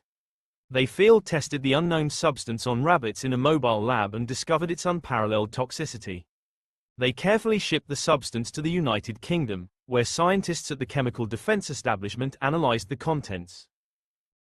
In a single weekend, and despite the constriction of their pupils caused by accidental exposure, the scientists discovered the composition and toxicity of tabun and the benefits of its antidote, atropine. 440 With the war winding down in Europe, the U.S. Chemical Warfare Service prioritized the importation of Hitler's chemists and their organophosphate nerve agents in order to advance U.S. chemical weaponry. 362 The priority had shifted from conquering Germany to containing the Soviet Union and conquering Japan, and thus captured German chemists and laboratories were prized assets. 431 General William Porter, who led the Chemical Warfare Service, ordered the shipment from the Robber's Lair to the United States of 5 of the 260 kilograms tabun bombs for field testing. 362 Within a few months, U.S. forces had shuttled 530 tons of tabun to the United States for testing. The Chemical Warfare Service also began the process of bringing German chemists to the United States to assist with chemical weapons development, despite objections from the State Department. Allied troops arrested Schrader in March 1945. Following the occupation of Leverkusen. 434 He was held with other prominent German scientists at Kransberg Castle, a medieval castle situated in the Taunus Mountains that had served as the headquarters of the Luftwaffe. 362 The Allies code-named the castle Dustbin, and there they held more than 20 IG Farben chemists and 6 board members, in addition to other Nazi scientists, physicians, and industrialists.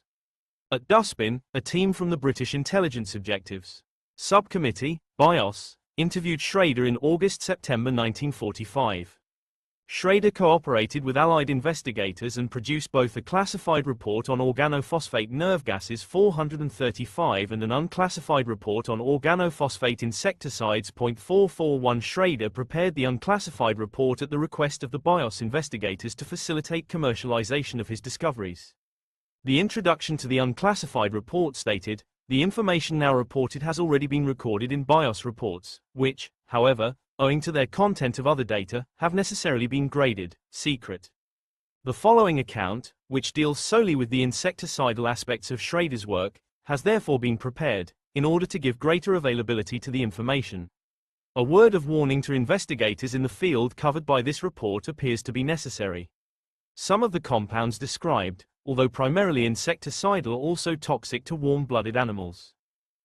It is known that other substances of similar general type are still more toxic to higher animals, and it is quite possible that workers undertaking synthetic studies in this series may prepare a substance sufficiently toxic as to constitute a real danger to themselves and others in the vicinity. 441 BIOS investigators released Schrader from custody, and he returned to work, rebuilding his destroyed laboratory and improving upon his organophosphate insecticides.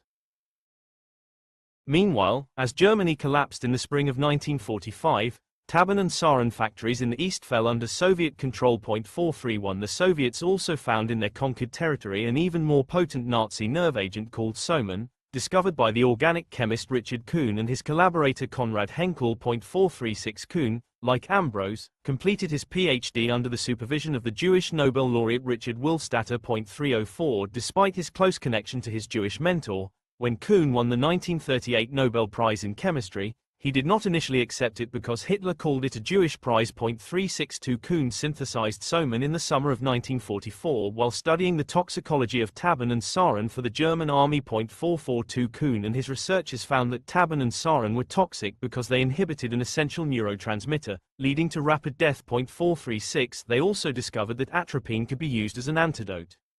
Schrader described the discovery of soman to his British interrogators. In 1944 my work was made known by the HWA to Professor R. Kuhn without my knowledge.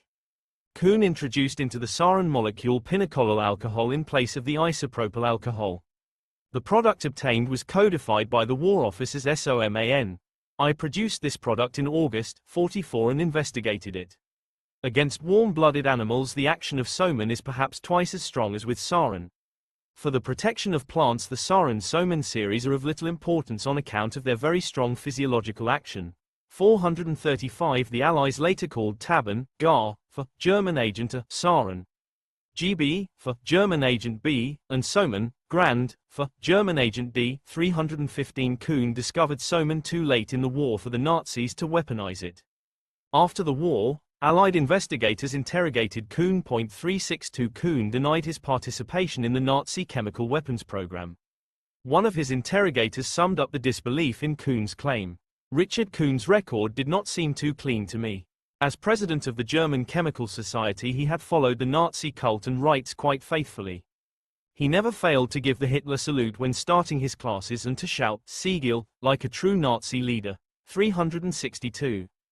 Indeed, Kuhn approved the funding for Otto Bickenbach's grant application entitled, Biological and Physical Chemical Experiments on Protein Plasma Substances Regarding the Effects of Chemical Warfare Agents and Bacterial Poisons. 436 Bickenbach used the funding for human experiments with the chemical weapon phosgene at the Natzweiler concentration camp.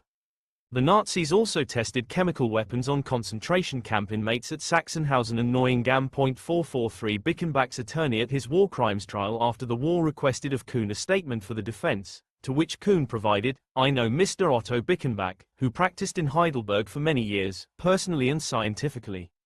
I do not doubt for a moment that his experiments with hexamethylene tetramine were scientifically outstanding, precise and that he pursued a high goal for the whole of mankind. The heroic self-experiment, of which I have now learned, confirms me in my conviction. It is my opinion that the results achieved by him, and those one can expect from him, will contribute to the blessings of many. 436 While the Soviets focused their research on developing soman, the British concentrated their experiments on sarin. British researchers conducted exposure trials on volunteer servicemen, as well as on chimpanzees, goats, dogs, and other mammals. 431 Despite casualties among their volunteers, the British soon produced 6 kilograms of sarin per hour. The Americans had a similar sarin production program, though at a much larger scale and at a cost of only $3 per kilogram. At the conclusion of the war in Europe, various U.S. government agencies formalized their recruitment of Nazi scientists, doctors, and engineers for classified research and development of American technologies and weaponry in Operation Overcast. 303 The Joint Chiefs of Staff approved the operation on July 6, 1945, in a classified memo whose subject read, Exploitation of German Specialists in Science and Technology in the United States. 362 The Joint Chiefs did not initially notify President Harry S. Truman of the enterprise, though his approval was sought and obtained at the end of the summer of 1946. The secret effort morphed into Operation Paperclip after German families compromised the original name by calling their military housing Camp Overcast. 362 The new name derived from the practice of Army intelligence officers, who would attach paperclips to the files of Nazis as a marker that the file should not be reviewed by the State Department because officials there would inevitably object to recruitment of Nazis. The qualifying language for recruiting German scientists, doctors, and engineers changed from allowing no known or alleged war criminals and no active Nazis to avoiding the recruitment of those who would plan for the resurgence of German military potential. 362 The program grew from modest to ambitious and from temporary visas to permanent residencies due to the emerging threat of the Soviet Union and the resulting competition for the talents of German specialists. 362 Operation Paperclip recruited more than 1,600 Nazi scientists, doctors, and engineers into U.S. agencies, one of which was the Chemical Corps, formerly the Chemical Warfare Service. One of the scientists recruited was Ambrose, a recruitment undertaken by Lieutenant Colonel Philip R. Tarr, who served during the war as the chief officer in the U.S. Army Intelligence Division of the Chemical Warfare Service, Europe.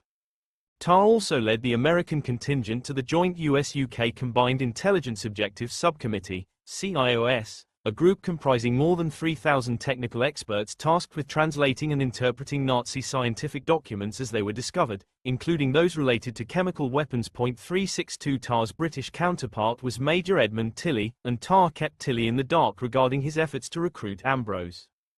The Chemical Corps sought Ambrose's detailed knowledge of production requirements of tabun and sarin, which they valued above justice for his crimes. 362 Immediately after the war, Tarr even dispatched Ambrose without escort on a secret mission to obtain blueprints for the silver-lined machinery used to produce tabun. At Ambrose's request, and in order to secure his cooperation, Tarr also tried to secure the release from dustbin of all the Nazi chemical warfare scientists.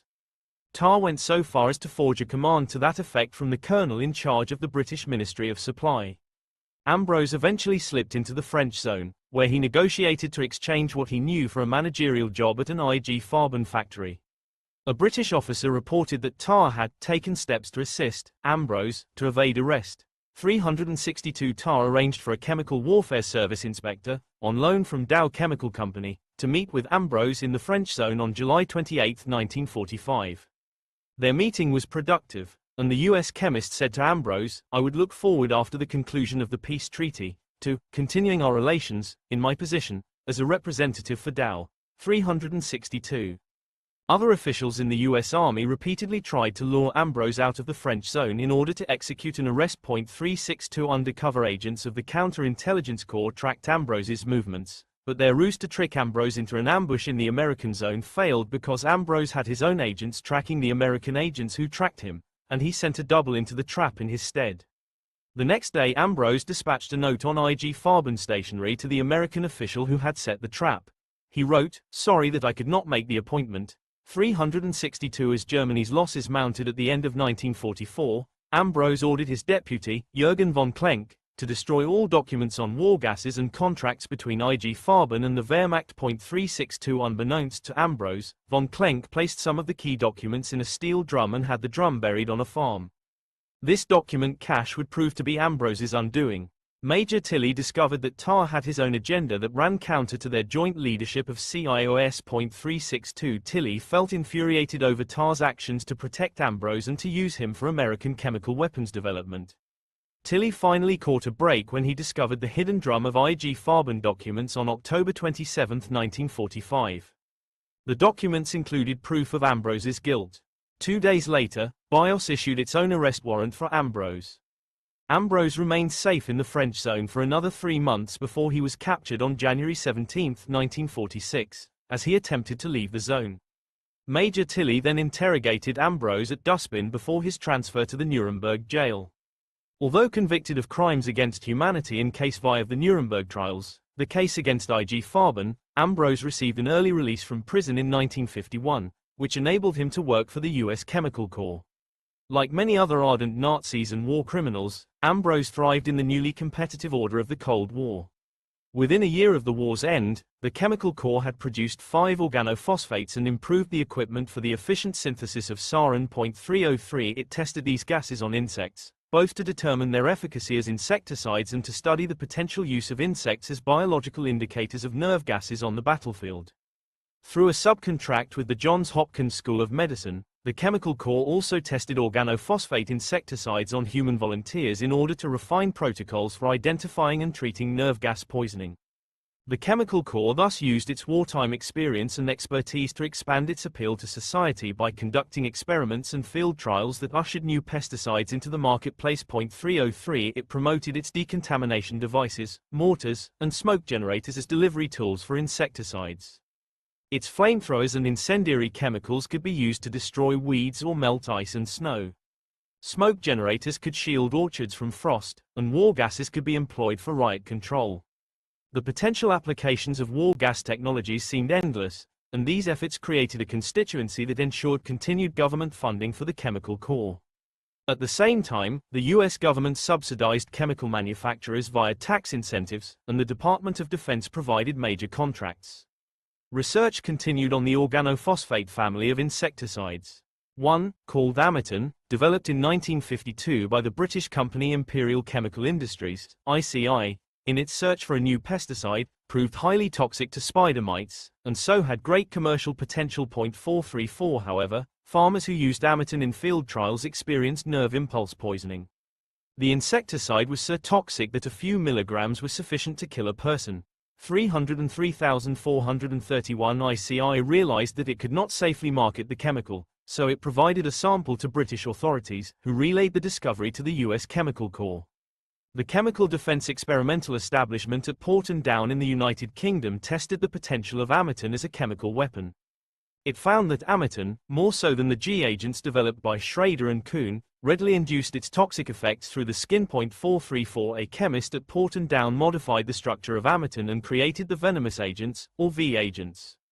V agents applied to the skin had a toxicity 1,000 times greater than sarin, and exposure of the skin to a drop the size of a pinhead was sufficient to kill in 15 minutes. 315 The most important chemical weapon to arise from the V agents was VX. Unlike the German nerve agents, which tended to evaporate, this new chemical was heavy and viscous, and could therefore render a battlefield uninhabitable for a considerable period of time. 431 In 1956, the United States and Britain collaborated to develop an efficient manufacturing process for VX, and the U.S. production facility became operational in 1959. 303, 431 Therefore, over the course of the 1950s, a commercial enterprise to develop a new pesticide evolved into the most toxic chemical weapon ever created, up to that point. Delivery systems enabled with VX included landmines, artillery, spray tanks, and missiles. 431 The next innovative development was the binary weapon, in which the ingredients of nerve agents were stored separately within a rocket or shell. When the weapon was fired, a separation wall between the ingredients burst open, and the chemical reaction to create the nerve agent occurred in flight. 431 This technology averted the risks of working with the nerve agent directly. Instead, the relatively innocuous ingredients were handled by people, while the delivery vehicle handled the reaction leading to the chemical weapon. During the same post-war period when scientists and engineers improved upon organophosphate chemical weapons, other scientists working for pesticide manufacturers improved upon organophosphate pesticides. Schrader's unclassified report on insecticides contained gaps because IG Farben officials destroyed many of Schrader's records, and others were lost. 441 But the details were sufficient for English chemical companies to begin marketing parathion in February 1947. 434 Even before this, American chemical companies used Schrader's unclassified report to manufacture organophosphate pesticides without patent or license constraints. Monsanto manufactured the first of these, known as HETP, also called TEPP, beginning in 1946 for sale as a rodenticide. 303 The Chemical Corps reported that 1 pound of the compound was sufficient to kill 2 million rats. Other organophosphate pesticides, produced by the chemical companies Hercules, American Cyanamid, Shell, Niagara, Stauffer, Chemigro, Victor, and Velzacol, quickly followed. One of Schrader's most important discoveries, which he made during the war, was that some of his organophosphate pesticides passed into a plant's roots and then throughout the stem and leaves, making them systemic pesticides. 303,435,444 When insect pests ate crops treated with them, they ingested the poison and died. Schrader initially discovered this startling, chemotherapeutic agent for living plants. While investigating insecticides based upon fluoroethyl alcohol. 435 He conducted trials in which he watered maize plants with a 0.1% solution of the insecticide.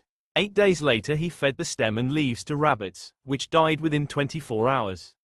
Similarly, Caterpillars, devouring insects, and aphids, sucking insects, died after feeding upon the leaves. This trial proved beyond a doubt, wrote Schrader, that the substance XLVIA is taken up by the leaves, as well as the roots. It is clearly present in the sap stream since it reaches every part of the plant, making it for a time toxic to insects, and in certain cases also to warm-blooded animals. With this discovery, a problem which has been worked on for decades nears its solution. 435. A singular advantage of this approach was the destruction of insects on parts of the plant inaccessible to an insecticidal spray solution, as the plant's circulatory system was the delivery agent of the poison. Many of Schrader's systemic insecticides protected plants from insect pests for considerable periods of time. Schrader immediately employed this new technique to battle a phylloxera infestation of German vineyards. 435 Up until Schrader's discovery, phylloxera eradication had entailed barring entry to a large area surrounding the infestation, where pesticide applicators coated the plants with carbon disulfide. This resulted in the destruction of the vineyard and rendered the soil barren for 4 years, a disastrous result for the vineyard owner. With Schrader's technique, the vines remained standing and produced grapes, though sometimes the grapes also imbibed the poison. Even in that worst-case scenario, the vines produced healthy grapes on the next harvest. Similarly, Schrader's discovery of systemic pesticides opened new avenues for the destruction of insect pests of a wide variety of crops, and the technique met with great enthusiasm throughout the world. Schrader also employed his skills to battle the Colorado potato beetle. Food was scarce in Germany during and after the war, and the potato beetle menaced the all-important potato crop in the summer of 1944 and immediately after the war in 1945. Schrader devoted himself to its destruction, and in 1945 he discovered new organophosphate insecticides that killed the potato beetle at a lower concentration and much more effectively than the insecticide they replaced, arsenate of lime. Whereas arsenate lime action only kills off the potato beetle and its larvae, wrote Schrader, the new substance also kills with certainty the eggs laid on the underside of the plants. By this means a really efficient method of destruction of the potato beetle plague is a possibility. 435 Schrader displayed no interest in chemical weapons after the war. But he worked passionately to develop better insecticides. Bayer AG, Schrader's employer and one of the chemical giants that arose from the ashes of IG Farben after the war, brought these chemicals to market, including Cystox in 1952, Metacystics in 1954, and then Dipterex, Glutathione, and Folidal. 434 Many other chemists synthesized organophosphate chemicals to discover new insecticides. By 1959, about 50,000 such chemicals had been synthesized and tested for their ability to kill insects, and 40 had been commercialized. 445. During the war, Schrader's acclaim came only from the Nazi leadership. He was, otherwise, an unknown man since his many chemical discoveries remained secret. After the war, however, Schrader received widespread approbation for bringing potent insecticides to bear against man's insect enemies. He received awards from the German government and the Society of German Chemists, as well as from his employer. 434 He retired from managing the Bayer Plant Protection Laboratory in 1967, and died in 1990 at the age of 87. The organophosphate family of insecticides initiated by Schrader just before World War II competed in peacetime against the organochlorine family of insecticides initiated by Paul Muller at the outset of the war. Schrader's family of chemicals would eventually win this competition, though no one predicted the stimulus for the victory. A small book, written by a gentlewoman who felt stunned by the environmental damage induced by pesticides, especially DDT. Part 4. Ecology.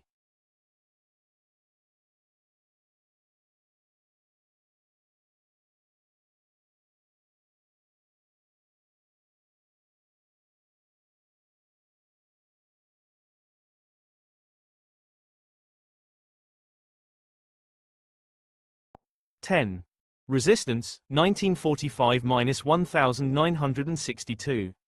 Have you walked up and down upon the earth lately? I have, and I have examined man's wonderful inventions. And I tell you that in the arts of life man invents nothing, but in the arts of death he outdoes nature herself, and produces by chemistry and machinery all the slaughter of plague, pestilence, and famine. The Devil speaking to Don Juan in Hell in the play Man and Superman by George Bernard Shaw, 1,903,446. The eggs lie cold, the fires of life that flickered for a few days now extinguished. Rachel Carson, 1,962,447. After World War I, the conquest of nature seemed prudent to many experts concerned about food security and the risk of vector-borne diseases. The chief entomologist for the U.S. Department of Agriculture, Leland Ossian Howard, wrote succinctly of this challenge in 1922. Few people realize the critical situation which exists at the present time. Men and nations have always struggled among themselves. War has seemed to be a necessity growing out of the ambition of the human race. It is too much, perhaps, to hope that the lesson which the world has recently learned in the years 1914 to 1918 will be strong enough to prevent the recurrence of international war. But, at all events, there is a war, not among human beings, but between all humanity and certain forces that are arrayed against it. 448. Chief among these forces was the insect. With most organisms, Howard wrote, we feel a certain sense of terrestrial fraternity. 448. Not so with the insect, which brings with him something that does not seem to belong to the customs, the morale, the psychology of our globe. One would say that it comes from another planet, more monstrous, more energetic, more insensate, more atrocious, more infernal than ours. 448. The odds in this war seem stacked against humanity, given that the insect was so incomparably better armed, better equipped than ourselves. These compressions of energy and activity which are our most mysterious enemies, our rivals in these latter hours, and perhaps our successors. 448. Howard arrived at these views through his long career battling insects. 449. Walter Reed consulted Howard before engaging in his investigation of mosquitoes as the possible vector of yellow fever in Cuba. Additionally, Howard published a book in 1901 that served as Major William Gorgas's instruction manual for the eradication of mosquitoes in Havana and the Panama Canal Zone. Mosquitoes, how they live, how they carry disease, how they are classified, how they may be destroyed. 450. But the problem in the interwar years and earlier was the lack of effective chemicals with which to battle man's insect enemies. World War II changed all that. No longer did humanity face down its insect foes armed only with arsenates, lime and sulfur sprays, plant extracts, and petroleum emulsions. Organic chemistry had burst onto the scene, and the list of new and effective chemical insecticides tipped the scale in humanity's favor. Entomologists wielded these tools with enthusiasm and used the language of war in their calls to action against insects. 303. But not everyone felt sanguine about the wholesale use of chemicals against insects. Even when DDT was first used during the war, some proponents preached caution. Brigadier General James Stevens Simmons, a staunch advocate of DDT, wrote, "It is fully realized that such a powerful insecticide may be a double-edged sword, and that its unintelligent use might eliminate certain valuable insects essential to agriculture and horticulture. Even more important, it might conceivably disturb vital balances in the animal and plant kingdoms and thus upset various fundamental biological cycles." 349. The problems that Simmons warned about, related to the indiscriminate and pedestrian uses of DDT and other new pesticides, arose immediately after World War II, and a handful of scientists and professional public health personnel wrote of their concerns.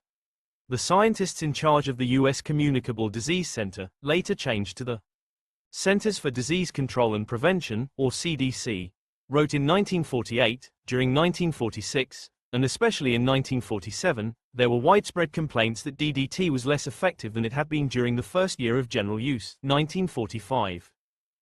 It is believed that many of the complaints were largely psychological, deriving from a decreased tolerance to even small numbers of flies caused by a year or more of relative freedom from large numbers of flies as a result of the early applications of DDT. 451. Despite attributing public misgivings to shifting expectations, even these scientific leaders expressed concerns about the effects of pesticides on wildlife.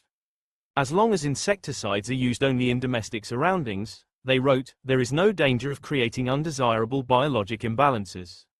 However, when these chemicals are applied over extensive, unoccupied areas, serious consideration must be given to the hazard they may present to wildlife species related to the economy and happiness of man. The peril to these forms may be obvious, direct, and immediate, or it may be insidious, indirect, and delayed.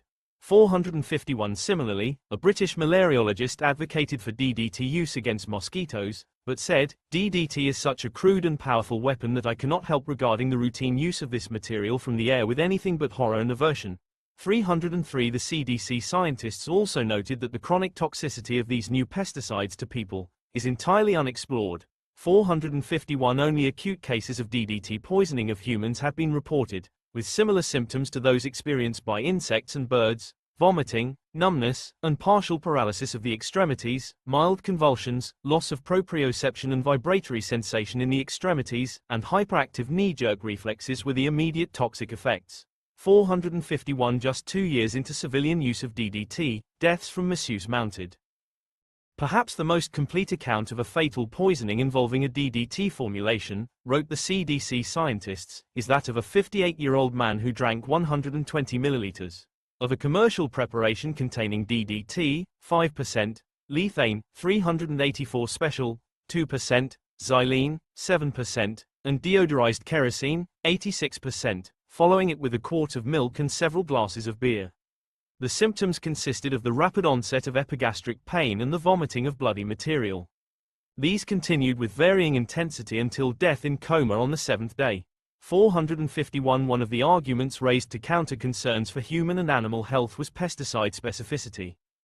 Those who have been concerned with the development of this type of weapon for combating our horde of insect foes, wrote a prominent expert in 1946, have long since learned that insecticides are decidedly specific. What will bring the agony of death to one insect in a few minutes is laughed off by another. 373 Yet this author admitted in the same article, just how DDT kills insects has not been determined. DDT and other organochlorine insecticides were strikingly effective over long periods of time. One of the outstanding characteristics of DDT is its persistence, wrote an expert. 373 But that persistence led to its own set of problems. The chief entomologist of a DDT manufacturer noted, I also have talked with servicemen who witnessed a pre-invasion spraying of one mosquito-ridden island of the South Pacific by low-flying bombers, and was told that even after that single spraying the only insect left alive was one lone butterfly. However, on the basis of that very testimony it is my belief that DDT should be and will be put in the hands of trained users after the war. DDT kills a greater variety of insects than any other insecticide because of the long-lasting toxicity of its residual deposits to succeeding generations of insects. And therein lies its greatest danger. Mankind has many friends in the insect world, and DDT is equally destructive to friend and foe. Should nature's balance in the insect world be upset, the effect on man would be deplorable indeed.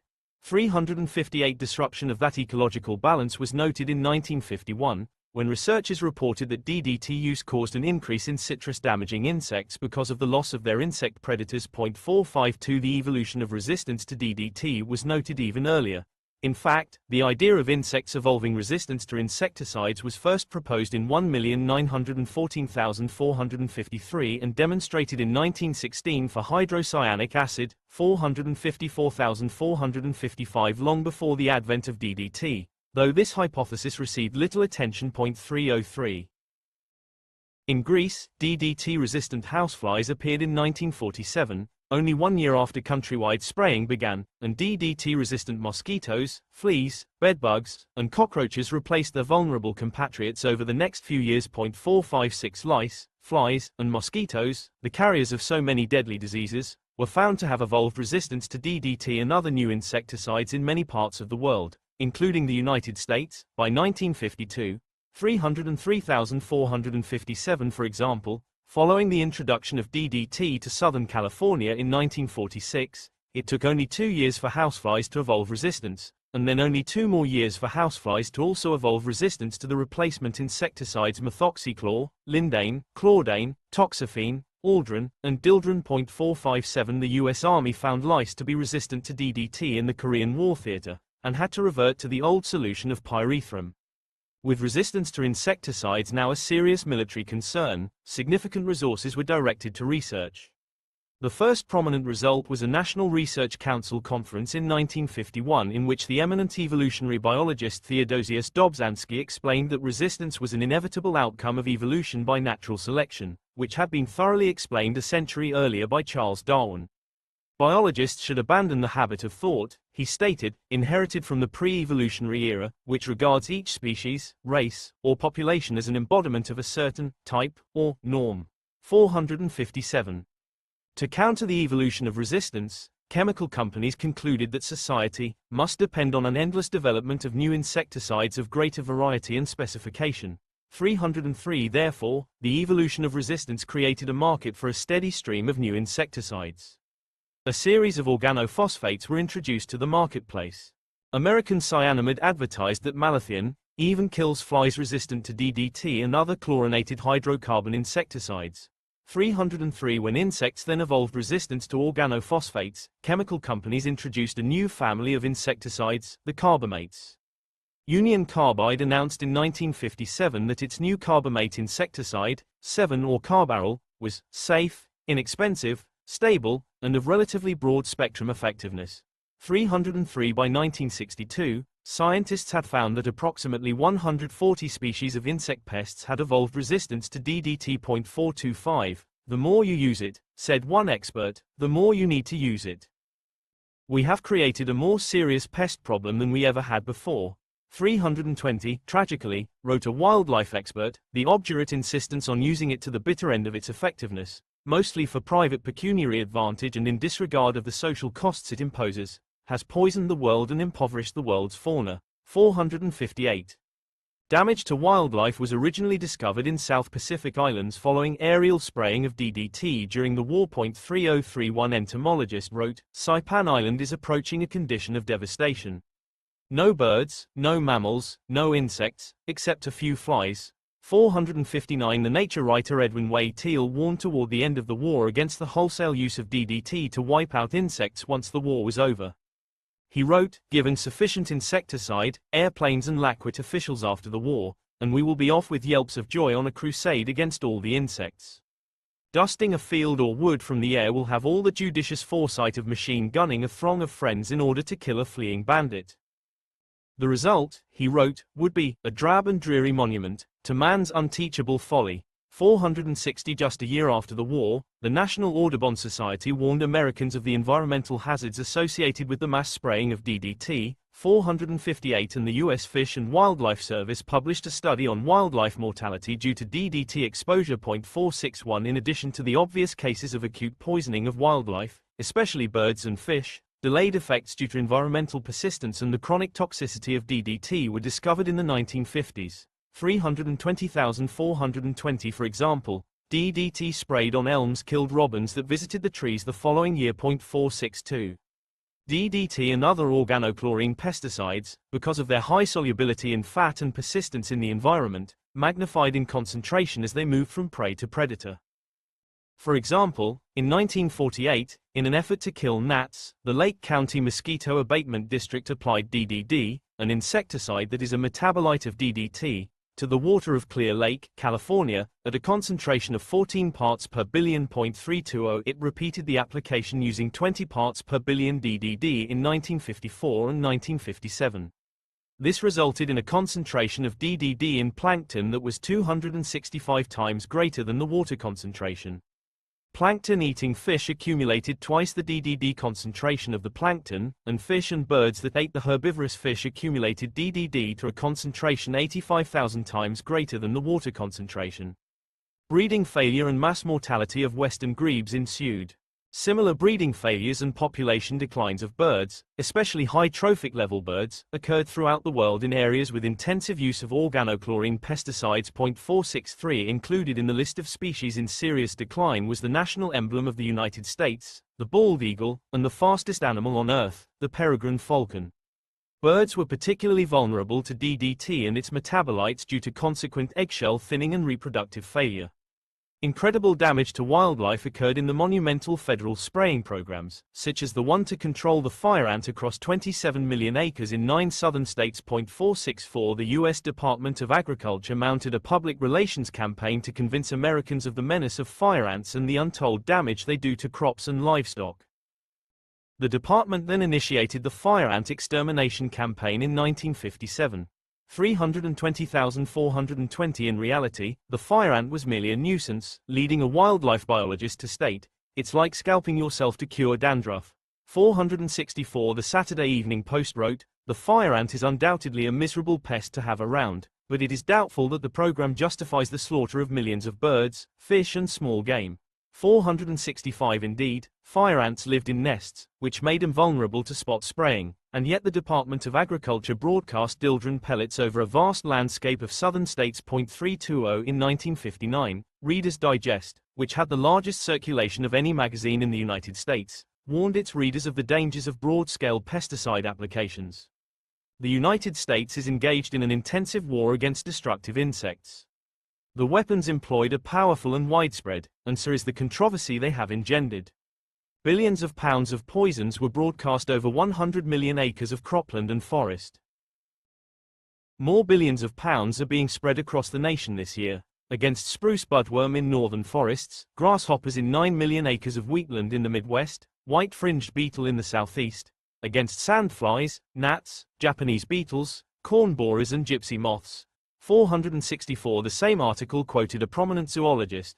The current widespread program poses the greatest threat that animal life in North America has ever faced. Worse than deforestation, worse than illegal shooting, worse than drainage, drought, oil pollution. Possibly worse than all these decimating factors combined. 464 And the article also noted the possibility of growing dependency on chemical pesticides. Since pesticides kill mice-eating hawks, owls and foxes as well as rodents, and beneficial as well as harmful insects, may we not find ourselves without natural allies in the war on pests, and become wholly dependent on ever stronger chemicals. 464 Given the rapid evolution of resistance to pesticides, the article asked, are we trading a costly temporary victory over other pests for disaster in the form of super insects later on? 464 2 years later, in 1961, Reader's Digest took the opposite approach in an article, Goodbye to Garden Pests. The piece celebrated DDT, lindane, chlordane, malathion, and other prominent new pesticides, along with the contributions made by DuPont, American Cyanamid, Velzacol, Esso, Shell, Dow, and Union Carbide to fulfill the lazy homeowner's ultimate dream of a garden as a bit of paradise that will take care of itself. 466.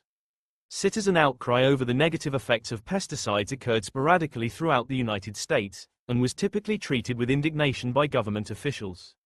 The first major coalescing of public furor occurred in 1957 in reaction to the U.S. Department of Agriculture aerial spraying of DDT to kill gypsy moths in southern New York.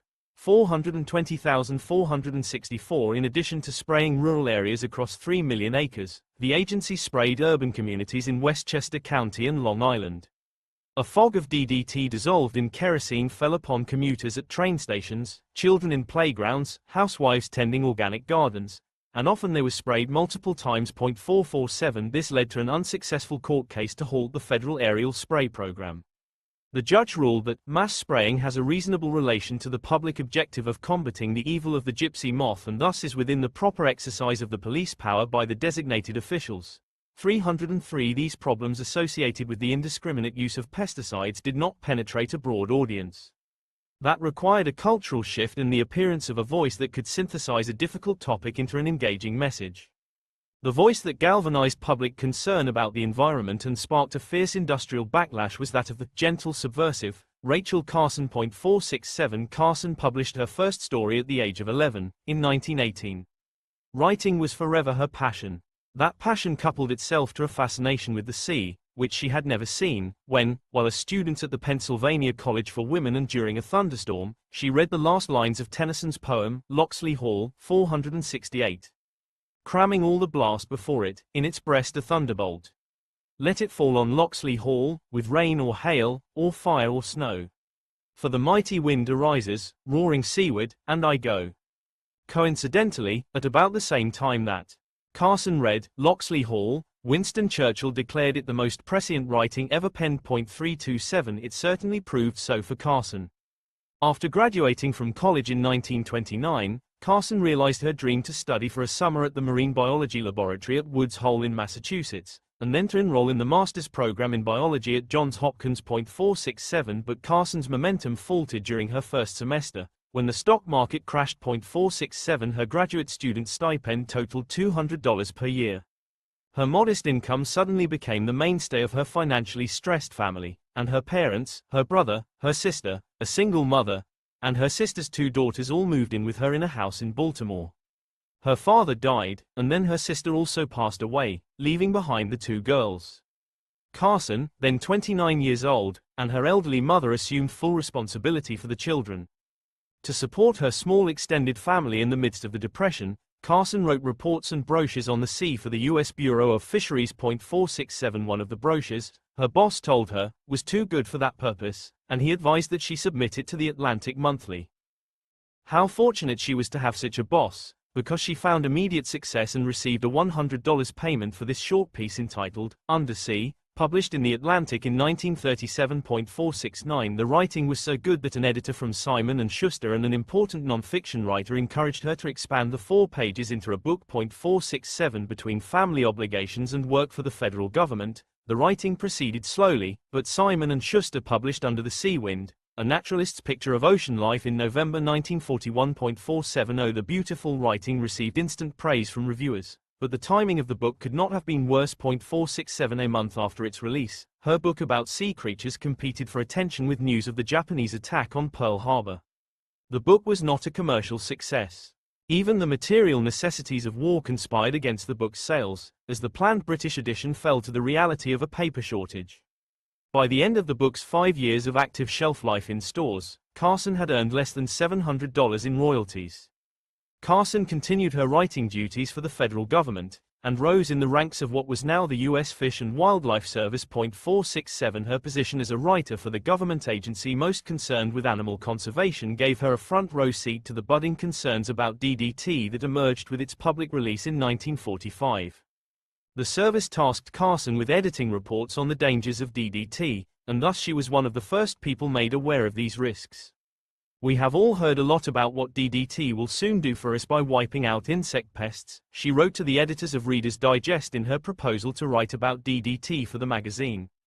But she also noted that researchers were examining what it will do to insects that are beneficial or even essential, how it may affect waterfowl or birds that depend on insect food, whether it may upset the whole delicate balance of nature if unwisely used.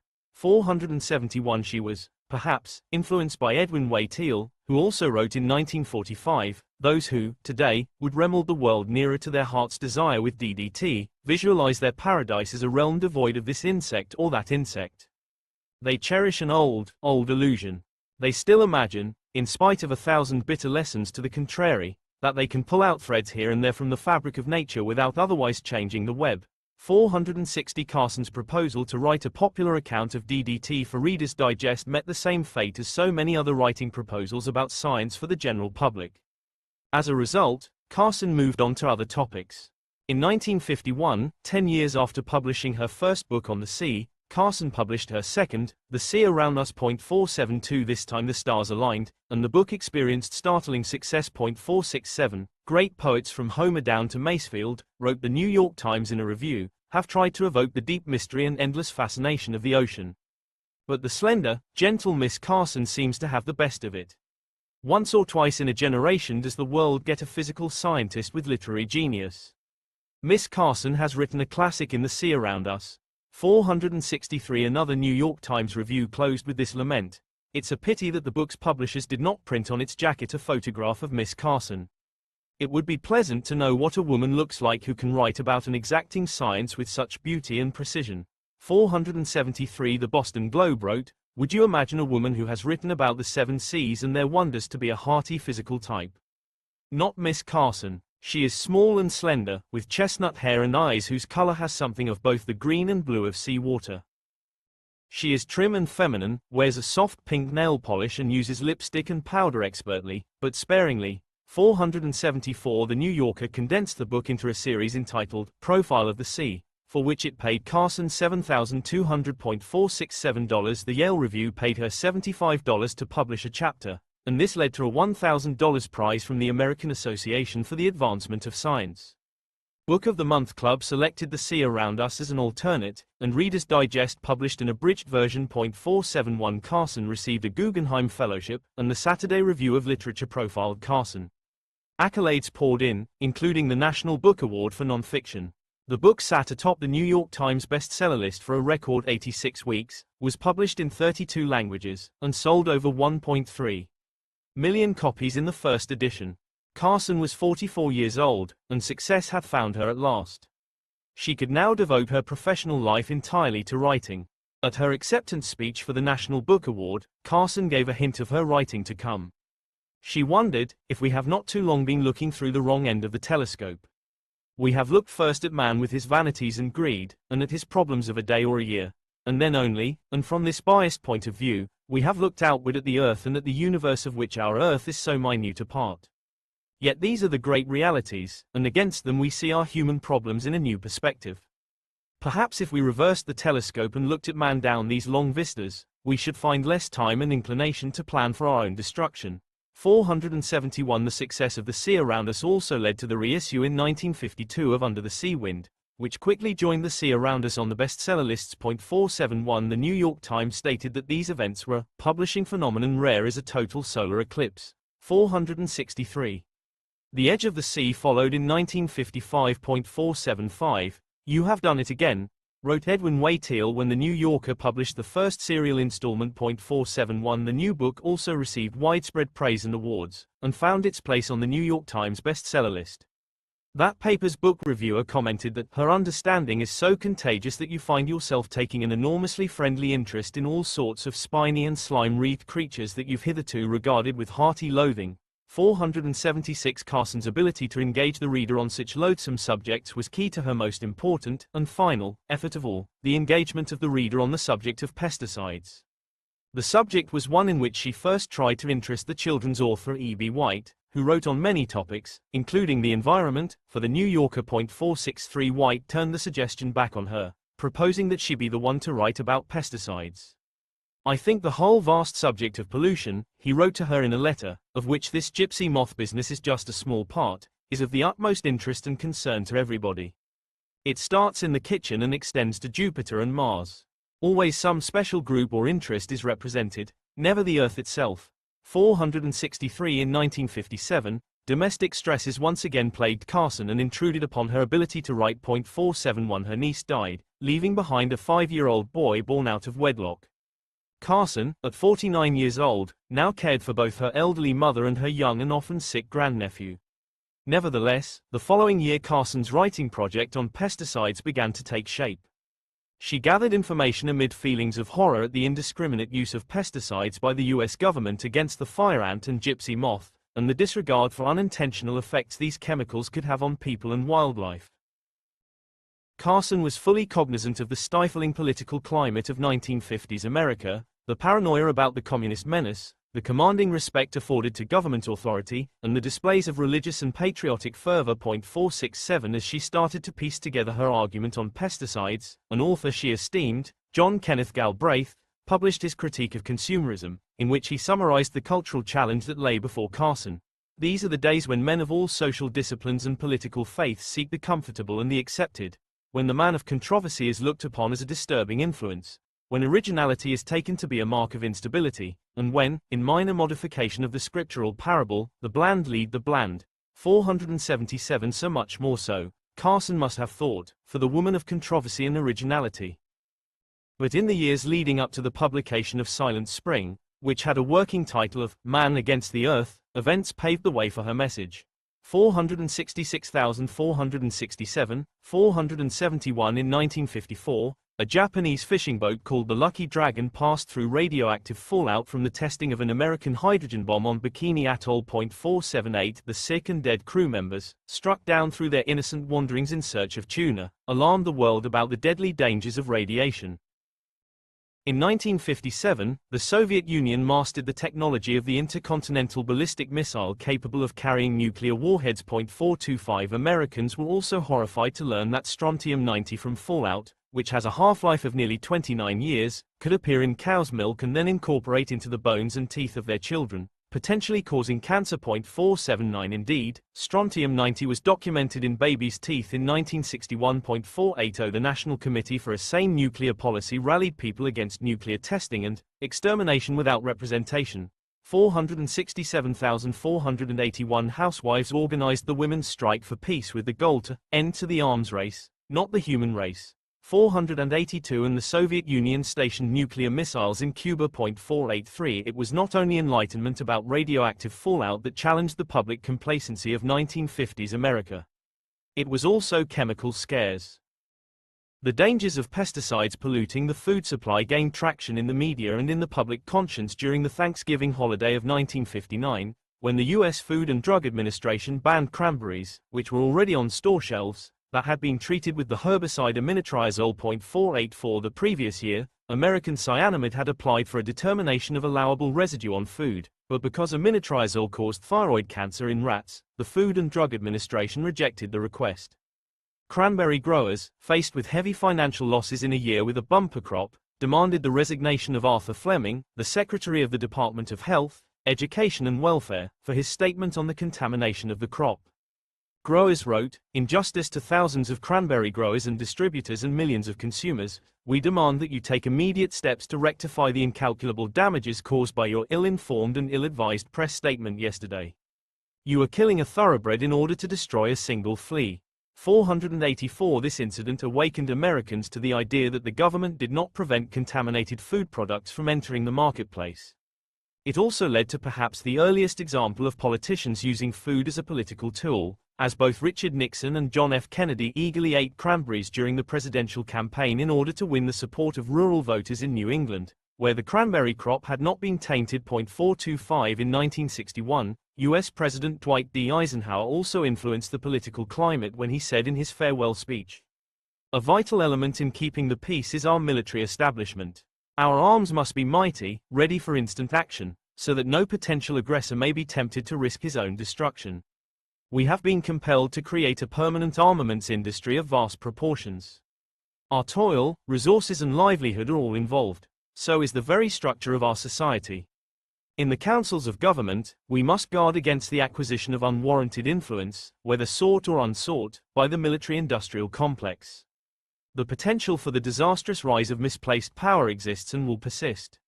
We must never let the weight of this combination endanger our liberties or democratic processes. We should take nothing for granted. Only an alert and knowledgeable citizenry can compel the proper meshing of the huge industrial and military machinery of defense with our peaceful methods and goals, so that security and liberty may prosper together. 485 Chemical companies formed a core part of that military-industrial complex. A serious drug scare also set the stage for Silent Spring.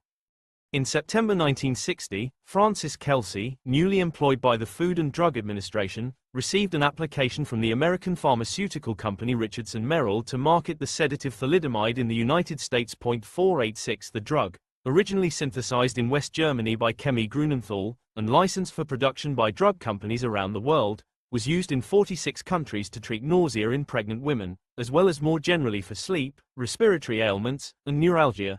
467,486 doctors also prescribed it as a calming agent for children prior to the use of electroencephalograms. 486 Chemie Grunenthal advertised it as the best drug for pregnant women and nursing mothers. 421. Studies on animals revealed it to be safe, and Richardson Merrill requested an expedited review. But Kelsey was disturbed that the drug manifested differently in animals than in people. With every 60-day deadline for action by the Food and Drug Administration, Kelsey issued a decision of insufficient proof of safety, to the tremendous frustration of Richardson Merrill, which continually provided further evidence of safety. "She saw her duty in sternly simple terms," wrote a reporter, "and she carried it out, living the while with insinuations that she was a bureaucratic nitpicker, unreasonable, even, she said, stupid." 486 In the spring of 1961, German researchers were stumped by an inexplicable outbreak of phosmelia, a previously almost unheard of birth defect that is typically expressed by the lack of an arm and the presence of rudimentary fingers that appear, like the flippers of a seal, below the shoulder. 486 In this outbreak, thousands of babies in Germany and around the world were born without both arms, or without both legs, or without any limbs at all, along with many other defects, and thousands more died. A German pediatrician made the connection to thalidomide on November 3, 1961. It turned out there were even cases in babies born to doctors' wives who had taken thalidomide samples donated by drug companies to their husbands. Richardson Merrill had distributed 2.5 million pills to 1,200 physicians in the United States after it submitted its application to the Food and Drug Administration, which led to birth defects in the United States. On November 29, the company received the evidence that thalidomide caused birth defects, and it reported this to Kelsey the following day. Richardson Merrill subsequently withdrew the drug's application, though the company stated that conclusive proof is lacking for such assumptions. 486 investigators found that both Richardson Merrill and Kemi Grunenthal deceived regulators. 421 The United States largely escaped the fate of thalidomide-induced birth defects, due to the annoying diligence of Kelsey. The larger lesson was that drug companies and medical professionals had aggressively pushed a new chemical onto the marketplace without adequate testing and then criticized a woman who took a more cautious approach. Carson herself saw the parallels. She related in an interview, "It is all of a piece, thalidomide and pesticides. They represent our willingness to rush ahead and use something new without knowing what the results are going to be." 487. Although disasters primed the public to receive Carson's message, private events conspired to slow her progress. 471 Her mother fell seriously ill, and then died at the end of 1958. At the beginning of 1960, Carson's own health also rapidly declined, but she felt the urgency of finishing the book, and by March the whole text began to take shape. A series of illnesses mounted, and by December she became aware that although her doctor had performed a radical mastectomy the previous spring, the cancer had metastasized. If one was superstitious, she wrote, it would be easy to believe in some malevolent influence at work, determined by some means to keep the book from being finished. 471 She continued to write when she was able, noting, perhaps more than ever, I am eager to get the book done. 463 Carson described the 2 million-volt monster that supplied her radiation as her only ally.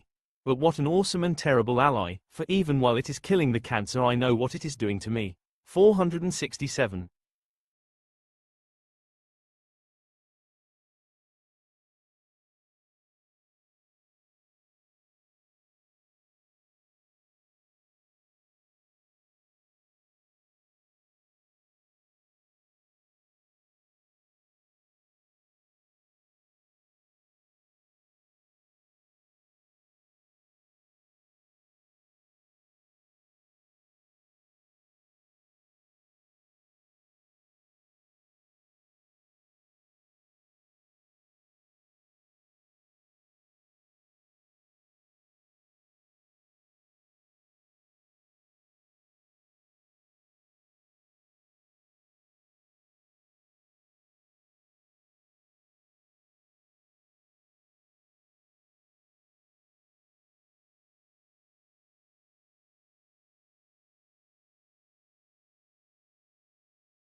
Spring, 1962-1964.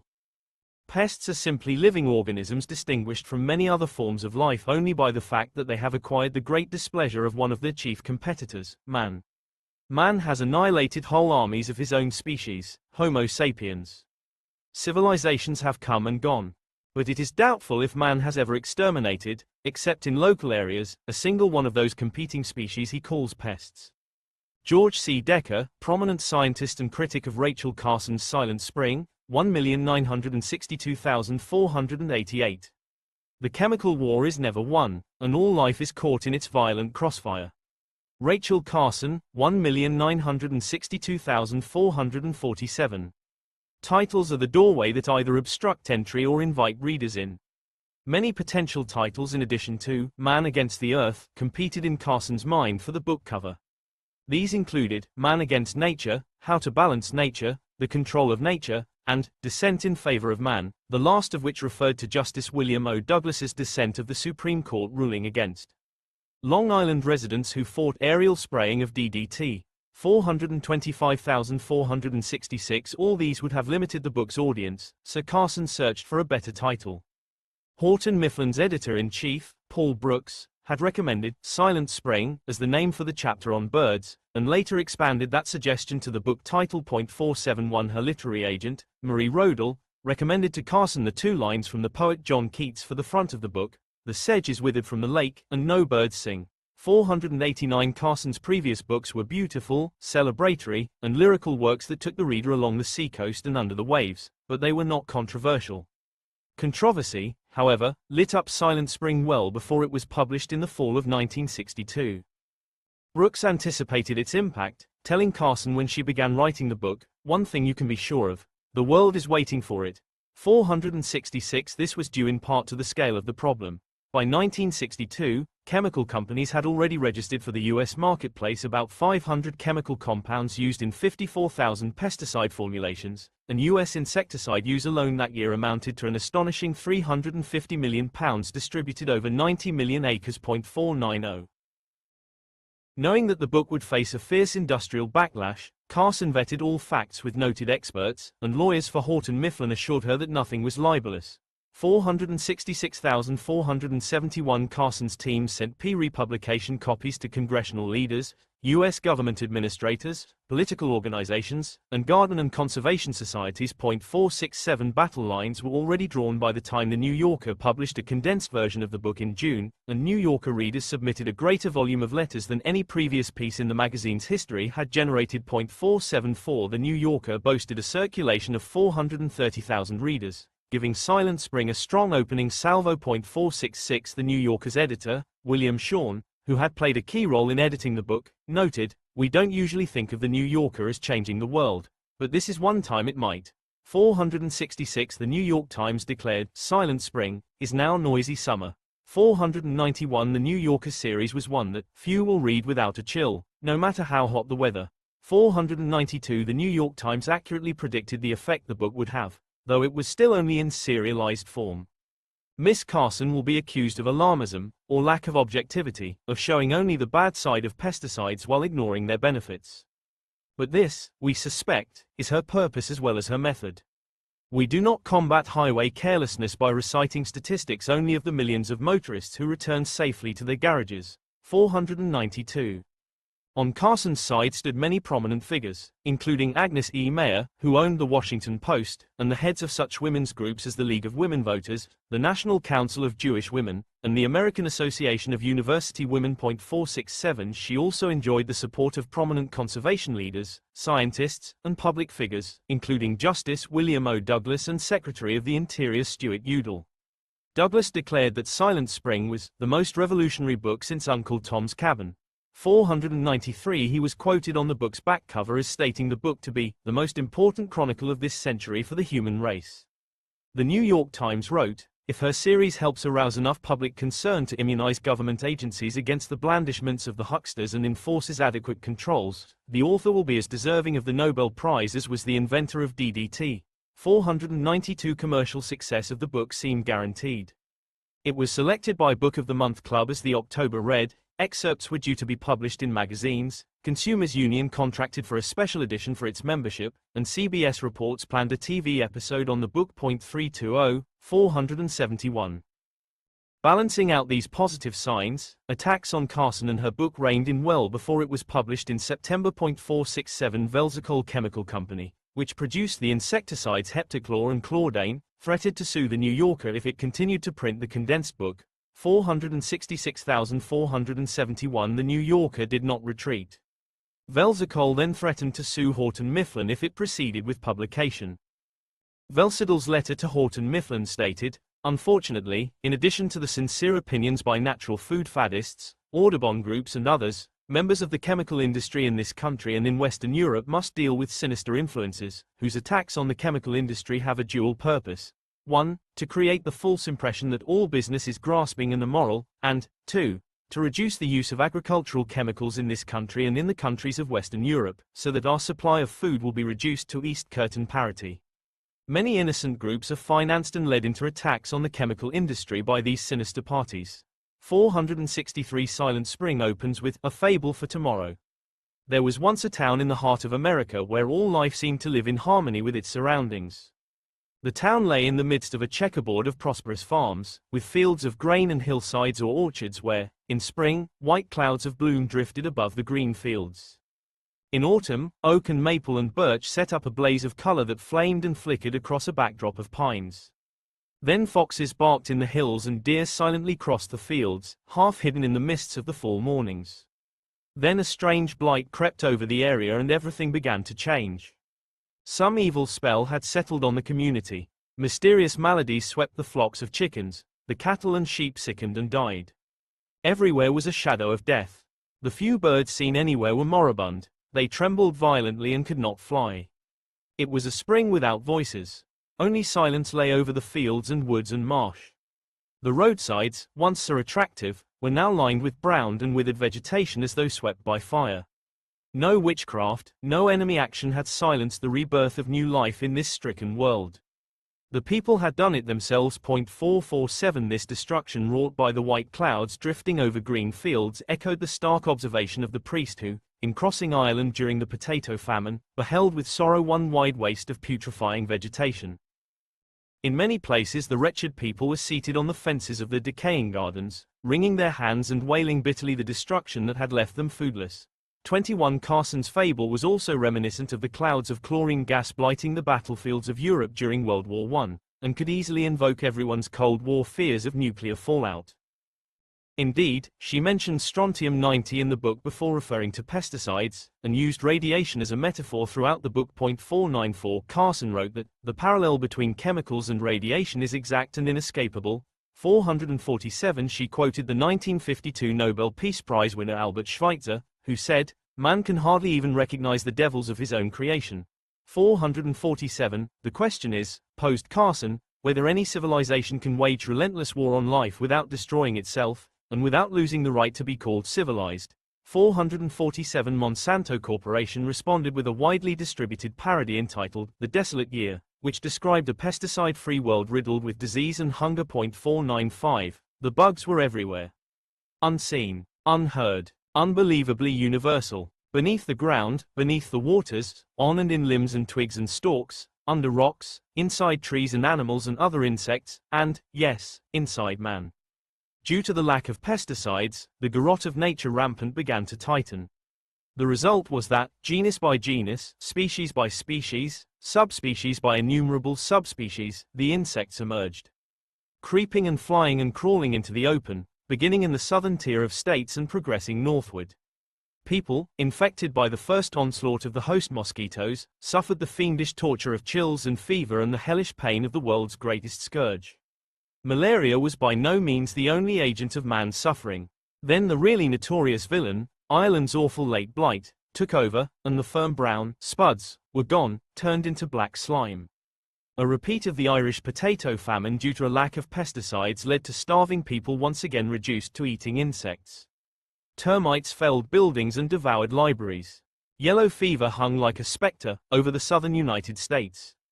Rats and mice multiplied prodigiously, a disaster that would lead to outbreaks of typhus and bubonic plague. Similarly, the American agriculturist featured a boy and his grandfather eating acorns in the forest. The grandfather explained that a book had come out against the use of chemicals in farming. So now we live naturally. Your mother died naturally from malaria that mosquitoes gave her. Your dad passed away naturally in that terrible famine when the grasshoppers ate up everything.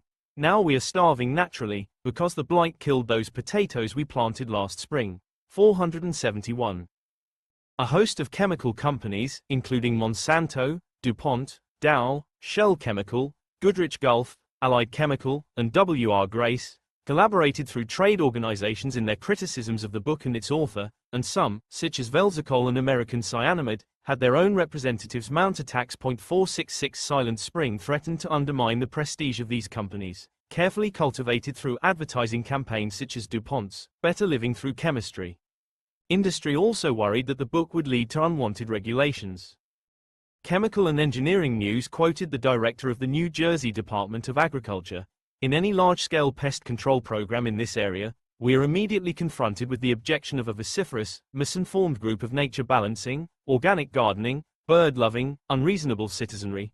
471 Another magazine concluded, her book is more poisonous than the pesticides she condemns. 471 The irony of the industry campaign was revealed by one critic of Carson, who wrote, "They scold emotion emotionally." 496 Carson wrote, DDT is now so universally used that in most minds the product takes on the harmless aspect of the familiar.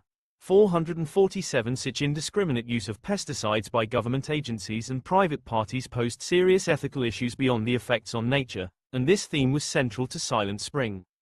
Ordinary people were exposed to pesticides without their knowledge or consent. By 1950, Americans already averaged over 5 parts per million DDT in their body fat, and women's breast milk was also contaminated. 320 The concentration of DDT and its metabolites in the body fat of the average American adult rose to 12 parts per million by the early 1960s. 490 Carson argued that people had a right to know and a role to decide about pesticide use, both of which were denied them. She wrote that we live in an era dominated by industry, in which the right to make a dollar at whatever cost is seldom challenged. When the public protests, confronted with some obvious evidence of damaging results of pesticide applications, it is fed little tranquilizing pills of half-truth. It is the public that is being asked to assume the risks that the insect controllers calculate. 447. This risk was extended even into their own homes by their own hands, given the universal availability of pesticides for domestic use, placing the typical household in little better position than the guests of the bourgeois. 447 One industry executive essentially agreed, stating, "The industry deserves a black eye for not educating pesticide users on the proper use of powerful chemicals. One of the big problems we've always faced is overestimating the intelligence of users." 466 Carson wrote, "If the Bill of Rights contains no guarantee that a citizen shall be secure against lethal poisons distributed either by private individuals or by public officials, it is surely only because our forefathers, despite their considerable wisdom and foresight, could conceive of no such problem." 447 She also extended such ethical concerns to animals and wrote, "By acquiescing in an act that can cause such suffering to a living creature, who among us is not diminished as a human being." 447 Silent Spring ends with the paragraph, "The control of nature is a phrase conceived in arrogance, born of the Neanderthal age of biology and philosophy, when it was supposed that nature exists for the convenience of man. The concepts and practices of applied entomology for the most part date from that stone age of science. It is our alarming misfortune that so primitive a science has armed itself with the most modern and terrible weapons, and that in turning him against the insects it has also turned him against the earth." 447 Applied entomologists were thus directly attacked as ignorant and immoral. They and their allies responded in kind. One prominent entomologist wrote that Silent Spring poses leading questions, on which neither the author nor the average reader is qualified to make decisions. I regard it as science fiction, to be read in the same way that the TV show Twilight Zone is to be watched. 467 An industrial trade journal commented, "For the insecticide industry, this book could turn out to be a serious and costly body blow, even though it did land below the belt." 467.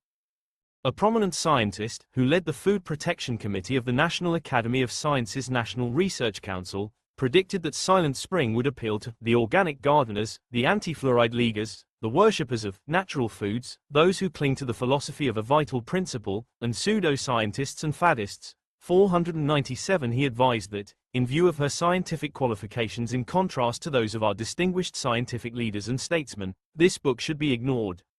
It is doubtful that many readers can bear to wade through its high-pitched sequences of anxieties. 497 He warned that the attitude expressed in the book means the end of all human progress, reversion to a passive social state devoid of technology, scientific medicine, agriculture, sanitation, or education. It means disease, epidemics, starvation, misery, and suffering incomparable and intolerable to modern man.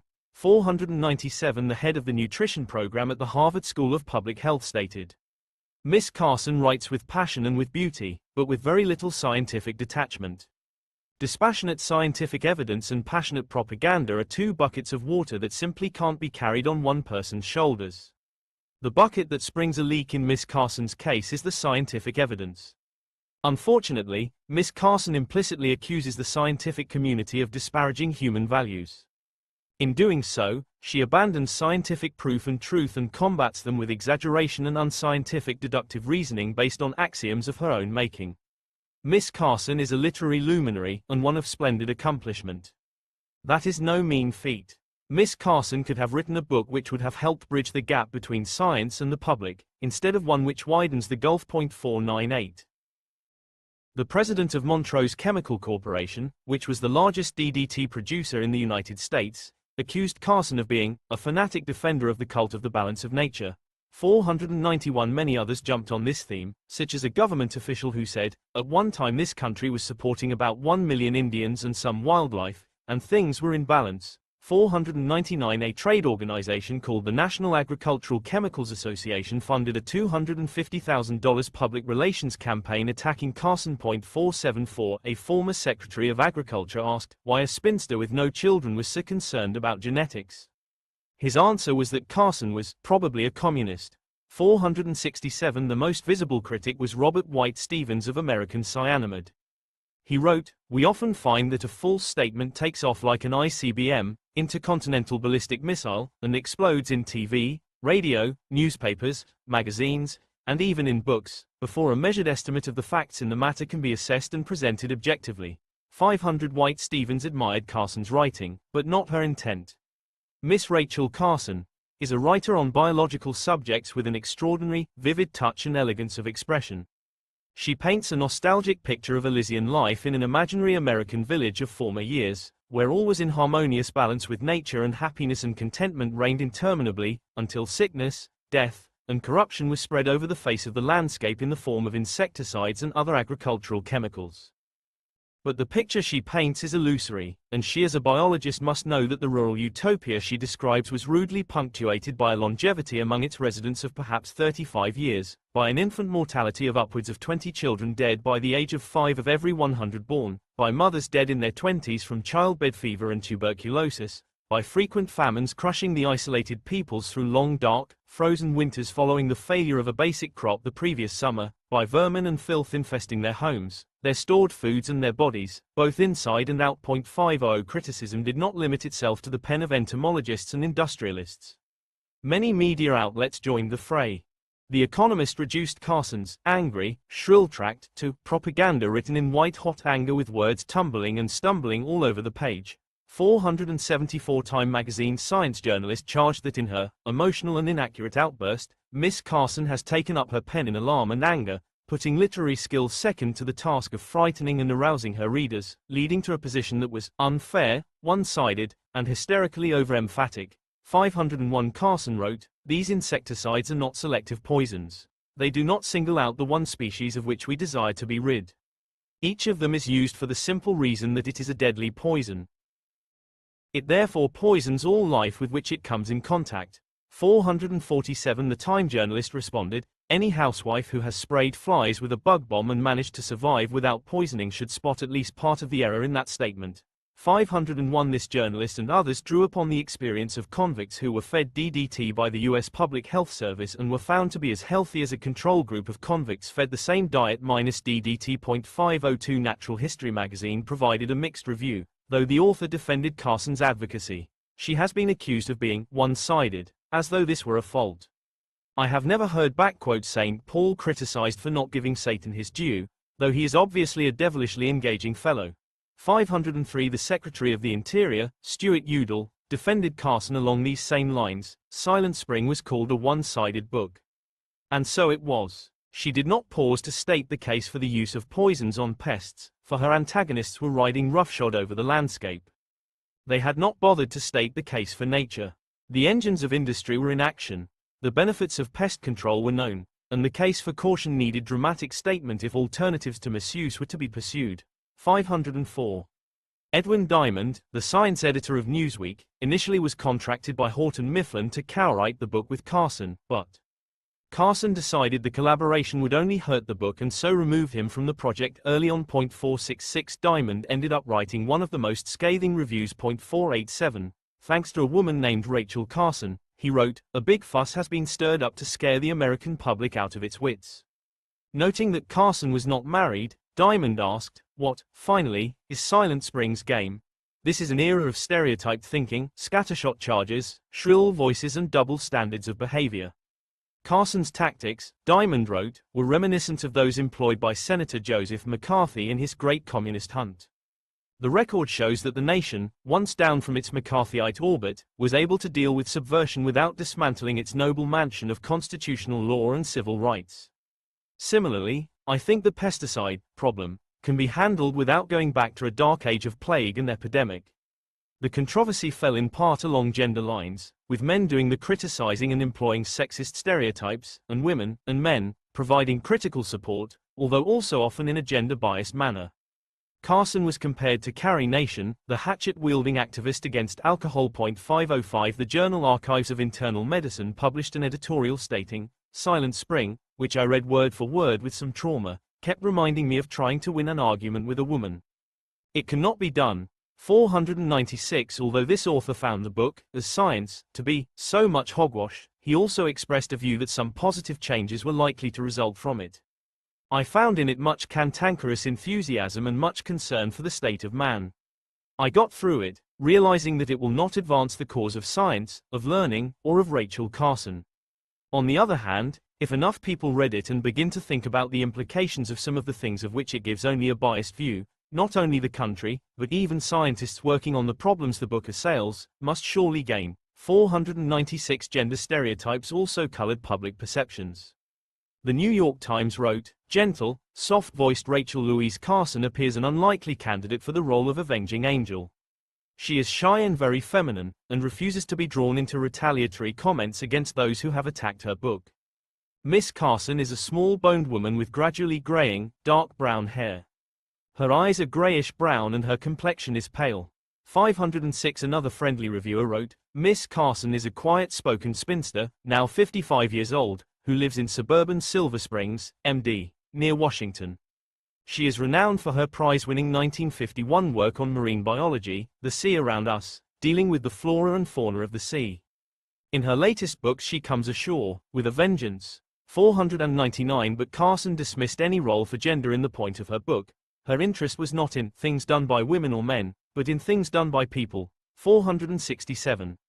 In perhaps the only serious criticism by a woman, Virginia Craft wrote in Sports Illustrated, wildlife populations all over the nation are bigger and healthier than ever, not in spite of pesticides, but in many cases because of them.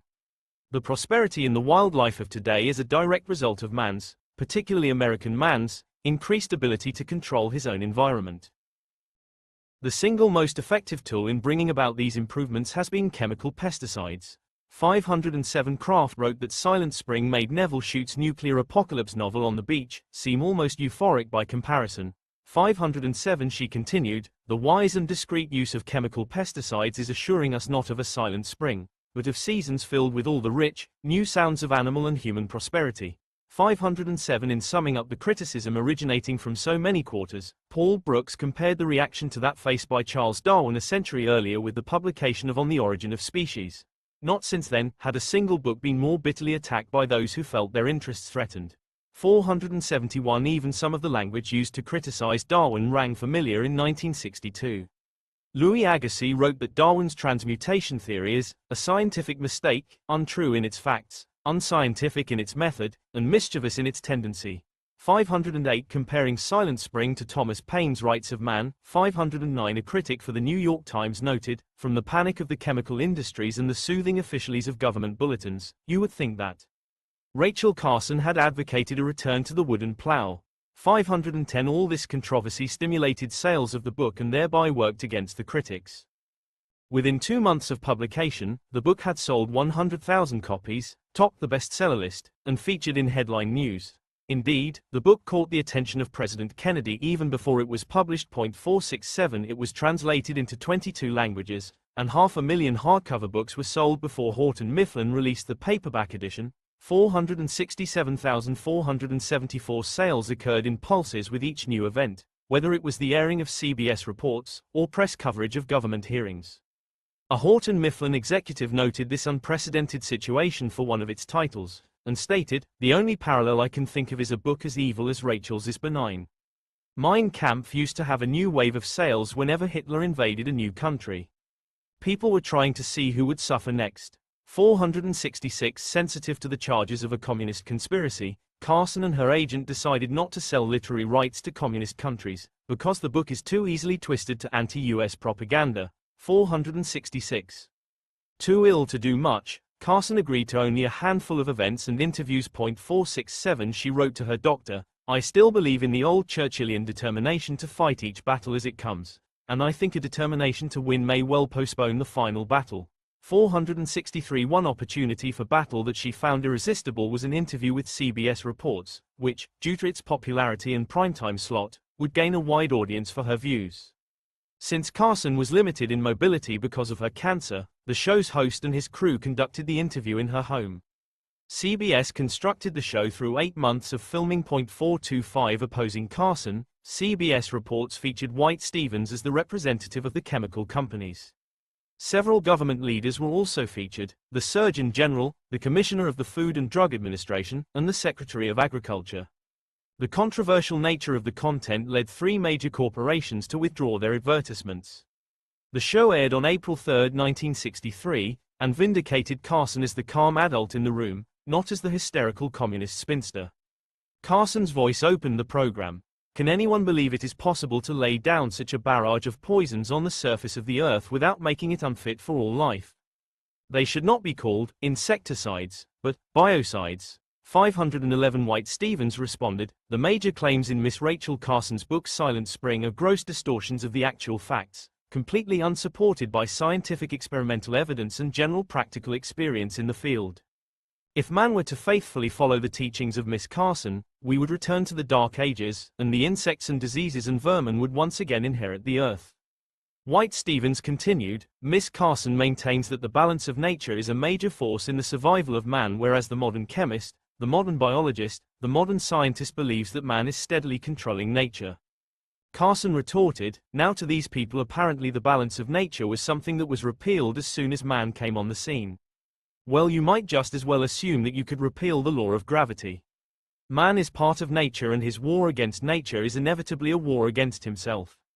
Carson ended the show by saying, "I think we're challenged as mankind has never been challenged before, to prove our maturity and our mastery, not of nature, but of ourselves." The show drew an audience of 10 million viewers. 474 The day after the show aired, Senator Abraham Ribicoff of Connecticut declared that his Government Operations Subcommittee would hold hearings on the dangers of pesticides. 467 The hearings began on May 15, and Carson, the most anticipated witness called to testify, appeared on June 4. Ribicoff said, "Miss Carson, you are the lady who started all this."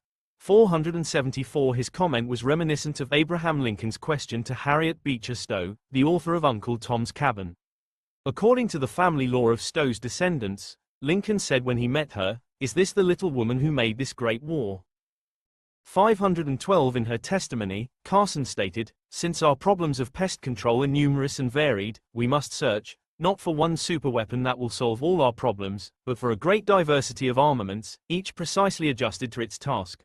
463 Carson advocated restrictions on aerial spraying and persistent pesticides, the creation of a government body responsible for testing and control, and the incorporation of public input so that people would be secure from poisoning in their homes. Carson added that scientists had just discovered pesticides in remote regions of the globe far from their point of application. The problem of pesticide applicators indiscriminately spraying without the knowledge or consent of the public therefore extended to communities that might not even have heard of the countries where the pesticides originated. A consultant for the Shell Chemical Company countered her testimony and stated, "These peddlers of fear are going to feast on the famine of the world." 463 The same day that the Ribicoff hearings began, the President's Science Advisory Committee reported about the benefits and risks of pesticides.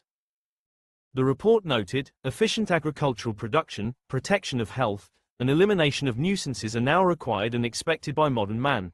490 An example of many positive developments was that, sweet corn, potatoes, cabbage, apples, and tomatoes are all available unmarred, and the American housewife is accustomed to blemish-free products. 490 But the report also noted the problem of resistance, and stated, until the publication of Silent Spring, by Rachel Carson, people were generally unaware of the toxicity of pesticides. 490 Carson felt relieved by the content of the report, which concluded, elimination of the use of persistent toxic pesticides should be the goal. 492 days later, she testified before the Senate Committee on Commerce, which was debating pesticide regulations. 471 Carson's recommendation was the creation of a cabinet-level agency for environmental regulations that would be independent of chemical industry influence. The Science Advisory Report turned the tide on public discourse in her favor, with headlines reading, "Rachel Carson stands vindicated," and some critics in the media admitting that perhaps she was right. 463 CBS Reports broadcast a follow-up program entitled, "The Verdict on the Silent Spring of Rachel Carson." 466 Lord Shackleton, the son of the Antarctic explorer, wrote the introduction to the British edition of Silent Spring. He stated in the House of Lords that Polynesian cannibals would no longer eat Americans, because their fat is contaminated with chlorinated hydrocarbons. 471 Data on DDT concentrations showed, said Lord Shackleton, that we, British, are rather more edible than Americans. Britain's response to the book was to expand pesticide regulations. Newsworthy events also vindicated Carson. At the end of 1963, 5 million fish in the Mississippi River died in the midst of convulsions and hemorrhaging. 463 Scientists traced the mortality to releases of the pesticide Endron by a pesticide plant operated by Velzacol, the chemical company that had first developed Endron and that had threatened to sue over the release of Silent Spring. Carson wrote that wildlife mortality due to pesticide exposure did not end with the publication of her book. The problem of pesticides is not merely the dream of an avaricious author, out to pile up royalties by frightening the public, she wrote, it is very much with us, here and now. 513 That DDT progressed from mankind's savior in World War II to one of humanity's greatest toxic burdens 30 years later demonstrates the wild swings in public perception and the chaotic regulatory environment surrounding pesticides. A series of awards in 1963 marked the end of Carson's career. 471 At the beginning of the year, the Animal Welfare Institute gave her the Albert Schweitzer Medal. Many other awards followed, along with her election to the American Academy of Arts and Letters. Academy membership was restricted to 50 artists, musicians, and writers. As a new member, Carson joined the company of just 3 other women, and no other writers of nonfiction. The Academy citation summarized Carson's contribution. A scientist in the grand literary style of Galileo and Buffon, she has used her scientific knowledge and moral feeling to deepen our consciousness of living nature and to alert us to the calamitous possibility that our short-sighted technological conquests might destroy the very sources of our being. 471 In a speech to the Women's National Book Association, Carson explained why she felt compelled to write the book. If I had not written the book, she said, I am sure the ideas would have found another outlet. But knowing the facts as I did, I could not rest until I had brought him to public attention. 463 Carson dedicated Silent Spring to Albert Schweitzer. Schweitzer wrote to a beekeeper, I am aware of some of the tragic repercussions of the chemical fight against insects taking place in France and elsewhere, and I deplore them. Modern man no longer knows how to foresee and forestall. He will end by destroying the earth from which he and other living creatures draw their food. Poor bees, poor birds, poor men. 514 From this statement sprang Carson's dedication to Schweitzer. Man has lost the capacity to foresee and to forestall. He will end by destroying the earth. 447 Following the publication of Silent Spring, Schweitzer wrote a letter of thanks to Carson, and included his photograph, which became Carson's most cherished possession. 493 Knowing that she would soon die, Carson requested that a passage from the Edge of the Sea be read at her funeral. 471 What is the meaning of so tiny a being as the transparent wisp of protoplasm that is a sea lace, existing for some reason inscrutable to us, a reason that demands its presence by the trillion amid the rocks and weeds of the shore? The meaning haunts and ever eludes us, and in its very pursuit we approach the ultimate mystery of life itself. 475. Carson died on April 14, 1964, at the age of 56.471. Her pallbearers included Secretary of the Interior Udall and Senator Ribicoff. Ribicoff paid tribute on the floor of the Senate to this gentle lady who aroused people everywhere to be concerned with one of the most significant problems of mid-20th century life, man's contamination of his environment. 463. Paul Brooks and his wife raised her orphan grandnephew, and Brooks published a book devoted to her writing. 466,471. In it, he wrote of Carson's strength in completing Silent Spring as her health failed. Brooks wrote, "She managed to make this book about death a celebration of life." 471. Rachel Carson is dead, wrote E.B. White, but the sea is still around us. The edge of the sea still supports life in almost unbelievable variety, and the manufacturers of pesticides are enjoying their usual spring upsurge in sales. 515. A year after her death, the chemical company Velzacol stated, "In case you haven't noticed, trees leafed, birds sang, squirrels reconnoitered, fish leaped." 1965 was a normal spring, not the silent type of the late Miss Carson's nightmares. 463. With the publication of Silent Spring, Rachel Carson joined a long list of accomplished American authors published by Houghton Mifflin. 466. These included Henry Wadsworth Longfellow, Oliver Wendell Holmes, Ralph Waldo Emerson, Harriet Beecher Stowe, Nathaniel Hawthorne, Henry David Thoreau, and Mark Twain. The publishing house was also the American publisher for such English greats as Alfred, Lord Tennyson, Charles Dickens, and Winston Churchill. Like the works of these great authors, Silent Spring became a classic, a book that marked a shift in public awareness throughout the world about the environment, about governmental accountability, about democracy, and about animal and human rights. Who has decided, Carson asked, who has the right to decide, for the countless legions of people who were not consulted, that the supreme value is a world without insects, even though it be also a sterile world ungraced by the curving wing of a bird in flight? The decision is that of the authoritarian temporarily entrusted with power.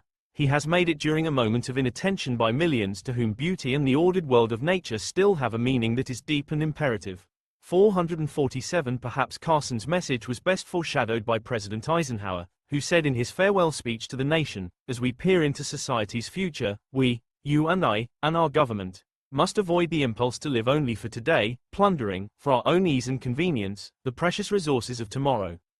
We cannot mortgage the material assets of our grandchildren without risking the loss also of their political and spiritual heritage.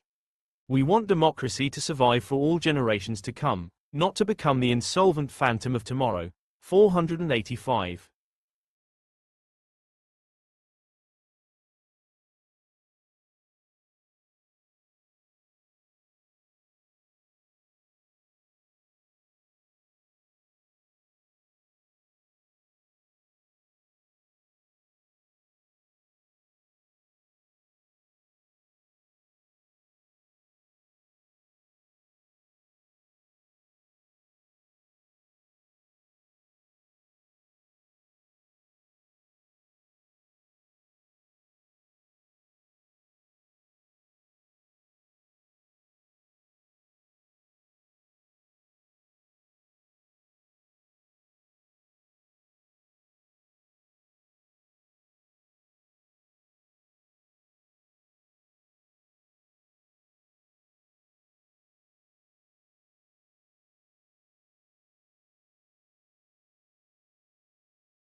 Humility, 1962. The future.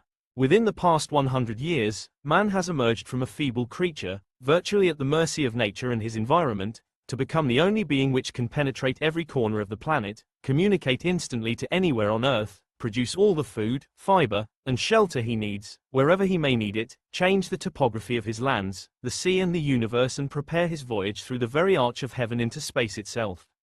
This is the stuff that science is made of, and man has learned to use it. Robert H. White Stevens, representative of the chemical industry, 1,962,500. Following World War II, chemists continued to develop products that would make the world a better place by preventing famine and disease. They also continued to design potent chemical weapons for the next war. War had become so frequent and horrific that it seemed foolish to expect it to retreat for long or to again be caught unprepared for a dictator's onslaught. Together, these chemicals designed for both the best and worst purposes of humanity proved to be an environmental disaster and compelled the writing of Rachel Carson. But the storm surrounding the accelerated development and deployment of pesticides did not end with Carson's death in 1964. Rachel Carson wrote to a friend, as she began writing Silent Spring, "There would be no peace for me if I kept silent." 516. As she completed the book, she wrote in a letter, "I could never again listen happily to a thrush song if I had not done all I could."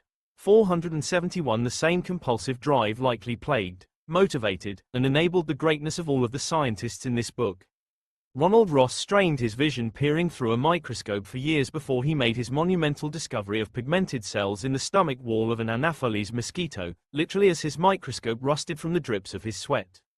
Fritz Haber and Walter Nernst risked fiery death in their high-pressure and high-heat competition to fix nitrogen from the atmosphere. Gerhard Schrader exposed himself to the most toxic compounds ever synthesized while he manipulated nature to make organophosphate insecticides. Many traumatic events involving chemical exposures occurred following the publication of Silent Spring.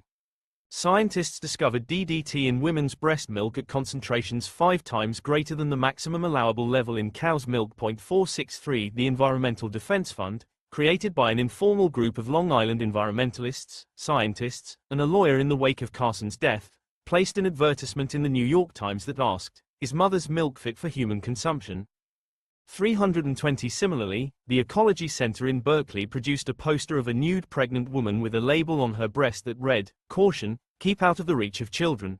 463. Elsewhere in the world, in the summer of 1967, 700 people were hospitalized and 24 died in Qatar after eating bread made from American flour that had been shipped in cloth sacks on a deck below leaking pails of Endron. 463. That same year, 17 children died and 600 others sickened in Mexico after eating pastries prepared using sugar that had been stored adjacent to paraffin, and a similar accident with paraffin-contaminated bread killed 80 and sickened 600 in Colombia.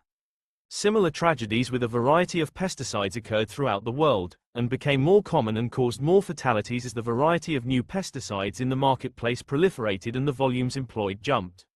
Indeed, in 1966, 4 years after the publication of Silent Spring, the mass of synthetic pesticides sold by U.S. companies surpassed £840 million, while inorganic pesticides contributed another £450 million to the U.S. market. 463. Market pressures for new chemicals used in larger quantities resulted from pests evolving resistance. The evolution of resistance to DDT on the part of Anopheles mosquitoes led the World Health Organization to suspend the Global Malaria Eradication Program in 1969. 517. The chemical industry benefited from the inherent obsolescence of pesticides, in the same way that the armaments industry benefited from the arms race inducing obsolescence of weapons. Pesticides also killed people through disruptions of the balance of nature, but in rather unpredictable ways. One striking example occurred in Bolivia in 1963, where more than 300 people perished from an outbreak of Bolivian hemorrhagic fever. 463. The deadly virus was transmitted by a local rodent species. The rodent population had been held in check by cats, until the cat population crashed due to DDT exposure from an anti-malaria campaign. Operation Ranch Hand proved to be the largest and most enduring pesticide disaster, coming on the heels of Silent Spring. It began the same year that Silent Spring went to press and continued until 1971. 518. In the operation, the United States sprayed 73 million liters of herbicides and defoliants, such as Agent Orange, over the rainforest and mangrove forest canopies of Vietnam, Laos, and Cambodia. 519,520 croplands made up 10% of the 26,000 square kilometers sprayed. The objective was to deprive Viet Cong forces of food while also removing the forest canopy that obscured their movements. Smokey the bear became the unofficial mascot of the operation, with a modified slogan that read, "Only you can prevent a forest." 521 aircraft that dropped smoke grenades or flares to mark forest to be defoliated or enemy positions were nicknamed Smokey Bears. In the related Sherwood Forest, 1965, and Pink Rose, 1966, operations, U.S. forces defoliated the rainforest to dry out trees and then dropped diesel fuel and incendiary devices to initiate fire as a weapon against the Viet Cong. Because the spray aircraft flew slowly, their missions were typically preceded by aerial bombardments with bombs, ordnance, and napalm. 520. The operation reflected an attitude discussed by Carson in Silent Spring, and one noticed by many critics of the military's uses and abuses of new technologies. Carson wrote, "The chemical weed killers are a bright new toy. They work in a spectacular way. They give a giddy sense of power over nature to those who wield them, and as for the long-range and less obvious effects, these are easily brushed aside as the baseless imaginings of pessimists." 447. The use of chemical defoliants in war was a possibility that emerged from the discovery of plant hormones that regulate growth. 520. In 1941, Ezra Krauss, a botanist on the faculty of the University of Chicago, proposed that synthetic versions of these plant hormones could be used in high doses as herbicides. Krauss and the U.S. Agricultural Research Center screened chemicals for this purpose, including the compound 2,4-D, which had recently been shown to stimulate plant growth. Just days after the U.S. entry into World War II, Krauss proposed that the United States should synthesize herbicides that would enable a simple means of destruction of rice crops, the staple food supply of the Japanese. 520. These chemicals could also be sprayed over forests to kill trees and thereby reveal concealed military depots. Krauss's work at Chicago occurred a stone's throw away from the field where Enrico Fermi built the first nuclear reactor. The Chemical Warfare Service expanded the screening program for herbicides useful in combat as crop destroyers or defoliants. By the end of the war, the Chemical Warfare Service had tested about 1,000 chemicals and found 2,4-D and 2,4,5-T to be the most effective. The war ended, and rather than being used for combat, these herbicides were commercialized as weed killers. The chemical 2,4,5-T did see use in combat in the early 1950s in Malaya, where British forces employed the herbicide to destroy crops and defoliate trees. Thus, the stage was set for the U.S. use of Agent Orange in the Vietnam War. Following the publication of Silent Spring, the President's Science Advisory Committee recommended that pesticides be tested for their potential to cause cancer, birth defects, or genetic defects. 522. Therefore, in 1963 the National Cancer Institute funded the Bionetics research laboratories to test the toxicity of selected pesticides. One of the tested pesticides was 2,4,5-T, by then a popular weed killer and, along with 2,4-D, the active ingredient in Agent Orange. In 1966, Bionetics alerted the National Cancer Institute that 2,4,5-T induced birth defects in mice. Despite widespread use of the herbicide in the United States and in Vietnam, the government did not release this information to the public. Another report from Bionetics to the National Cancer Institute followed in 1968. Still, the information remained confined to a small number of scientists, government regulators, and members of the pesticide industry. Nevertheless, some scientists expressed alarm at the use of defoliants in the war, and in 1967 the American Association for the Advancement of Science petitioned the U.S. Secretary of Defense Robert McNamara to authorize a study of effects of defoliant use in Vietnam. 522. The government response stated, "Qualified scientists, both inside and outside our government, and in the governments of other nations, have judged that seriously adverse consequences will not occur. Unless we had confidence in these judgments, we would not continue to employ these materials." 522. Finally, in the fall of 1969, an employee with a group funded by the consumer advocate Ralph Nader chanced upon a copy of the Bionetics report and relayed it to the Harvard biologist Matthew Meselson. Meselson had previously challenged the position of the United States on chemical and biological weapons. 522. He had also read newspaper accounts of sharp increases in birth defects in areas of Vietnam sprayed with Agent Orange.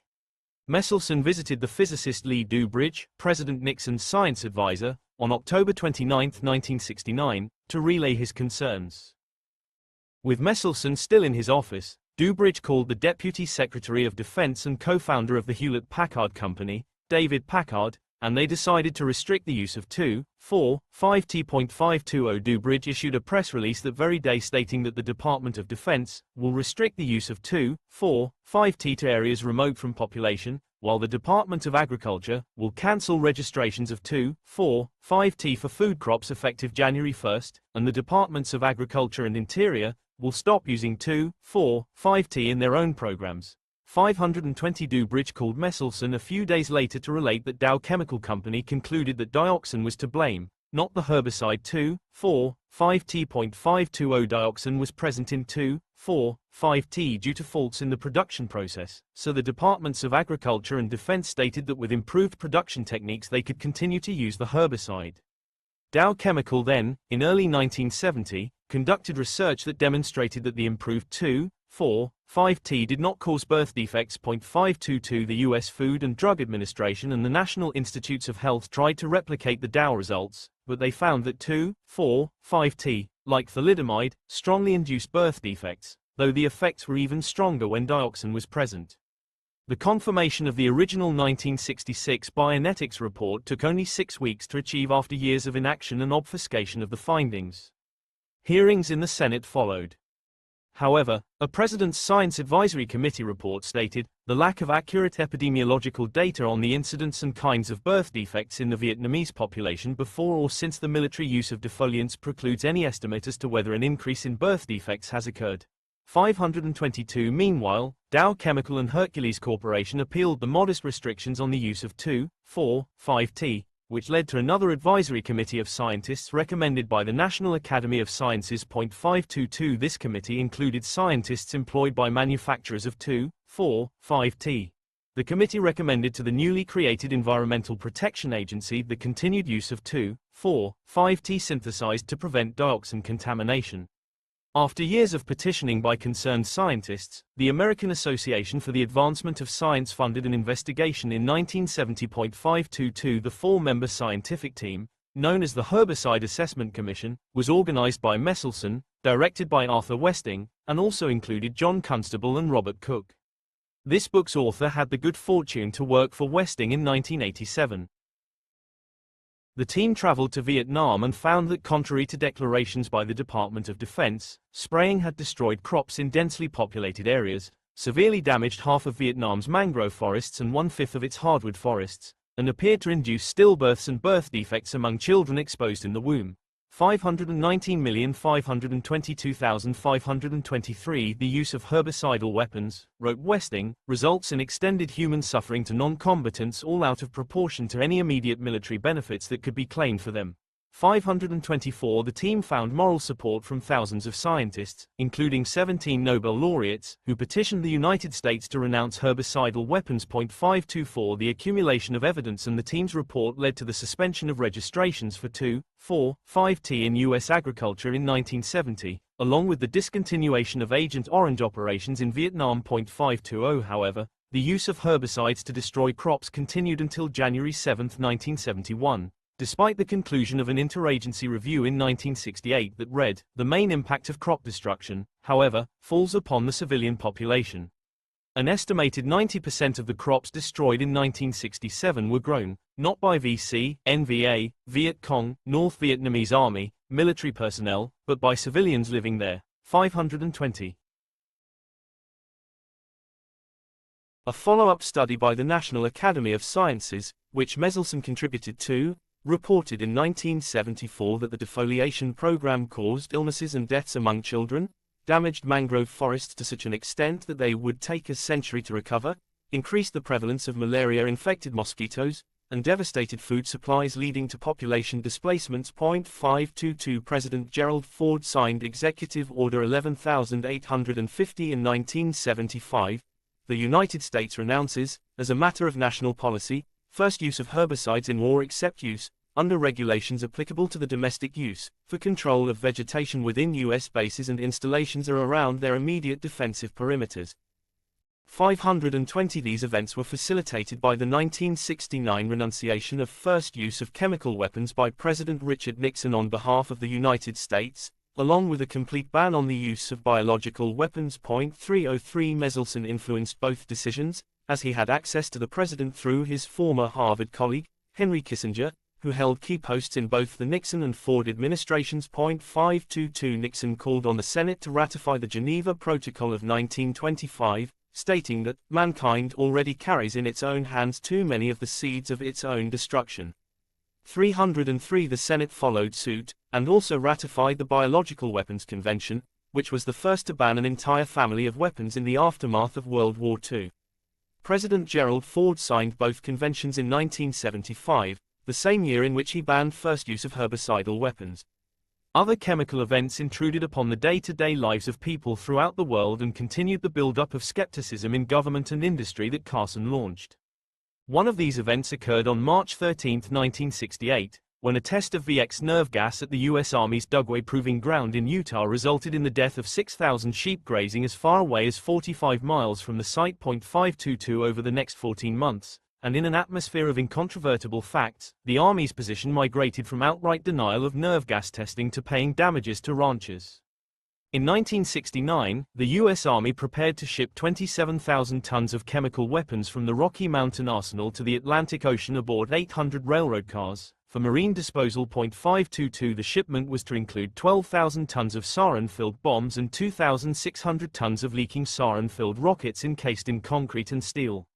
New York Representative Max McCarthy, concerned about the prudence of shipping weapons of mass destruction across an unreliable rail network, raised a public alarm.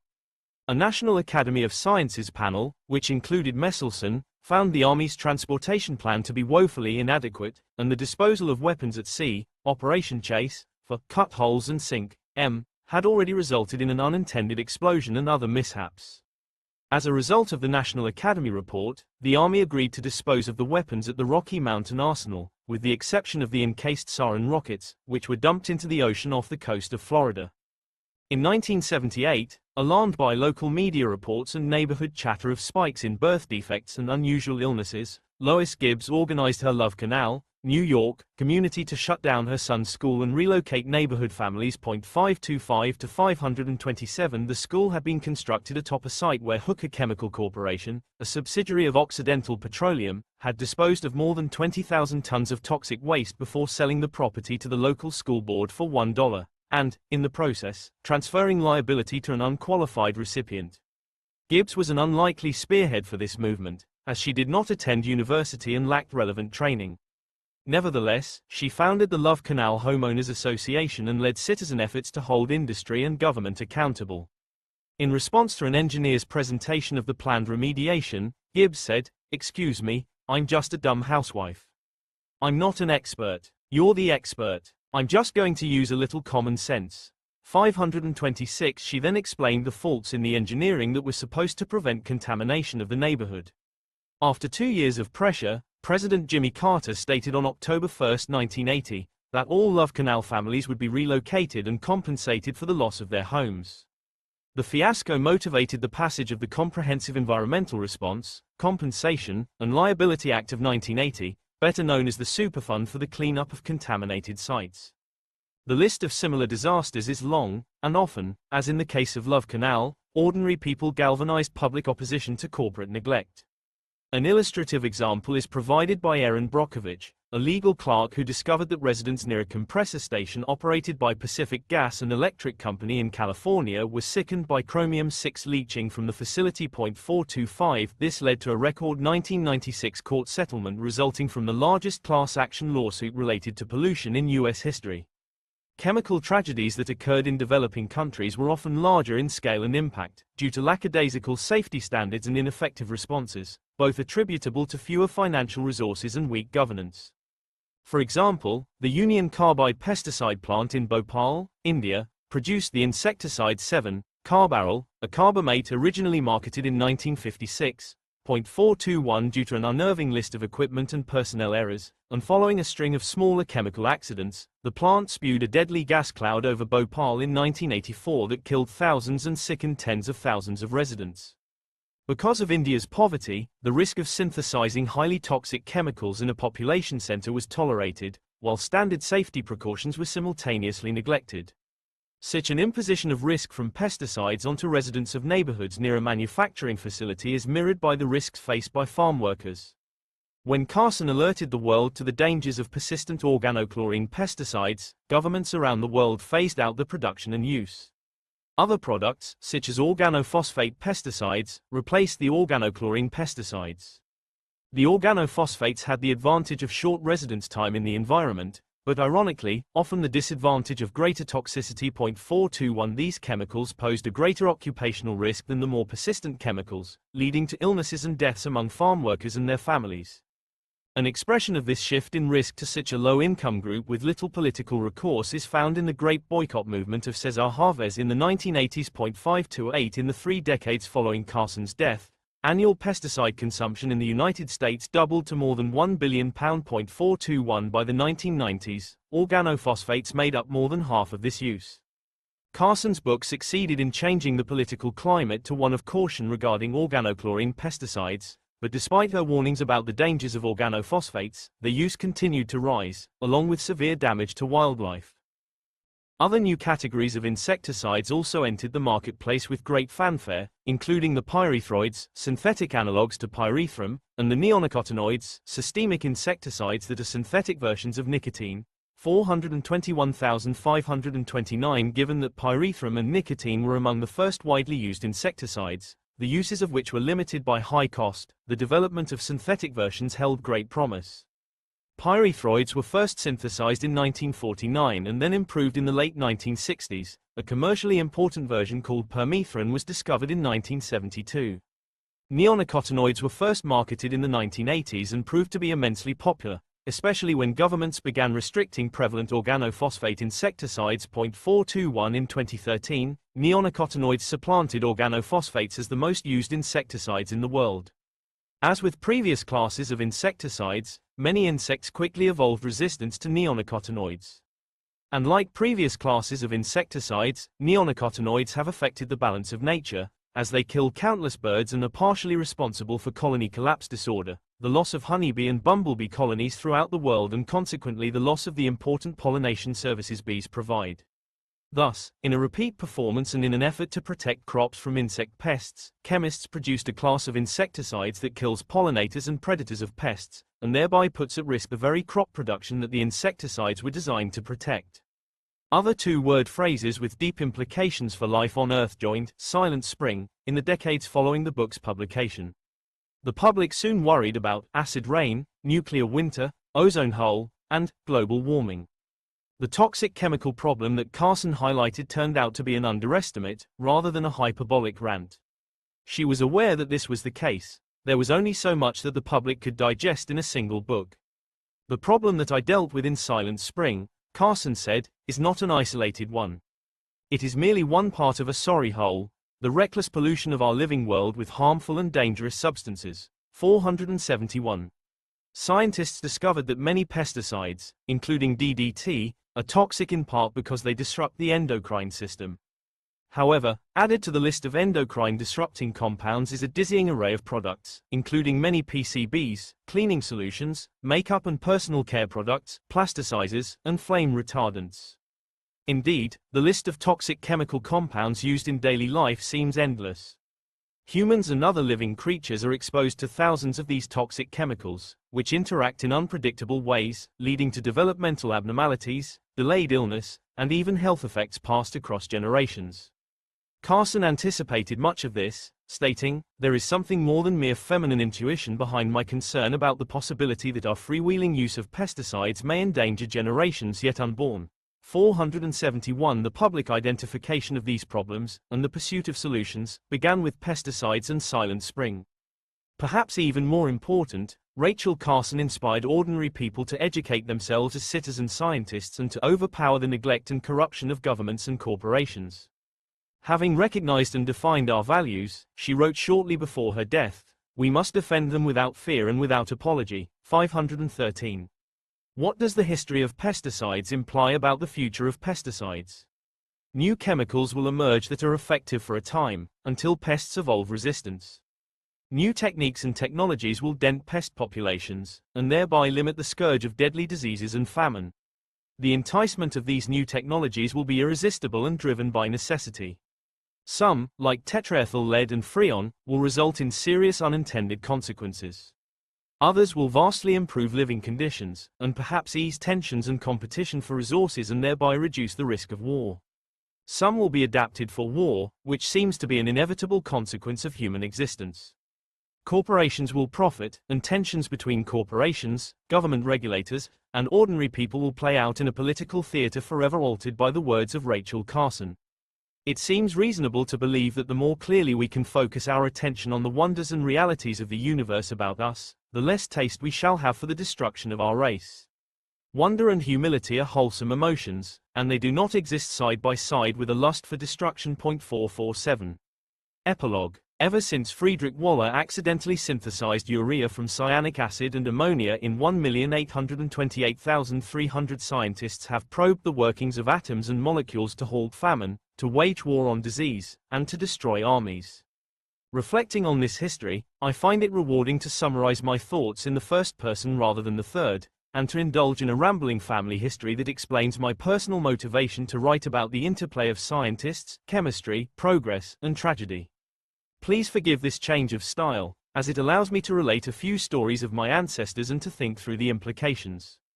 Earlier in the book, I wrote about the physicist James Franck, about his work with his mentor and friend Fritz Haber testing the efficacy of gas masks during World War I, about his resignation as institute director in protest of Nazi anti-Semitism, and about the strange story of how the future Nobel laureate George de Hevesy dissolved Franck's Nobel Gold Medal along with that of Max von Laue using nitrohydrochloric acid in Niels Bohr's Institute in Copenhagen. But there is also a personal side to the story for me, because Franck was my great-grandfather. In our family, we call him Opa, Grandpa. Before the Nazis rose to power, Opa visited Berkeley on a lecture circuit. 530. His daughter Dagmar, my grandmother, had a friend who was working in Berkeley on a Rockefeller Fellowship from 1927 to 1928. That friend was Arthur von Hippel, who later became my grandfather. Arthur picked up Opa in San Francisco in the old Chevrolet that he had bought with a lab assistant for $15. In his autobiography, Arthur described what happened next. I met him at the train, but, after leaving the railroad station, we found ourselves enveloped in the dense afternoon fog. I had not been in that area before and, turning at a street corner, found myself suddenly driving on a railroad embankment. Behind us an engine whistled and shoved off freight cars which came surging our way. Opa shouted that we should abandon the car. I shouted back that we could not afford to, that the car had cost $15, and jumped it down the embankment into a woodpile. There we landed with a crash but unhurt, and above us the ghostly silhouettes of the freight cars passed by. After bending the fenders straight, we reached Berkeley without further mishaps. This incident cemented our friendship. Opa enjoyed riding backwards up the mountains, invited me for dinner, accidentally, when he knew I had not eaten, and took me along on expeditions to the observatories on Mount Hamilton and Mount Wilson. Since it was the time of Prohibition, we also went with Gilbert Lewis, the famous Berkeley chemist, to his favorite speakeasy. The Mount Wilson excursion proved especially interesting due to our discussions with Professor Hippel, who was working at the time on the redshifts of distant galaxies and his ideas of an expanding universe. 5302 years later, in 1930 and back in Germany, Arthur asked Opa for Dagmar's hand in marriage. Arthur wrote, Opa warned me of the rising tide of anti-Semitism and the coming of the Nazis, but I told him that I had taken my stand as an anti-Nazi and had written a counter-declaration for our Gilder and youth movement. He still believed I was very unwise but let Daggy decide. 530 Initially, Arthur's family reacted as Opa had predicted. My father, my brothers and Olga, sister, were first stunned by my marriage to a Jew, wrote Arthur, but then stood by me all the way. My more distant relatives were scandalized and wanted a family council to intervene. Only the old general, Conrad von Hippel, commander of the army in the Balkans during World War I, wrote me a lovely note and took my side. 530. Arthur had a couple of fruitful scientific years following his marriage to Dagmar, interacting with the likes of the Nobel laureates Albert Einstein, Max Planck, Gustav Hertz, Fritz Haber, and Walter Nernst. 530 He and Opa socialized with Nernst, who showed off his newest invention, the electric piano, which Planck sat down to play. They also socialized with Haber, and on one occasion, Arthur and Dagmar visited Haber on his farm in South Germany.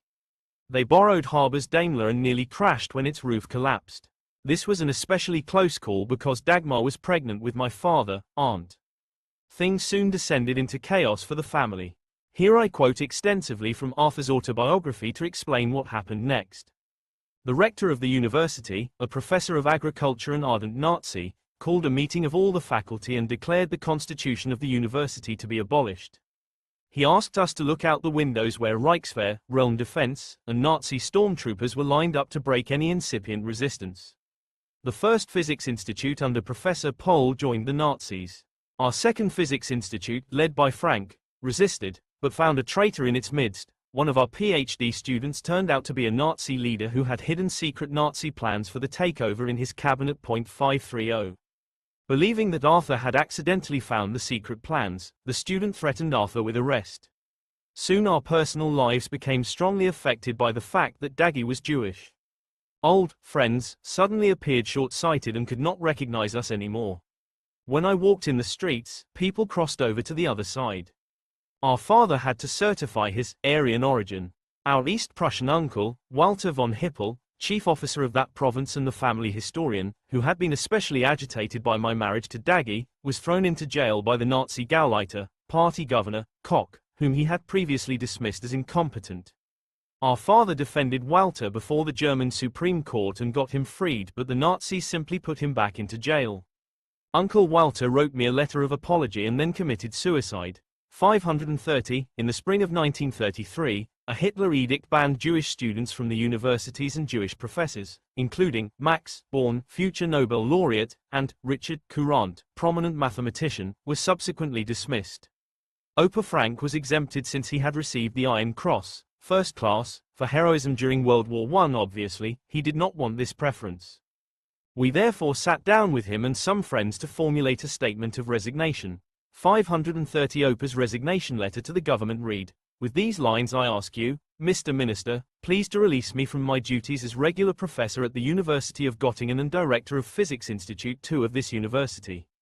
This decision is an intrinsic necessity for me because of the attitude of the government toward German Jewry. Most sincerely, Professor Dr. James Frank." 308. Arthur wrote of their efforts to publicize Opa's resignation. In the early morning hours, we telephoned the declaration to the Göttinger Zeitung, Göttingen News. 530. The paper published the following account. The director of the Second Physical Institute of the University of Göttingen, Professor James Frank, has requested from the Prussian Minister of Sciences, Arts, and Cultural Affairs immediate release from his official duties. This news will cause a major sensation not only in Göttingen, but throughout Germany, and one can even justifiably say, throughout the world. Frank is not just any lecturer of local or preeminent national importance. Frank's international reputation and global fame is unsurpassed by virtually any other German scholar today. When he received the Nobel Prize a few years ago, the whole of Germany considered it an exceptional honor, because a German had again spread the fame of German scientific research beyond its borders. When such a man, who is only 50, voluntarily relinquishes his teaching and research activities, the loss to science is beyond estimation. 308. Lise Meitner, who later discovered fission with her colleague Otto Hahn, wrote to Opa, "Your dear letter naturally first gave me an inner jolt, but upon closer consideration and after I had read the wording of your letter to the rector, I have to concede that you are right. One cannot live contrary to one's convictions." 308. The prominent scientist Michael Polanyi, whose son John won the 1986 Nobel Prize in Chemistry, wrote to Opa, "I learned about your step with astonishment and joy. As long as Jews exist, what you have done to save their honor will not be forgotten." 308. The Berlin rabbi Joachim Prinz wrote, "I feel it is my duty and the need to thank you for the extraordinary example you have offered in these difficult days for German Jewishness and German persons." 308. The Reich League of Jewish War Veterans wrote to Opa, "Esteemed fellow soldier, Professor Dr. Frank, we have the strong desire to express to you our admiration and our thanks for your wonderful standpoint in your capacity as a frontline soldier and as a Jew. By it you have given German Jews moral support that has no equal. We are proud to be able to count you among our number." 308. News of Opa's resignation spread through the media in the United Kingdom, United States, the Netherlands, Italy, and elsewhere. Arthur wrote, "Opa's wonderfully dignified statement of April 1933 came as a bombshell to the Nazis and the university faculty who had made peace with them. A counter-declaration condemning the statement appeared in the Göttinger Tageblatt, Göttingen Daily, of April 24, 530. This letter, signed by 42 faculty members, stated, "We are in agreement that the form of the above tender of resignation is tantamount to an act of sabotage, and we therefore hope that the government will carry out the necessary purging measures expeditiously." 308. These signatories thereby gained the opportunity to replace Jewish faculty in more senior positions. Arthur wrote, "Since the Nazis had already tapped our telephone lines, we were also individually attacked in the main Nazi newspaper, the Völkischer Beobachter, People's Observer. I was so angry that I went to the Nazi headquarters in Göttingen, characteristically located in the Judenstrasse, Jew Street, and tried to challenge its leader to a duel." 530. The Nazis then shut down the Göttinger Zeitung for publishing Oper's declaration. Oper considered his professional options outside of civil service within Germany. He wrote to Max Born, "I told Planck that I would accept any position that was available that would offer me the opportunity to conduct research in Germany and some income, so long as it did not include any character of state employ. For I do not want to be a civil servant as long as the martial laws against Jews exist." 308. Oper inquired about potential employment with IG Farben via a position as a guest scientist at the Kaiser Wilhelm Institutes. Karl Bosch wanted to offer help, but the political realities prevented it. The Nobel laureate and virulent anti-Semite Philipp Lenard, who was also a senator in the Nazi government, petitioned the Senate. "I submit the following 3 questions to the Senate in writing. Will the Senate support that 1. The Jew Fritz Haber, 2. The Jew James Frank, 3. The Jesuit Muckerman be removed immediately, respectively kept completely away from the institutes of the Kaiser Wilhelm Society?" 308 members of the National Socialist Student League raided bookstores and libraries, and forcibly removed all books by Jewish authors. 308. These they burned in giant bonfires in cities around the country beginning on May 10, 1933, including in Göttingen. The university's new rector spoke to the large crowd at the Göttingen book burning about the struggle against the un-German spirit, a fight that was only just beginning, he said, with the bonfires. Germany no longer had a place for Oper. Einstein wrote to Born at the end of May, "I am glad that you have resigned your positions, you and Frank.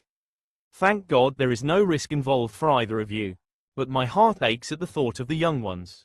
Lindemann, Frederick Alexander Lindemann, a physicist and advisor to Winston Churchill, has gone to Göttingen and Berlin for 1 week. Maybe you could write to him there about Edward Teller. I heard that the establishment of a good institute of physics in Palestine, Jerusalem, is at present being considered.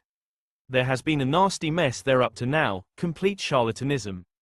But if I get the impression that this business could be taken seriously, I shall write to you at once with further details. 308. Born relocated to Cambridge after an invitation from Nobel laureate Ernest Rutherford. Arthur wrote, "Professor Frank's declaration was republished in England and Professor Lindemann, N., of Oxford came over to help. Lindemann, N., offered to take me back to Oxford, but we felt that Haney Kuhn, the only one of us with a Jewish background, was more endangered. Haney and Mariel therefore went on to Oxford and a distinguished career. Soon thereafter, Professor Schwartz in Zurich succeeded in arranging with the Turkish dictator, the Ghazi Mustafa Kemal Ataturk, that a new European-type university should be founded in Istanbul and about 30 European professors be hired to staff it. I was one of the lucky ones selected. In our last night together at Göttingen, a tremendous display of shooting stars occurred. We watched in awe in the backyard with our friends, the Bayers, and took it as an omen of things to come. 530. Fig. 13.1. Albert Einstein used his influence to help rescue Jewish professors by gaining for them employment in Turkey, and in the United States. 531, 532, 533. Among those saved was Arthur von Hippel, my grandfather. This is Einstein's letter, on behalf of a Paris-based Jewish relief organization, to Turkish Prime Minister İsmet İnönü, dated September 17, 1933. The notes on the letter, written by government officials, indicate that the scheme nearly failed. One note says, "This proposal is incompatible with clauses in the existing laws." Another says, "It is impossible to accept it due to prevailing conditions." 532. President Ataturk apparently made the decision to proceed. At the request of the Rockefeller Foundation, Oprah and Richard Courant assessed the likelihood of success of Turkey's modernization of higher education. They reported that they found a decided wish among Turkish officials to create a promising scientific center in Istanbul, which should contribute to the development of higher education in Turkey. 532 from collections of the Prime Ministry General Directorate of State Archives, Republic of Turkey. Arthur and Dagmar settled down in Istanbul with their boys Peter and Aunt. Arthur wrote about the events that followed. I inherited a section of the old Sultan's palace as my future laboratory, and the botanists, Heilbronn and Brawner, were installed in the former Mohammedan seminary. 2 nights later we intentionally missed a big festivity given for the foreign professors by the Ghazi at the palace in Dolmabahce. We did so for a strange reason. The Ghazi had the habit of absconding with any lady he liked especially well and of keeping her for a few days before returning her to her rightful husband. 530 Arthur and his mechanic then built a new physics lab using leftovers from old battleships and other odds and ends that they purchased in the bazaar. Unfortunately, Turkish professors were fired to make room for these world-class scientists, and they met the arrival of the Germans with hostility and intrigue. 5301 Turkish former professor poisoned his German successor. Fortunately, the victim survived. Other former faculty made accusations to Ataturk that the German professors were frauds, which led to formal inquiries. Arthur, lecturing in German and French, found himself embroiled in turmoil when his interpreter translated his lecture on power generators as follows. The professor says that he does not want to talk about the details of design because you are too foolish to understand it anyhow and had better buy these machines from abroad by planting potatoes and oranges in your country. 530 The students, outraged, shut down the university with a strike. Arthur wrote, honest misunderstanding or plot, the consequences seem catastrophic. The Prime Minister and the Minister of Education came from Ankara. My colleagues trembled and mostly deserted me. The newspapers wrote articles that rather than being a professor before, I had sold old clothes. Daggy, taking the children for a walk, got commiserating news about her husband's dark past from charitable ladies of the neighborhood. Finally, our contract, originally drawn for 5 years, was shortened by mutual agreement to 1 year. 530. Oper had already joined Bohr's Institute in Copenhagen, where the physicist Edward Teller also relocated, working in a position funded by the Rockefeller Foundation. By the time Arthur's situation grew perilous in Turkey. 308 Oper and Bohr had a strong connection through their work. Oper had received the Nobel Prize in 1925, along with Gustav Hertz, for the first experimental demonstration of Bohr's theory on atomic structure, for which Bohr had received the Nobel Prize in 1922. In 1930, when Teller and Oper first met, Oper told Teller, Bohr's ideas did seem absurd, but Bohr was such a nice fellow that I felt he should at least be given a try. 534 Oper began a long series of experiments investigating the physics of photosynthesis. 308 Feeling insecure about his findings in this new field, he corresponded with Richard Willstatter, who had deciphered the structure of chlorophyll in 1913. Additionally, along with de Hevesy and Bohr and others, Oper investigated radioactive decay. 530. Oper felt preoccupied by Arthur and Dagmar's predicament. He wrote to his former student Heinrich Kuhn, whom Lindemann had brought to Oxford, in place of Arthur, at Arthur's request, and who would subsequently work on the Manhattan Project. Whether or not we'll be staying here probably also depends on Hippel's fate. We've lost so much that we would at least like to have the children within reach. 308 Oper gave his Nobel Prize money to his 2 daughters in the hope that it would provide them with sufficient security in this perilous time. At the invitation of Bohr, and to the great relief of Oper, Arthur relocated the family to Copenhagen to work in the institute from January 1935 until August 1936. 530 To celebrate the family reunion, Bohr lent his vacation cottage.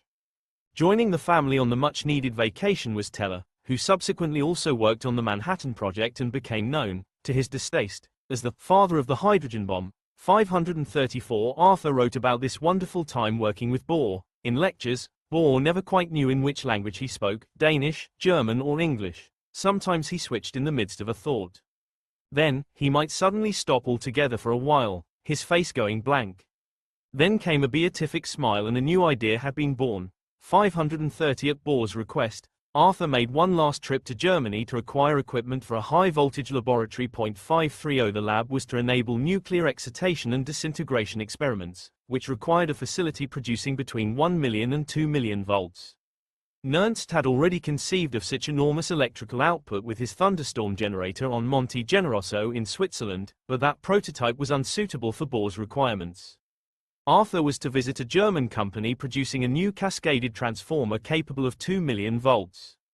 On that sorrowful visit, Arthur learned that many of his old friends were now Nazis, and he saw Hitler himself driving by. 530 Someone in the German embassy in Copenhagen warned Dagmar that the Nazis intended to arrest Arthur, and Dagmar relayed this message to Arthur via a friend. Arthur escaped from Germany by taking a flight back to Denmark, rather than the planned train where Nazi forces waited for his arrival. The positions in Bohr's Institute were temporary, and the family prepared for a new life in America. As he readied to emigrate, Opa invited Planck to join him for a few days in Denmark. Planck replied, "No, I cannot travel abroad. On my previous travels I felt myself to be a representative of German science and was proud of it. Now I would have to hide my face in shame." 308. Opa was the first in the family to arrive in America, where he accepted a position at Johns Hopkins University and set up the practicalities of a new life before the others came. 308 He then returned to Europe in the summer of 1936 to help his daughters, their husbands, and his grandchildren to emigrate. At the end of August 1936, Bohr and his family delivered Opa, Arthur, and Dagmar, along with the two boys, to their ship, the Skanstates, which then set sail for America. The physicist Carl Compton, who was the president of MIT, and had previously been a visiting professor at Opa's Institute in Göttingen, and coincidentally was a member of a previous generation of my wife's family, had offered Arthur a position there. 313 The family settled into their American apartment, and immediately the upstairs neighbors invited my father and Uncle Peter to a birthday party for their little girl. The girl said to Peter, "My ancestors came over on the Mayflower." Peter responded, "My ancestors came over on the Skanstates." 530 Both Arthur and Opa had fought for the German army in the trenches in World War I. 530 When World War II broke out, they both turned their scientific aptitudes into potent tools for the US military in the fight against Nazi Germany. With the blessing of Carl Compton and a $5,000 grant, Arthur created the MIT Laboratory for Insulation Research. It became one of the largest materials research laboratories in support of the military effort. Arthur and his group developed the dielectric materials for radar, and he worked simultaneously in the radiation laboratory at MIT to integrate these materials into the new radar technology.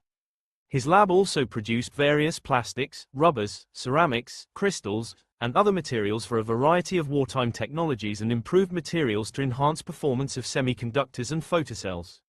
Fig. 13.2. Opa Frank, Uncle Peter, on Opa's right, and my father, Aunt, on Opa's left, depart Copenhagen on the Skanstates. This photo was published in the newspaper Ekstrabladet. US officials processed the family's immigration papers on Ellis Island. Arthur's Laboratory for Insulation Research formed a collaboration called the War Committee on Dielectrics with the Army, the Navy, and the War Production Board. 530 The government tasked this committee to solve technical problems with materials experienced in the war theaters. One of these arose in New Guinea, where mites and fungi plagued Allied forces by devouring their uniforms and equipment. Arthur proposed an effective solution of replacing compromised materials with halogenated compounds. Due to existing contracts with suppliers, the military delayed this solution, but eventually it used the polyvinyl chloride suggested by Arthur, which solved the pest problem. Arthur wrote, "The later abuse of such compounds in the form of sprays here at home, with the resulting threat of Miss Carson's Silent Spring, could not then be foreseen." 530 For his wartime work, Arthur received the U.S. President's Certificate of Merit from President Truman in 1948. 535. Meanwhile, Opa moved from Johns Hopkins to the University of Chicago, where he collaborated with Teller on the study of photosynthesis. 308 But with the outbreak of war, they turned their efforts from the basic science they loved to the practical problem of developing nuclear weapons before the Nazis did. Robert Oppenheimer directed the effort. Many years earlier, Opa had attended Oppenheimer's PhD exam in Göttingen. Oppenheimer said afterward, "I got out of there just in time." He was beginning to ask questions.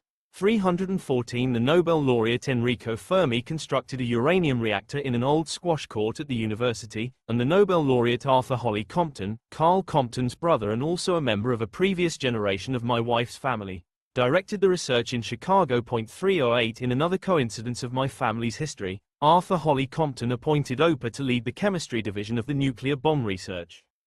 Opa agreed, on the condition that once the bomb was ready, he would be permitted to provide his opinion about its use to a senior policymaker. 313 Opa feared that the Nazis would obtain the bomb first, thereby ensuring their victory. 314 He also feared the consequences of US governmental control of science. having lived through the Nazi consolidation of such control in Germany. The bad news from Europe arrived relentlessly.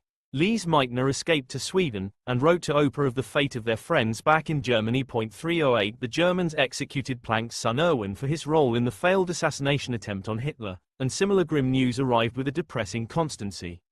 Oprah wrote to Meitner that he yearned to be cheered up by Bohr. I hope to see him during the summer and hope to become a little infected by his optimism and constructive attitude towards life. 308 Bohr, like Meitner, had escaped to Sweden. The war in Europe ended with the defeat of Nazi Germany, and the scientists of the Manhattan Project turned their attention to the repercussions of this new weapon were it to be used against Japan. 308 Oprah expressed his concerns and those of the other scientists to the Secretary of Commerce, Henry Wallace. They cannot help but worry about the fact that mankind has learned to unleash atomic power without being ethically and politically prepared to use it wisely. 314 On June 5, 1945, Oprah wrote a memorandum to the leadership of the Manhattan Project about political implications of the bomb. It read, in part, "We believe a bomb able to produce a sensational destruction will be available very soon." It took the United States 3.5 years to reach that goal, and great sacrifices in the wealth of the nation had to be made for this progress, and great scientific and industrial organizations were needed. 313 The next day, Compton assigned to Oprah the leadership of the committee to write about the social and political implications. 313 Other committee members included Glenn Seaborg, who subsequently chaired the Atomic Energy Commission, Leo Szilard, who had conceived the idea of nuclear chain reactions in 1933, but felt distressed over the repercussions, and Eugene Rabinowitz, who subsequently co-founded the Bulletin of the Atomic Scientists. The committee's report, completed in 5 days, became known as the Frank Report. Oprah, Compton, and the physicist Norman Hilberry attempted to deliver the report to Secretary of War Henry L. Stimson in Washington, D.C. Stimson was absent from the city, and they left the report with his assistant, along with a note written by Compton stating that, in his view, the report did not adequately consider the lives that would be saved if using the bomb on Japan hastened the end of the war. 313,536 Compton's note was based upon the analysis of Enrico Fermi, Ernest Orlando Lawrence, and Robert Oppenheimer, who concluded on June 16, "We cannot propose a technical demonstration likely to bring an end to the war, and we see no acceptable alternative to direct military use." 314 The summary of the Frank Report reads as follows. The development of nuclear power not only constitutes an important addition to the technological and military power of the United States, but also creates grave political and economic problems for the future of this country. Nuclear bombs cannot possibly remain a secret weapon at the exclusive disposal of this country for more than a few years. The scientific facts on which their construction is based are well known to scientists of other countries. Unless an effective international control of nuclear explosives is instituted, a race for nuclear armaments is certain to ensue following the first revelation of our possession of nuclear weapons to the world. Within 10 years other countries may have nuclear bombs, each of which, weighing less than a ton, could destroy an urban area of more than 10 square miles. We believe that these considerations make the use of nuclear bombs for an early unannounced attack against Japan inadvisable. If the United States were to be the first to release this new means of indiscriminate destruction upon mankind, she would sacrifice public support throughout the world, precipitate the race for armaments, and prejudice the possibility of reaching an international agreement on the future control of such weapons. Much more favorable conditions for the eventual achievement of such an agreement could be created if nuclear bombs were first revealed to the world by a demonstration in an appropriately selected uninhabited area. To sum up, we urge that the use of nuclear bombs in this war be considered as a problem of long-range national policy rather than of military expediency, and that this policy be directed primarily to the achievement of an agreement permitting an effective international control of the means of nuclear warfare. 537 The Frank Report, of course, did not change policy. Stimson rejected its recommendations on June 21, and President Truman never saw it. 314 On August 6, the United States dropped the uranium bomb over Hiroshima, and 3 days later dropped the plutonium bomb over Nagasaki. With this dramatic demonstration of the power of physics and chemistry, the war came to an end. Oprah turned his attention to humanitarian relief in Germany in a political climate clamoring for revenge. 308 He and other German exiles drafted a lengthy appeal to the American public to prevent a looming famine in Germany. The text read, in part, "We the undersigned, who were victims of this principle, the Nazi ideology, in Germany or who staked our existence on the fight against it, appeal to the American people to stand by the principle of justice. And we appeal to them in the name of charity. Many of us have barely escaped death. All of us have lost relatives or friends before the firing squads or in the torture camps of Hitler. For the last 12 years we have been haunted by the vision of helpless innocence and unavenged brutality. That vision is before us again today. 308. Oprah tried to convince Einstein to sign the appeal, but Einstein refused. Their letters debating the matter went back and forth. Einstein wrote in his final refusal, "Dear Frank, I still remember the Germans' campaign of tears, after the last war far too well to fall for that again. The Germans slaughtered millions of civilians according to a carefully conceived plan in order to steal their places. They would do it again if they could. The few white ravens among them changes absolutely nothing. From the few letters I have received from there I see that among the Germans there isn't a trace of remorse. I also see very clearly that the catering to the Germans has started all over again at the United Nations. These trends, the motivation behind the nursing of Germany back to strength after 1918, are most vibrant among the English. For concern about one's precious purse is stronger there, too, than any worries about one's dear fatherland. Dear Frank, keep your hands off this foul affair. After abusing your kind-heartedness, they will make fun of your gullibility. But even if you can't be saved, I in any case will have nothing to do with the matter. And if a suitable opportunity presents itself, I will speak out against it in public. Warm greetings to you, yours. A. Einstein. 308. This response did not break their friendship, and Oprah stopped participating in the public appeal for aid to Germany. 308. He wrote to Max Born that he would prefer to avoid politics entirely, if only my conscience would not force me to take a stand on a few political issues. I hate to be involved in anything political. I hate publicity, but I just cannot retire into the ivory tower of free research and forget about the world. And, of course, at our age we are probably more pessimistic than the young people. Even I am not consistent in my pessimistic point of view, because I have an elementary joy in each new grandchild, and feel that whenever I have the opportunity I am a kind of professional grandfather. 313. Oprah, along with Dagmar and Arthur, continued vigorous private efforts to send food and money to friends and relatives, and to help free those who were trapped in Russia or imprisoned elsewhere. 314,530,535. In a post-war speech in Hamburg and in the atmosphere of Stalin's power politics, Oprah said, "We know that a large proportion of humanity is ruled by a dictatorship that opposes everything we regard as worthy of human beings, that enforces blind obedience by brutal means and is intent on establishing the rigid system of an ant state on the whole of mankind. In reward it promises heaven on earth as soon as all resistance against its pseudo-religion has been broken." 308. In 1947, the German government offered Oprah the chair in experimental physics in Heidelberg. 313. Oprah declined. America was now the home of his family. He responded to the offer, "I believe I know that the majority of Germans rejected the murders committed against the Jews and the other races that the Nazis labeled inferior. And I do not reproach those people for not throwing themselves down the Moloch's gullet because they deemed it useless. But another considerable percentage of the populace stood by and watched the crimes with indifference. With them I want no contact. Sir, I cannot imagine a fruitful teaching position in which I would have to ask myself whether this or that one with whom I had official or personal business was one of those." 313. Despite his refusal to accept the Heidelberg chair, Oprah reconciled with post-war Germany. 313. The Kaiser Wilhelm Society, renamed the Max Planck Society, offered him corresponding membership in 1948. Oprah's friend Otto Hahn was now its president, and Oprah accepted. In 1951, Oprah and Hertz received the Max Planck Medal of the German Physical Society.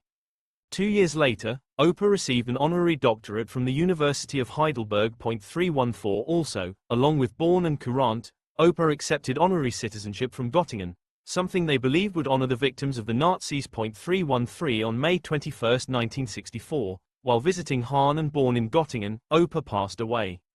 These few anecdotes allow me to relate how the story of 20th century chemistry holds purchase in my mind. My family was deeply involved in all of it, from the gas warfare of World War I to the nuclear warfare of World War II. I grew up hearing stories about Haber and Einstein and most of the other 20th century scientists profiled in this book, about trench warfare with gas weapons, about the innocent beginnings and evil ends of IG Farben, about the rise of Nazism and immigration to America. The stories of Oprah and Arthur, my great-grandfather and grandfather, respectively, allow me to comprehend the world events that tossed my family and millions of others about like a dinghy in a storm. That storm included genocide, famine, and world wars. It included the ravages of vector-borne diseases, and the life of a refugee. Such events were not limited to my father's family. My mother was born in Vienna. Her parents were prominent psychoanalysts in Freud's group, and as Jews they, too, were desperate to flee following the Anschluss in 1938. With the help of a colleague in America, they escaped the fate of most European Jews. I was born in Alaska 3 years after Rachel Carson died. We lived in a modest home adjacent to a forest that was, at the time, the edge of town. We had no television, and my 3 siblings and I roamed feral in the woods with all the other neighborhood kids. The air was clean, the water pure, and we raised our own animals on our family's small farm. But these early years of my life were also my first introduction to the passions raised by indiscriminate use of pesticides. One summer day, as we played in the yard, a cloud of gas drifted in the breeze from our neighbor's land. In an effort to kill aphids, our neighbor had hired an exterminator. My father strapped his .44 revolver to his belt and threatened to use it should the exterminator continue spraying. The exterminator fled. This behavior continued with other exterminators until none in town were willing to spray our neighbor's yard. It was an elegant solution, but likely limited in its viability to that prodigital age and to a frontier, such as Alaska, that still tolerated threats of gun violence. My father thereby stimulated in me an early interest in pesticides. If a small cloud of gas could initiate such a ruckus, then surely the gas signified something important. I suspect that our neighbor's use of poisonous gas to kill aphids hit an especially raw nerve for my father, who, after all, had lived in 4 countries by the time he was 5 simply because his mother was Jewish. Relatives on both sides of our family had been killed in Nazi gas chambers. In that light, his reaction to protect his children from such a poison, especially coming on the heels of Silent Spring, seems perfectly reasonable. Indeed, people throughout the world reacted emotionally to Silent Spring, as well they should. After all, what could be more emotional than the health of one's children and the place of humanity in the balance of nature? Acknowledgements. Optimism reigned in September 2011 when I signed my contract with the University of Chicago Press to write this book in 18 months. 18 months stretched into 8 years. I would like to thank my editor during this time, Christy Henry, for her patience. I also thank Christy for her initial interest in this project and her help in establishing a tone with the first chapter. My brother Bill von Hippel, my wife Kathy von Hippel, and my uncle Frank N. von Hippel all provided helpful comments on the book in draft form. I also thank 2 anonymous reviewers for the thoughtful comments. Mary DeJong, science librarian at Northern Arizona University, helped me track down difficult source material, such as recently declassified documents. I thank my new editor, Scott Gast, for stylistic improvements and for his efforts in shepherding this book to print. I also thank Liz Weiss, Ph.D., of Post Hoc Academic Publishing Services for her careful copy editing of the manuscript. Map of Place Names. Map of Place Names. Created by Max von Hippel. Literature cited. 1 Loeb, A P. Birth of the Kettering Doctrine. 4. Dism, Sloanism and the Discovery of Tetraethyl Lead. Business and Economic History 24, 72-87, 1995. 2 Thomas Midgley Jr., American Chemical Engine. Encyclopedia Britannica. Britannica.com. 2018. 3 Needleman, H. L. The Removal of Lead from Gaso. Line, Historical and Personal Reflections. Environmental Research Section, A84, 20-35, 2000.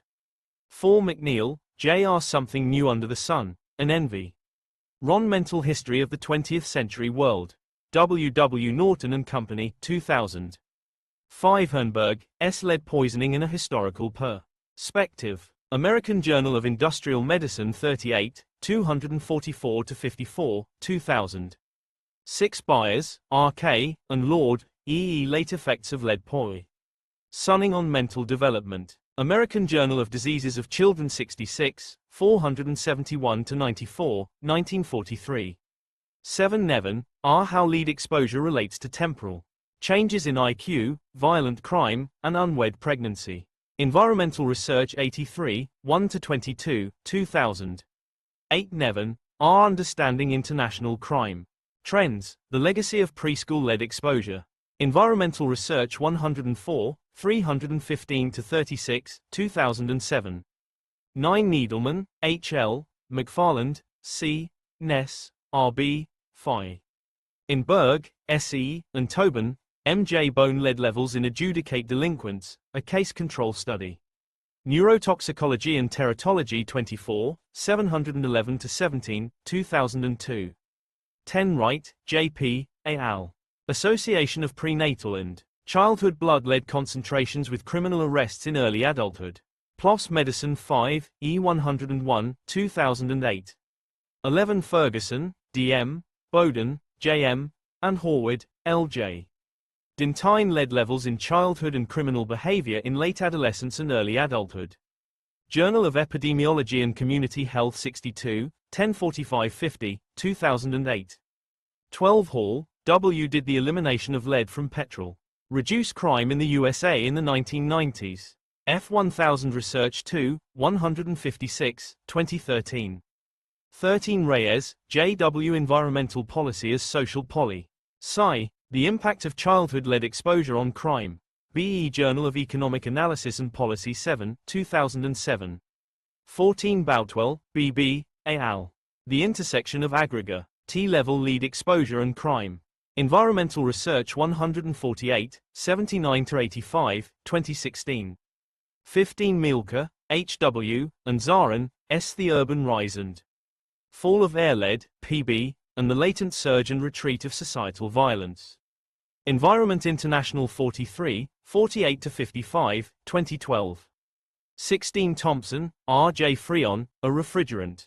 Industrial and Engineering Chemistry 24, 620-23, 1932. 17 Wang, L. 1941, Thomas Midgley Jr., 1889-1944. Chemical and Engineering News 86, 2008. 18 Molina, M.J., and Rowland, F.S. Stratospheric Sink. For chlorofluoromethanes, chlorine atom catalyzed destruction of ozone. Nature 249, 810-12, 1974. 19 The Nobel Prize in Chemistry 1995. Nobelprize.org, Nobelprize.org, 1995. 20 Ramanathan, V. Greenhouse Effect due to chlorofluorocarbons, Climatic Implications. Science 190, 50-52, 1975. 21 O'Rourke, J. The History of the Great Irish Famine of 1847, with notices of earlier Irish famines. James Duffy and Company, Limited, 1902. 22 Lost Crops of the Incas. National Research Council, National Academy Press, 1989. 23 Grubb, E. H., and Guilford, W. S. The Potato, R. Compilation of information from every available source. Doubleday, Page and Company, 1912. 24 Wright, W. P., and Castle, E. J. Pictorial Practical Potter. To Growing. Castle and Company, Limited, 1906. 25 Warrelin, See Homage to Antoine Augustin Parmentier, 1737-1813, first president of the Pharmacy Society of Paris in 1803. Annales Pharmaceutiques Françaises 63, 340-42, 2005. 26 Bloch, B.P. Antoine Augustin Parmentier, Pharmacist Extraordinaire, Pharmaceutical Historian 38, 6-14, 2008. 27 Woodham Smith, See the Great Hunger, Ireland.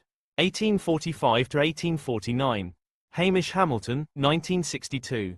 28 Andrevon, D. The Origin of Phytophthora infestans. Populations Present in Europe in the 1840s, a critical review of historical and scientific evidence. Plant Pathology 45, 1027-35, 1996. 29 Gibbs, CRV Passenger Liners of the Western Ocean. A record of North Atlantic steam and motor passenger vessels from 1838 to the present day. Staples Press, 1952. 30 Jones, L.R., Giddings, N.J. and Lutman, B.F. Investigations on the potato fungus Phytophthora infestans. Vermont Agricultural Experiment Station Bulletin 168, 1912. 31 Jensen, J. L. Moyens de combattre et de détruire. Le Peronospora de la pomme de terre. Mémoire Société Nationale d'Agriculture de France 131, 31-156, 1887. 32 Trevelyan, C.E. The Irish Crisis. Longman, Brown. Green and Longmans, 1848. 33 Berkeley, M.J. Observations, Botanical and Physiological, on the potato murron. Journal of the Horticultural Society of London 1, 9-34, 1846. 34 Solly, E. Chemical Observations on the Cause of Potato Murron. Journal of the Horticultural Society of London 1, 35-42, 1846. 35 Townley, J. The Potato. Benjamin Leopard Green. 1847. 36 Large, E. C. The Advance of the Fungi. Jonathan C. A. P. 1940. 37 Fabricius, J. C. Forsog till en Handling om plan.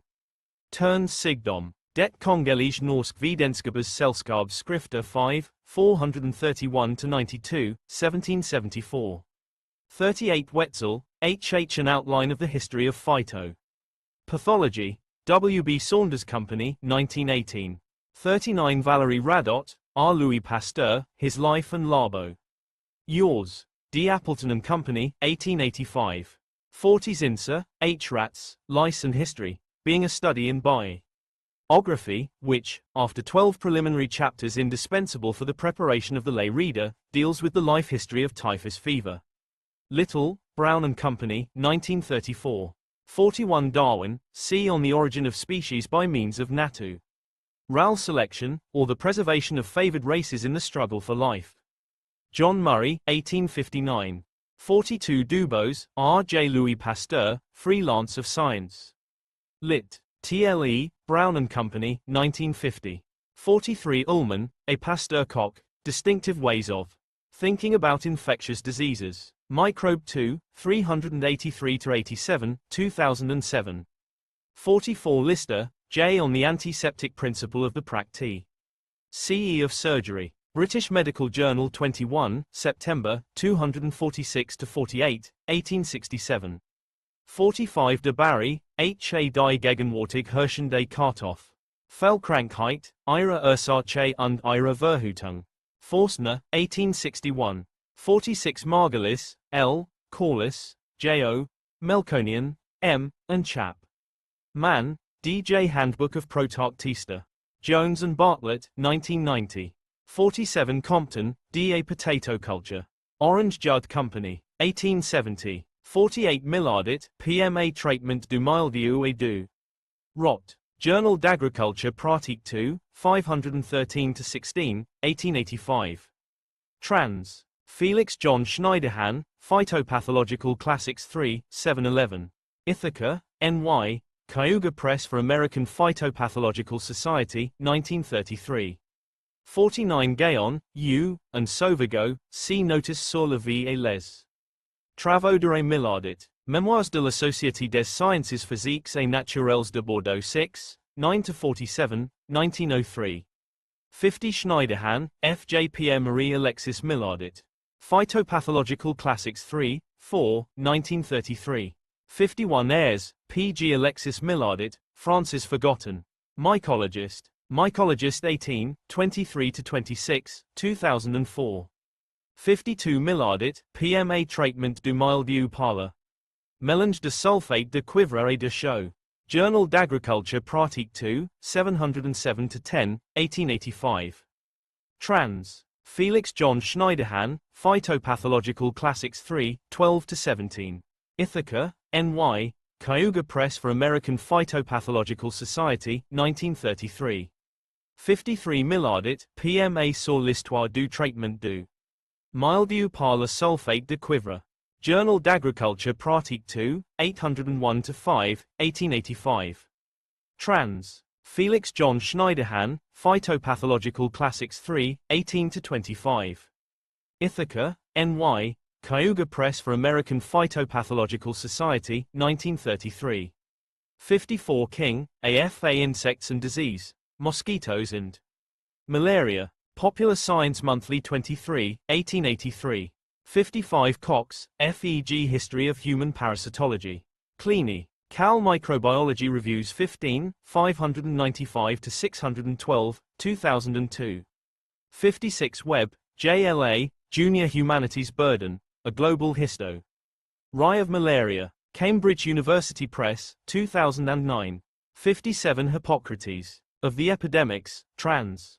Francis. Adams, 400 BCE, in the genuine works of Hippocrates, translated from the Greek with a preliminary discourse and annotations by Francis Adams. Printed for the Sydenham Society, C&J Adlard, Printers, 1849. 58 Manson Bar, P. The Jubilee of Sir Patrick Mann. Son, 1878–1938, a tribute to his work on the malaria problem. Postgraduate Medical Journal November, 345–57, 1938. 59 Shakespeare, W. The Tempest. Isaac Yaggard and ed. Blount, 1623. In the works of William Shakespeare, the text revised by the Rev. Alexander Dyce, in 10 volumes, Volume 1, 4th ed. Bickers and Son, 1880. 60 Hempelman, E., and Crafts, K. Bad Air, Amulets and Mosquitoes, 2,000 Years of Changing Perspectives on Malaria. Malaria Journal 12, 1–13, 2013. 61 Duffy, J. Epidemics in Colonial America. Kennicott Press, 1972. 62 Melville, C.H. The Prevention of Malaria in War. In the Prevention of Malaria, ed. R. Ross. John Murray, 1910. 63 Russell, P.F. Introduction. In Preventive Medicine. In World War II, Volume 6, Communicable Diseases, Malaria, ed. J. Boyd. Office of the Surgeon General, Department of the Army, 1963. 64 Malaria and the Progress of Medicine. Popular Sci. Ents Monthly 24, 238–43, 1884. 65 Ross, R. Researches on Malaria. Nobel Lecture. December 12, 1902. 66 Torti, F. Therapeutics Specialis ad Febres Quasdam P. Riodicus Perniciosus. B. Soliani, 1712. 67 Jackson, R. A Treatise on the Fevers of Jamaica, with some observations on the intermitting fever of America, and an appendix, containing some hints on the means of preserving the health of soldiers in hot climates. J. Murray, 1791. 68 Pelletier, P.J., and Caventou, J.B. Recherches Chimie. Qu'est-ce sur les quinquines? Crotchard, 1820. 69 Nobel Lectures, Physiology or Medicine, 1901–1921. Elsevier Publishing Company, 1967. 70 Laveran, A Note sur un nouveau parasite trouvé. Dans la sang de plusieurs malades atteints de fièvre palustre. Bulletin de l'Académie nationale de médecine, Paris, 9, 1235–36, 1880. 71 Laveran, A Traité des fièvres palustres avec le description des microbes du paludisme. Octave Duen, 1884. 72 Manson, P. On the Development of Filaria sanguis. Nis hominis and on the mosquito considered as a nurse. Journal of the Linnean Society, Zoology, 14, 304–11, 1878. 73 Manson Barr, Ph., and Alcock, A. The Life and Work of Sir Patrick Manson. Castle and Company, Limited, 1927. 74 Manson, P. On the Nature and Significance of crescentic and flagitated bodies in malarial blood. British Medical Journal 2, 13068, 1894. 75 Nuttall, G.H.F. On the Role of Insects, Arachnids, and Myriapods, as carriers in the spread of bacterial and parasitic diseases of man and animals, a critical and historical study. Johns Hopkins Hospital Reports 8, 1–155, 1899. 76 Ruse, C.A. Physicians to the Presidents, and their patients, a biobibliography. Bulletin of the Medical Library Association 49, 291–360, 1961. 77 Howard, L.O. Dr. A.F.A. King on Mosquitoes and Malaria, Science 41, 312–15, 1915. 78 Ross, R. The Prevention of Malaria, E. P. Dutton and Company, 1910. 79 Bynum, W. The Art of Medicine, Experimenting with Fire, Giving Malaria. Lancet 376, 1534–35, 2010. 80 Ross, R. Fever with Intestinal Lesions. Transactions of the South Indian Branch of the British Medical Association, 1892. 81 Ross, R. Cases of Febricula with Abdominal 10. Durness. Indian Medical Gazette, 166, 1892. 82 Ross, R. Enteroseptic fevers. Indian Medical Gazette, 230, 1892. 83 Ross, R. A study of Indian fevers. Indian Medical Gazette, 290, 1892. 84 Ross, R. Some observations on hematozoic theories of malaria. Medical Reporter, 65, 1893. 85 Ross, R. Inaugural lecture on the possibility of extirpating malaria from certain localities by a new method. British Medical Journal, July 1, 1-4, 1899. 86 Ross, R. Observations on the crescent sphere flagella metamorphosis of the malarial parasite within the mosquito. Transactions of the South Indian branch of the British Medical Association, December, 1895. 87 Ross, R. Some experiments in the production of malarial fever by means of the mosquito. Transactions of the South Indian branch of the British Medical Association, 1896. 88 Gilliman, J. Choosing Scientific Patrimony, Sir Ronald Ross, Alphonse Laveran, and the Mosquito Vector Hypothesis for Malaria. Journal of the History of Medicine and Allied Sciences, 57, 385-409, 2002. 89 Ross, R. On some peculiar pigmented cells found in 2 mosquitoes fed on malarial blood. British Medical Journal, 1786, 1897. 90 Manson, P. Surgeon Major Ronald Ross's recent investigations on the mosquito malaria theory. British Medical Journal, June 18, 1575-77, 1898. 91 Ross, R. Preliminary report on the infection of birds with proteosoma by the bites of mosquitoes. Government Press, 1898. 92 Manson, P. The Mosquito and the Malaria Parasite. T. British Medical Journal 2, 849-53, 1898. 93 Bignami, Cum si prendan la febbre malariche. Bull, Acad. Med. Roma, November 15, 1898. Translation, The Inoculation Theory of Malarial Infection, Account of a Successful Experiment with Mosquitoes. Lancet 152, 1461-63, 1898. 94 Manson, P. Experimental Proof of the Mosquito Malaria Theory. British Medical Journal 2, 949-51, 1900. 95 Manson, P.T. Experimental Malaria Recurrence. After 9 months. British Medical Journal, July 13, 77, 1901. 96 GHFN in Memoriam, Patrick Thurburn Mann. Son. Journal of Hygiene 2, 382-83, 1902.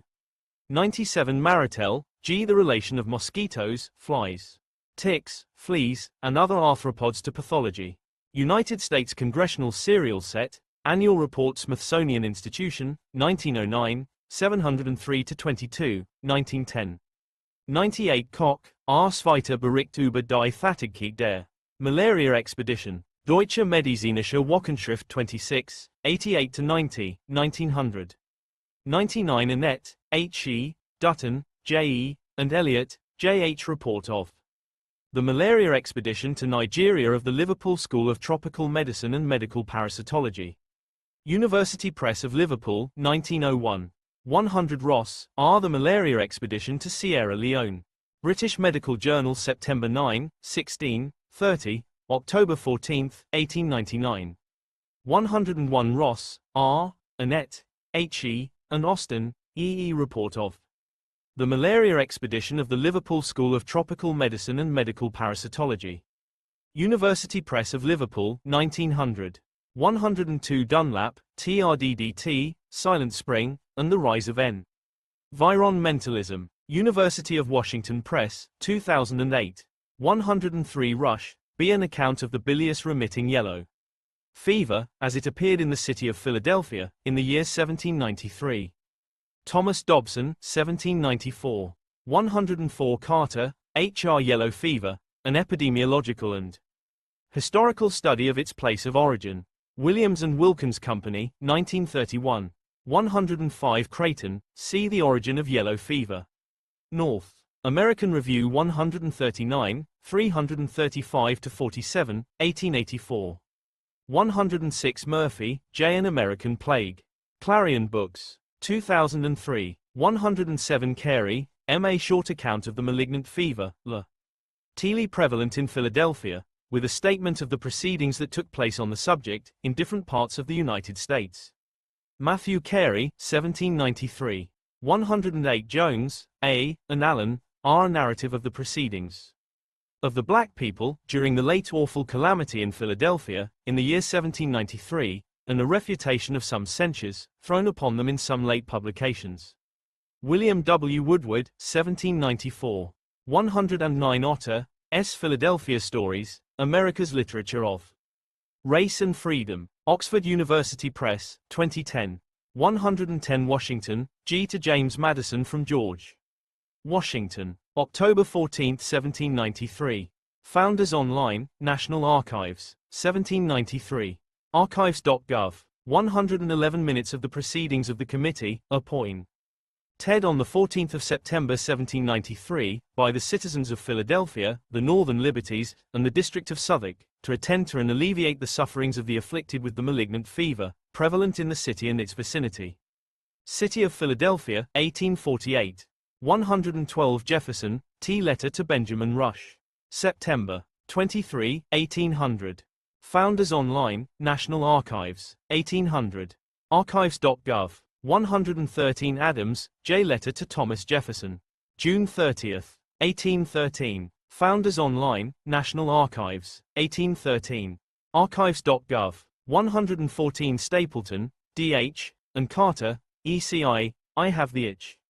Of botany, of chemistry, of mathematics. Strong upon me, the science of Benjamin Henry Latrobe. Proceedings of the American Philosophical Society 128, 173-92, 1984. 115 Sherman, I.W. 12 Diseases That Changed Our World. ASM Press, 2007. 116 Chopin, S. History of the Importation of Yellow Fever into the United States, from 1693 to 1878. Public Health Papers, American Public Health Association 4, 190-206, 1878. 117 The Burning of the Quarantine Hospital on Staten Island. Harper's Weekly September 11, 1858. 118 Message from the President of the United States. Transmitting certain papers in regard to experiments conducted for the purpose of coping with yellow fever. Senate Document No. 10, 59th Congress, 2D Session, 1907. 119 Faust, E.C. History of Human Parasitic Infections. Public Health Reports 70, 958-65, 1955.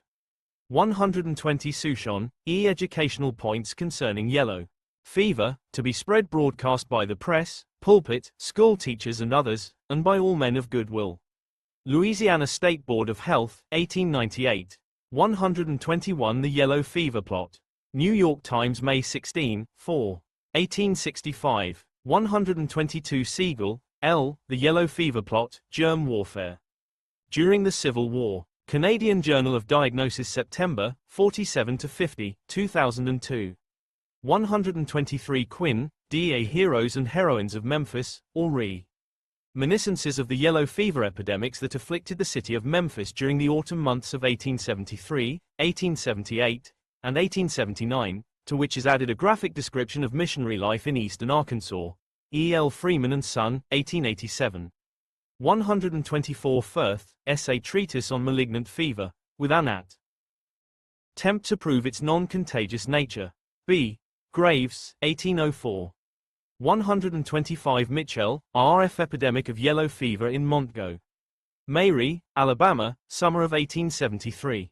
Transactions of the Medical Association of the State of Alabama 1874, 84-111, 1874.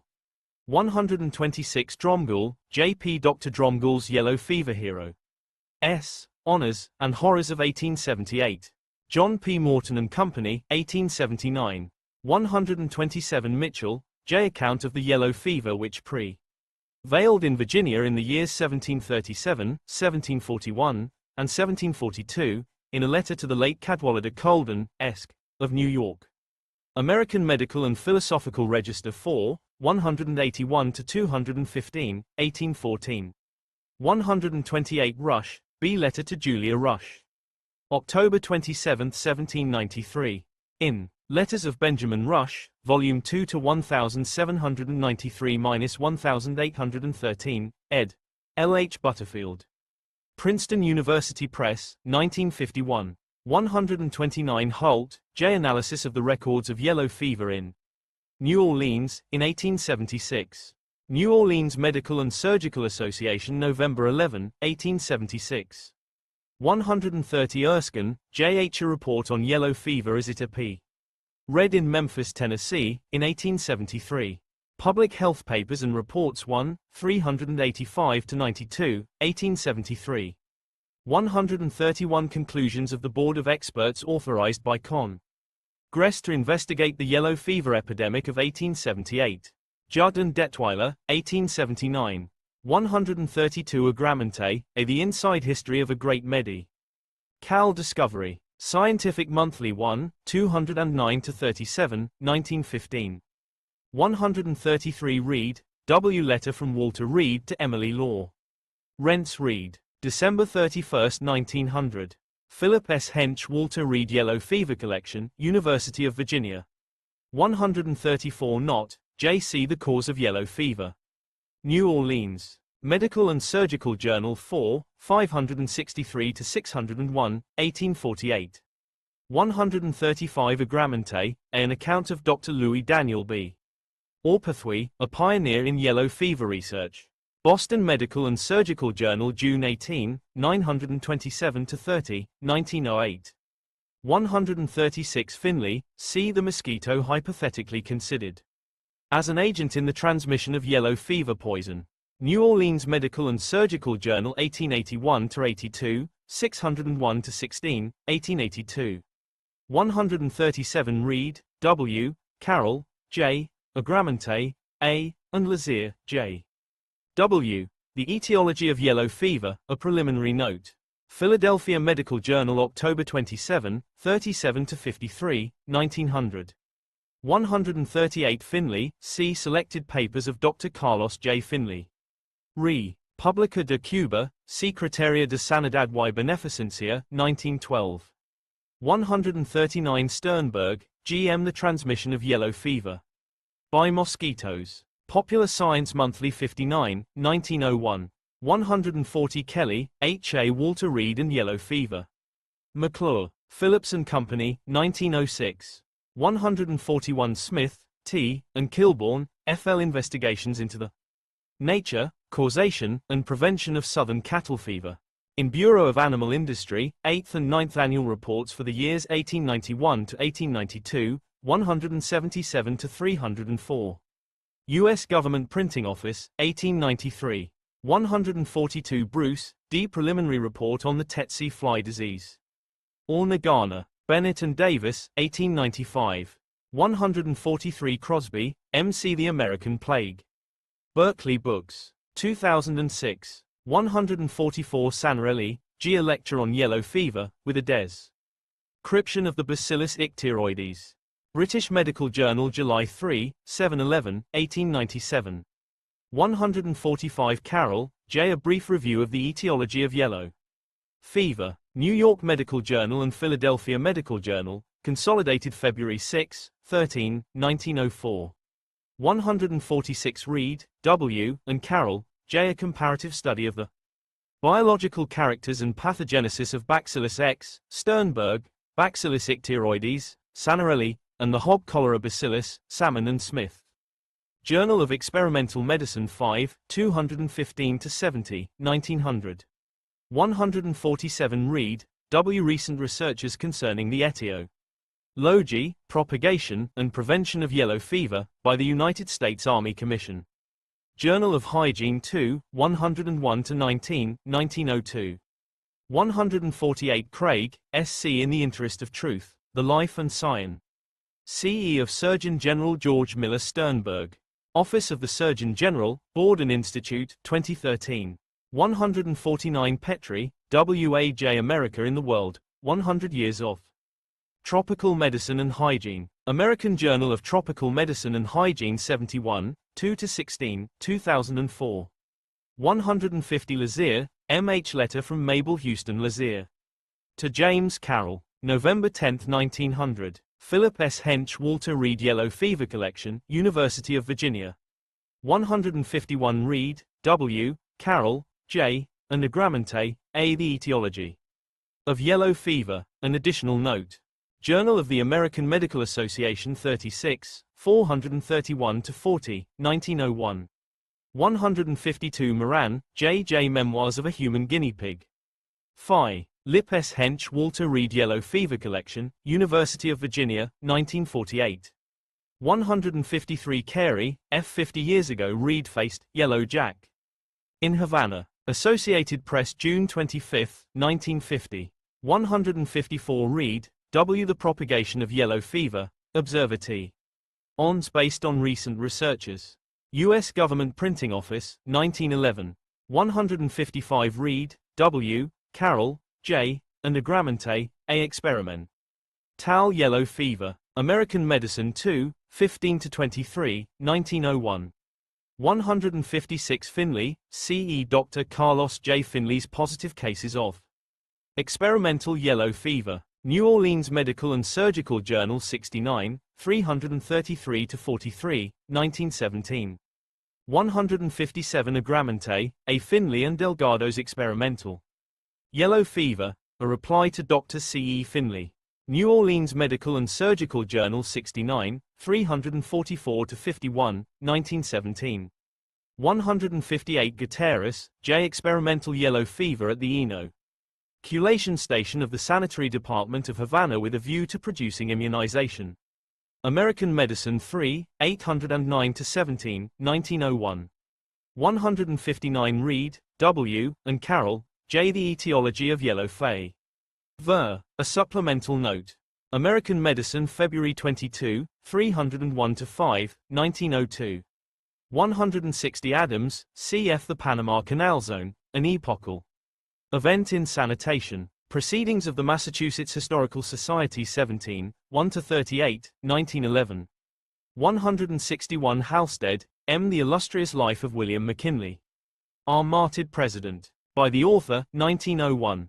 162 Discussion of the paper of Drs. Reed and Gorgas. Berlin Printing Company, 1902. 163 One of McKinley's surgeons passes away. Hawaii. And Star December 6, 2, 1911. 164 Gorgas, W.C. A few general directions with regard to destroying mosquitoes, particularly the yellow fever mosquito. U.S. Government Printing Office, 1904. 165 Gorgas, W.C. Sanitation in Panama. Appleton, 1915. 166 Gorgas, M.D., and Hendricks, B.J. William Crawford. Gorgas, His Life and Work. Doubleday, Page & Company, 1924. 167 The Rockefeller Foundation Annual Report 1926. Rockefeller Foundation, 1926. 168 Stokes, A., Bauer, J.H., and Hudson, N.P. Experimental Transmission of Yellow Fever Virus to Laboratory Animals. American Journal of Tropical Medicine 8, 103-64, 1928. 169 Bryan, C.S. Discovery of the Yellow Fever Virus. International Journal of Infectious Diseases 2, 52-54, 1997. 170 The Rockefeller Foundation Annual Report 1927.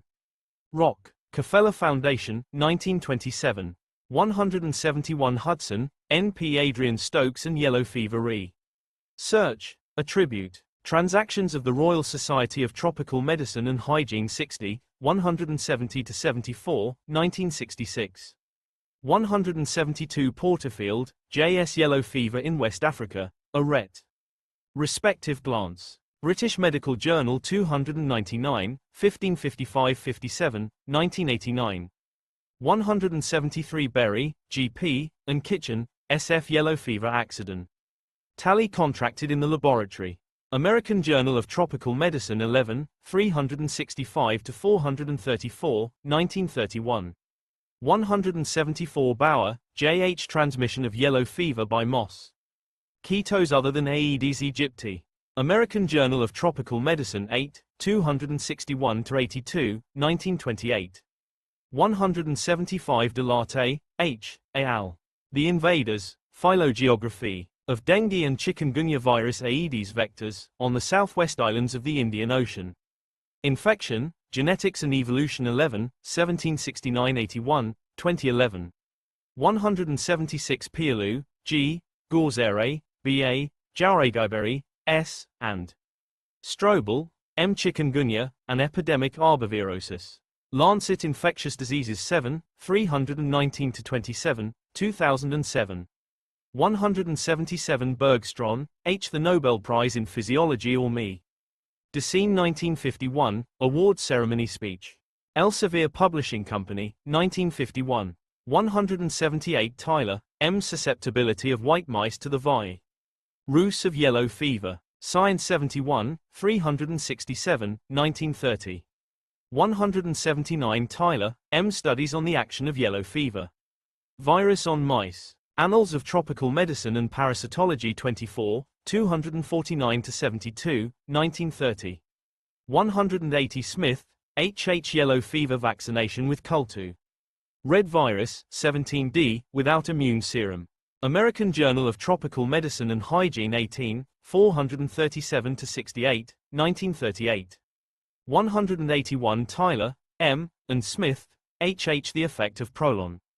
Get cultivation in vitro upon the pathogenicity of yellow fever virus. Journal of Experimental Medicine 65, 767-86, 1937. 182 Frierson, J.G. The Yellow Fever Vaccine, A History. Yale Journal of Biology and Medicine 83, 77-85, 2010. 183 Cirillo, V.J. Two Faces of Death, Fatalities from Die. Cease and Combat in America's Principal Wars, 1775 to Present. Perspectives in Biology and Medicine 51, 121-33, 2008. 184 Peltier, M. Vaccination Mixed contre la fièvre JAU. NEA la variole sur des populations indigènes du Sénégal. Annales de l'Institut Pasteur, Dakar, 65, 146-69, 1940. 185 Durieux, C. Mass Yellow Fever Vaccination in French Africa south of the Sahara. In Yellow Fever Vaccination, ed.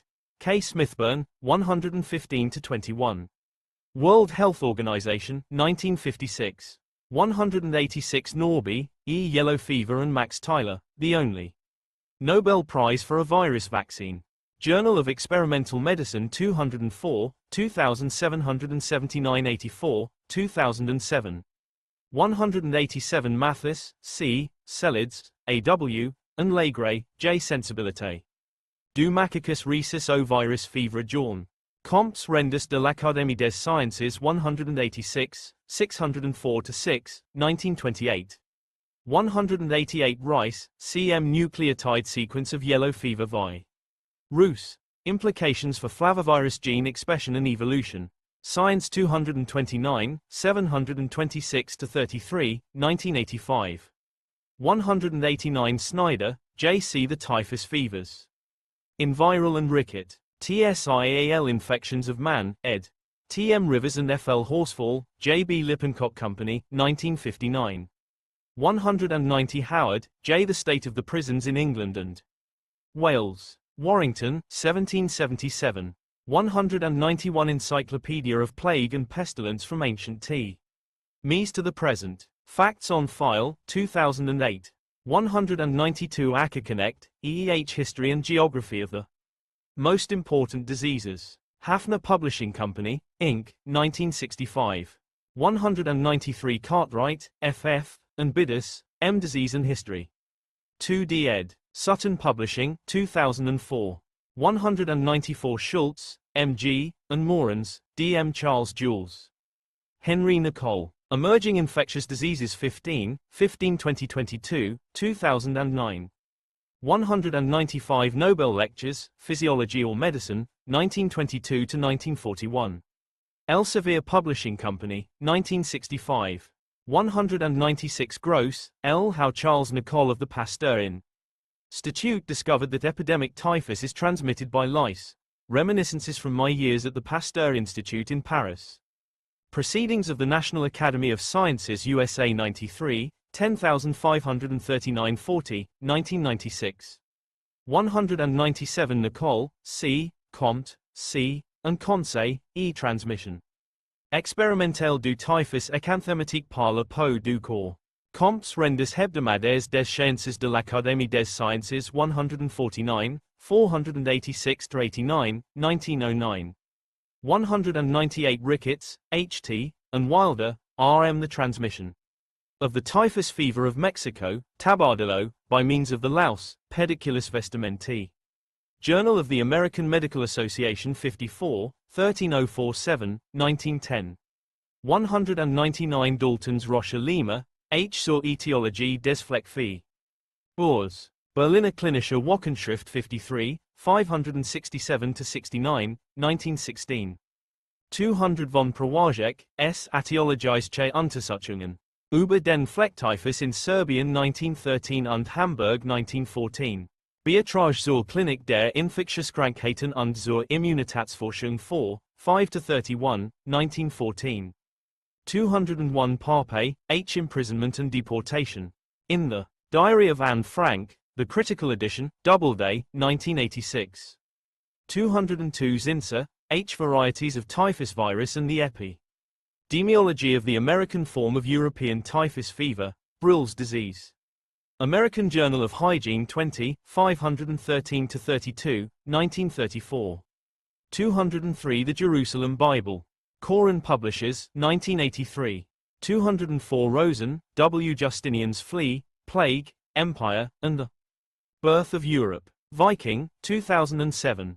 205 Mommsen, T. E. Petrarch's Conception of the Dark Ages. Speculum 17, 226-42, 1942. 206 Kitasato, S., and Nakagawa, A Plague.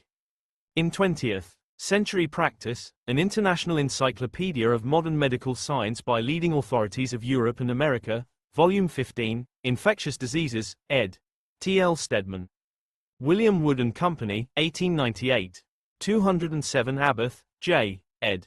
The Black Death, The Great Mortality of 1348-1350, A Brief History with Documents. Bedford, St. Martin's, 2005. 208 Gregorus, N. Byzantine History, 1359. In the Black Death, The Great Mortality of 1348-1350, A Brief History with Documents, ed. J. Abbott. Bedford, St. Martin's, 2005. 209 Durbers, Vida Mussis and the Great Plague of 1348, A Forgotten Episode of Bacteriological Warfare. Journal of the American Medical Association 196, 59-62, 1966. 210 Ibn al-Wardi, AHUSA on the Report of the Pays. Thailand's, 1348. In the Black Death, The Great Mortality of 1348-1350, A Brief History with Documents, ed. J. Abbott. Bedford, St. Martin's, 2005. 211 Petrarch, F. Letters on Familiar Matters, 1349. In The Black Death, The Great Mortality of 1348-1350, A Brief History with Documents, ed. J. Abbott. Bedford, St. Martin's, 2005. 212 Boccaccio, G. The Decameron, 1349-51. In The Black Death, The Great Mortality of 1348-1350, A Brief History with Documents, ed. J. Abbott. Bedford, St. Martin's, 2005. 213 De Grammont, J. Regimen of Protection Against Epidemics, 1348. In The Black Death, The Great Mortality of 1348-1350, A Brief History with Documents, ed. J. Abbott. Bedford, St. Martin's, 2005. 214 Pedro IV of Aragon. Response to Jewish Pogrom of Tárrega, 1349. In The Black Death, The Great Mortality of 1348-1350, A Brief History with Documents, ed. J. Abbott. Bedford, St. Martin's, 2005. 215 Takeneth, Accord, of Barcelona, 1354. In The Black Death, The Great Mortality of 1348-1350, A Brief History with Documents, ed. J. Abbott. Bedford, St. Martin's, 2005. 216 Interrogation of the Jews of Savoy, 1348. In the Black Death, The Great Mortality of 1348 to 1350. A Brief History with Documents, ed. J. Abbott. Bedford, St. Martin's, 2005. 217 Matthias of Neuenberg. Chronicle, 1349-50. In The Black Death, The Great Mortality of 1348 to 1350. A Brief History with Documents, ed. J. Abbott. Bedford, St. Martin's, 2005. 218 Conrad of Megenberg. Concerning the Mortality in Germany, 1350. In The Black Death, The Great Mortality of 1348 to 1350. A Brief History with Documents, ed. J. Abbott. Bedford, St. Martin's, 2005. 219 Pope Clement VI. Sicut Judice, Mandate to Protect the Jews, 1348. In The Black Death, The Great Mortality of 1348 to 1350. A Brief History with Documents, ed. J. Abbott. Bedford, St. Martin's, 2005. 220 Closner, F. Chronicle, 1360-62. In The Black Death, The Great Mortality of 1348 to 1350. A Brief History with Documents, ed. J. Abbott. Bedford, St. Martin's, 2005. 221 Medical Faculty of the University of Paris. Consultation, 1348. In The Black Death, The Great Mortality of 1348 to 1350. A Brief History with Documents, ed. J. Abbott. Bedford, St. Martin's, 2005. 222 Sanctus, L. Letter, 1348. In The Black Death, The Great Mortality of 1348 to 1350. A Brief History with Documents, ed. J. Abbott. Bedford, St. Martin's, 2005. 223 Villani, G. Chronicle, 1348. In The Black Death, The Great Mortality of 1348 to 1350. A Brief History with Documents, ed. J. Abbott. Bedford, St. Martin's, 2005. 224 Ditura, A Sienese Chronicle, 1348-51. In The Black Death, The Great Mortality of 1348 to 1350. A Brief History with Documents, ed. J. Abbott. Bedford, St. Martin's, 2005. 225 Ibn al-Khatib, LAIA Very Useful Inquiry into the Horrible Sickness, 1349-52. In The Black Death, The Great Mortality of 1348 to 1350. A Brief History with Documents, ed. J. Abbott. Bedford, St. Martin's, 2005. 226 Dalton's Foligno, G. Short Casebook, 1348. In The Black Death, The Great Mortality of 1348 to 1350. A Brief History with Documents, ed. J. Abbott. Bedford, St. Martin's, 2005. 227 Ibn Khatima, A Description and Remedy for S. Caping the Plague, 1349. In The Black Death, The Great Mortality of 1348 to 1350. A Brief History with Documents, ed. J. Abbott. Bedford, St. Martin's, 2005. 228 Shakespeare, W. The Most Excellent and Lamentable Tragedy of Romeo and Juliet.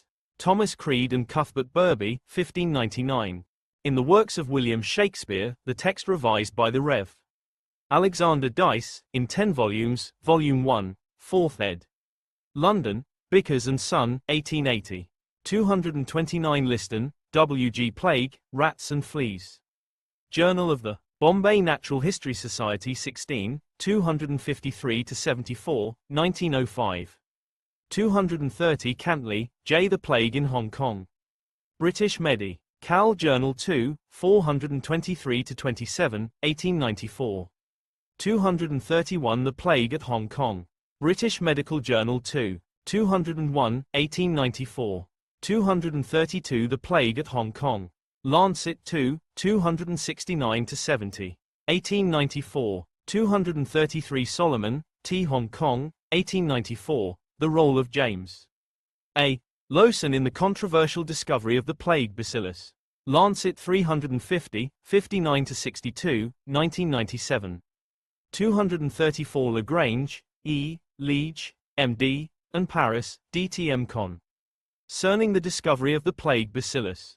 Journal of Tropical Medicine and Hygiene 29, 299-303, 1926. 235 Plague in the Far East. British Medical Journal O. Gust 22, 460, 1896. 236 The Plague in Hong Kong in 1894, A Story of Chi. Nice Antipathies. Lancet April 4, 936, 1896. 237 Lawson, J. A. The Epidemic of Bubonic Plague in Hong Kong 1894. Government Printer, 1895. 238 Lee, P.T. Colonialism versus Nationalism, The Plague of Hong Kong in 1894. Journal of Northeast Asian History 10, 97-128, 2013. 239 Obituary, Baron Shibasaburo Kitasato. British Medical Journal June 27, 1141-42, 1931. 240 Kitasato, S. The Bacillus of Bubonic Plague. Lancet. 2, 428-30, 1894. 241 Gross, L. How the Plague Bacillus and its transmission through fleas were discovered. Reminiscences from my years at the Pasteur Institute in Paris. Proceedings of the National Academy of Sciences USA 92, 7609 11, 1995. 242 Horgood, B. J. Alexandre Yersin, 1863-1943.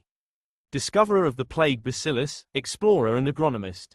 Journal of Medical Biogeography 16, 167-72, 2008. 243 Schwartz, M. The Institute Pasteur, 120 years of research in microbiology. Research in Microbiology 159, 5-14, 2008. 244 Kousoulis, A.A., Karamanu, M., Soukalas, G. Dimitriou, T., and Androutsos, G. Alexandre Yersin's Explorations, 1892-1894, in French Indochina before the discovery of the plague bacillus. Acta Medico Historica Adriatica 10, 303-10, 2012. 245 The Plague at Hong Kong. Lancet 1, 1581-82. 1894. 246 Yersin, et la peste bubonique à Hong Kong. Anne. Annales de l'Institut Pasteur 8, 662-67, 1894.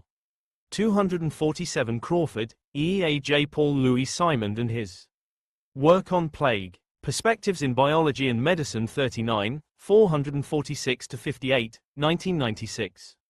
248 The Plague in China. Lancet August 4, 266, 1894. 249 The Plague at Hong Kong. Lancet 2, 325, 1894. 250 The Bacillus of Plague. British Medical Journal 2, 369-70, 1894. 251 The Plague in Hong Kong. Lancet 2, 391-92, 1894. 252 Yabe, T. The Microbe of Plague. Journal of Tropical Medicine 4, 59-60, 1901. 253 The late Baron Shibasaburo Kitasato. Canadian Medical Association Journal August, 206, 1931. 254 Millet 7, A Gia Note concerning the disco. Very of the Bacillus pestis. Journal of Tropical Medicine and Hygiene August 15, 208-9, 1927. 255 Biographical Sketch, Alexandre Yersin. 1863-1943. Pasteur Institute Archives and Collection. Pasteur.fr. 256 Horgood, B. J. Alexandre Yersin M.D. 1863-1943, Suoi Dai near Nha Trang, Vietnam. Journal of Medical Biogeography 19, 138, 2011. 257 Simond, P.L. La Propagation de la Peste. Annales de l'Institut Pasteur 12, 625-87, 1898. 258 Kohler, W., and Kohler, M. Plague and Rats, The Plague of the Philistines, and What Did Our Ancestors Know About the Role of Rats in Plague? International Journal of Medical Microbiology 293, 333-40, 2003. 259 Lowson, J. A. The Bacteriology of Plague. British Medical Journal January 23, 237-38, 1897. 260 Reports on Plague Investigations in India. Journal of Hygiene 6, 421-536, 1906. 261 Rennie, A. The Plague in the East. British Medical Journal September 15, 615-16, 1894. 262 Low, B. Report upon the Progress and Diffusion of Bubonic Plague from 1879 to 1898. In 28th Annual Report of the Local Government Board 1898 to 1899. Supplement containing the report of the Medical Officer for 1898 to 1899. Darling and Son, Limited, 1899. 263 Agatha, M. Über die Pestepidemie in Formosa. Centralblatt für Bakteriologie und Parasitenkunde 21, 774, 1897. 264 Biographical Sketch, Paul Louis Simond. 1858-1947. Pasteur Institute Archives and Collection. Pasteur.fr. 265 Simond, M., Godley, M.L., and Moraquan, P.D.E. Paul Louis Simond and his discovery of plague transmission by rat fleas, a centenary. Journal of the Royal Society of Medicine 91, 101-4, 1998. 266 Simond, P.L. Comment foot mis en evidence la. Rôle de la puce dans la transmission de la peste. Revue de Hygiene 58, 5-17, 1936. 267 Gauthier, J.O., and Raybo, et recherches experts. Mentels sur le rôle des parasites du rat dans la transmission de la peste. Revue de Hygiene 25, 426-38, 1903. 268 Lovey, I., and Rodheim, F. Paul Louis Simond and Yellow Fever. Bulletin de la Société de Pathologie Exotique 92, 392-95, 1999. 269 Backett, A.W., and Martin, C.J. Observations on the mechanism of the transmission of plague by fleas. Journal of Hygiene 13, Plague Supplement 3, 423-39, 1914. 270 Obituary. Arthur Backett. Nature 109, 618-20, 1922. 271 Choika, I., and Hinbush, B.J. Yersinia flea in Interactions and the Evolution of the Arthropod-Borne Transmission Route of Plague. Current Opinion in Microbiology 15, 239-46, 2012. 272 Backett, A.W. A Study of the Bionomics of the Morn rat fleas and other species associated with human habitations, with special reference to the influence of temperature and humidity at various periods of the life history of the insect. Journal of Hygiene 13, Plague Supplement 3, 447-653, 1914. 273 Perry, R.D., and Featherson, J.D. Yersinia pestis etio. Logic Agent of Plague. Clinical Microbiology Reviews 10, 35-66, 1997. 274 Royalt, D. A. al. Molecular Identification by Sui. Side PCR of Yersinia pestis as the agent of medieval Black Death. Proceedings of the National Academy of Sciences USA 97, 12800-803, 2000. 275 Henscher, S. A. al. Distinct clones of Yersinia pestis caused the Black Death. PLOS Pathogens 6, E1001134, 2010. 276 Harbeck, M. A. al. Yersinia pestis DNA from Skele. Tal remains from the 6th century AD reveals insights into Justinianic plague. PLOS Pathogens 9, E1003349, 2013. 277 Ackman, M. A. al. Microevolution and History of the Plague Bacillus, Yersinia pestis. Proceedings of the National Academy of Sciences USA 101, 17837-42, 2004. 278 Boss, K.I., A. al. A Draft Genome of Yersinia pestis. from victims of the Black Death. Nature 478, 506-10, 2011. 279 Boss, K.I., al. 18th century Yersinia pestis. Genomes reveal the long-term persistence of an historical plague focus. eLife 5, E12994, 2016. 280 Wagner, D.M., al. Yersinia pestis and the Plague. Of Justinian 541-43 AD, a genomic analysis. Lancet Infectious Diseases 14, 319-26, 2014. 281 Montenegro, J.V. Bubonic Plague, its course and symptoms and means of prevention and treatment. William Wood and Company, 1900. 282 Kupferschmidt, H. History of the Epidemiology of Plague. Changes in the understanding of plague epidemiology since the discovery of the plague pathogen in 1894. Antimicrobics and Infectious Diseases Newsletter 16, 51-53, 1997.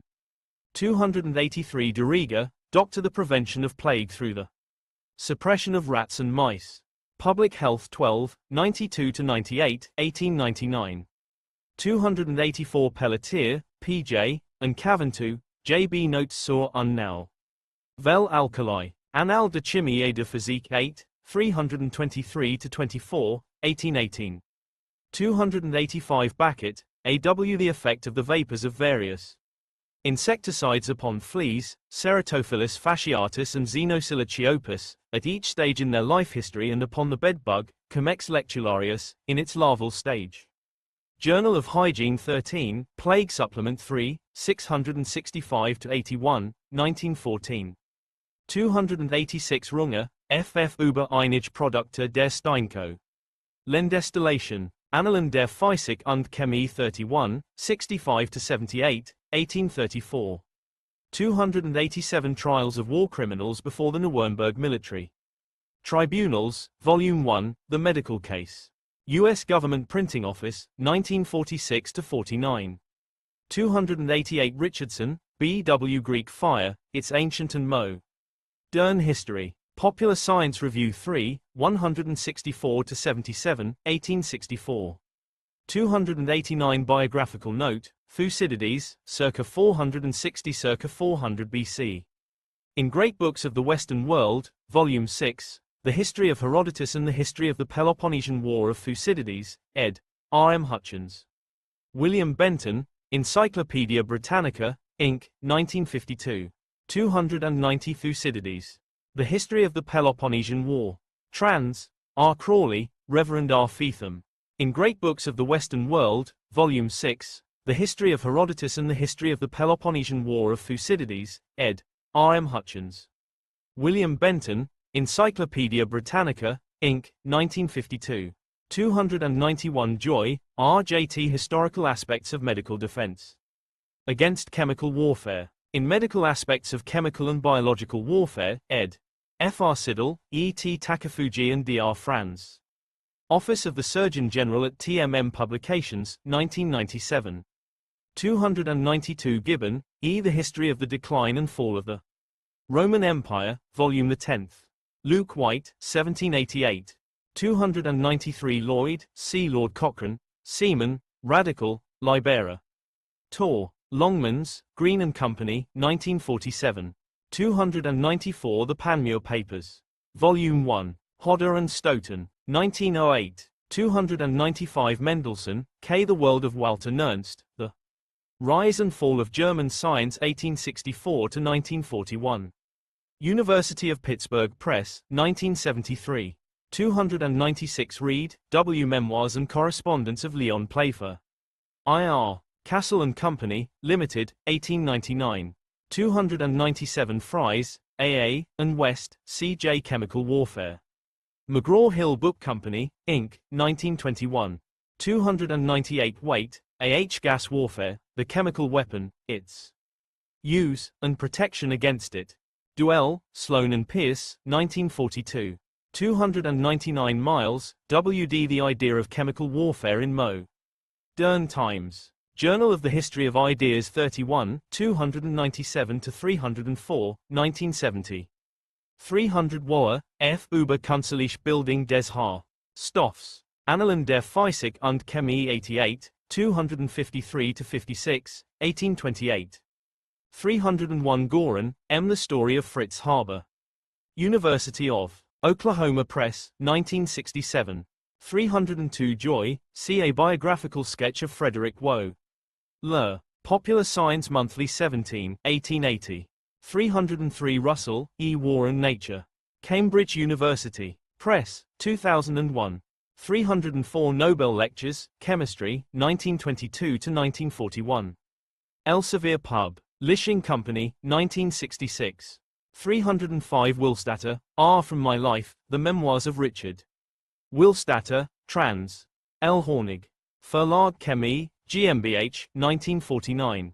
306 Wren, J. Introduction.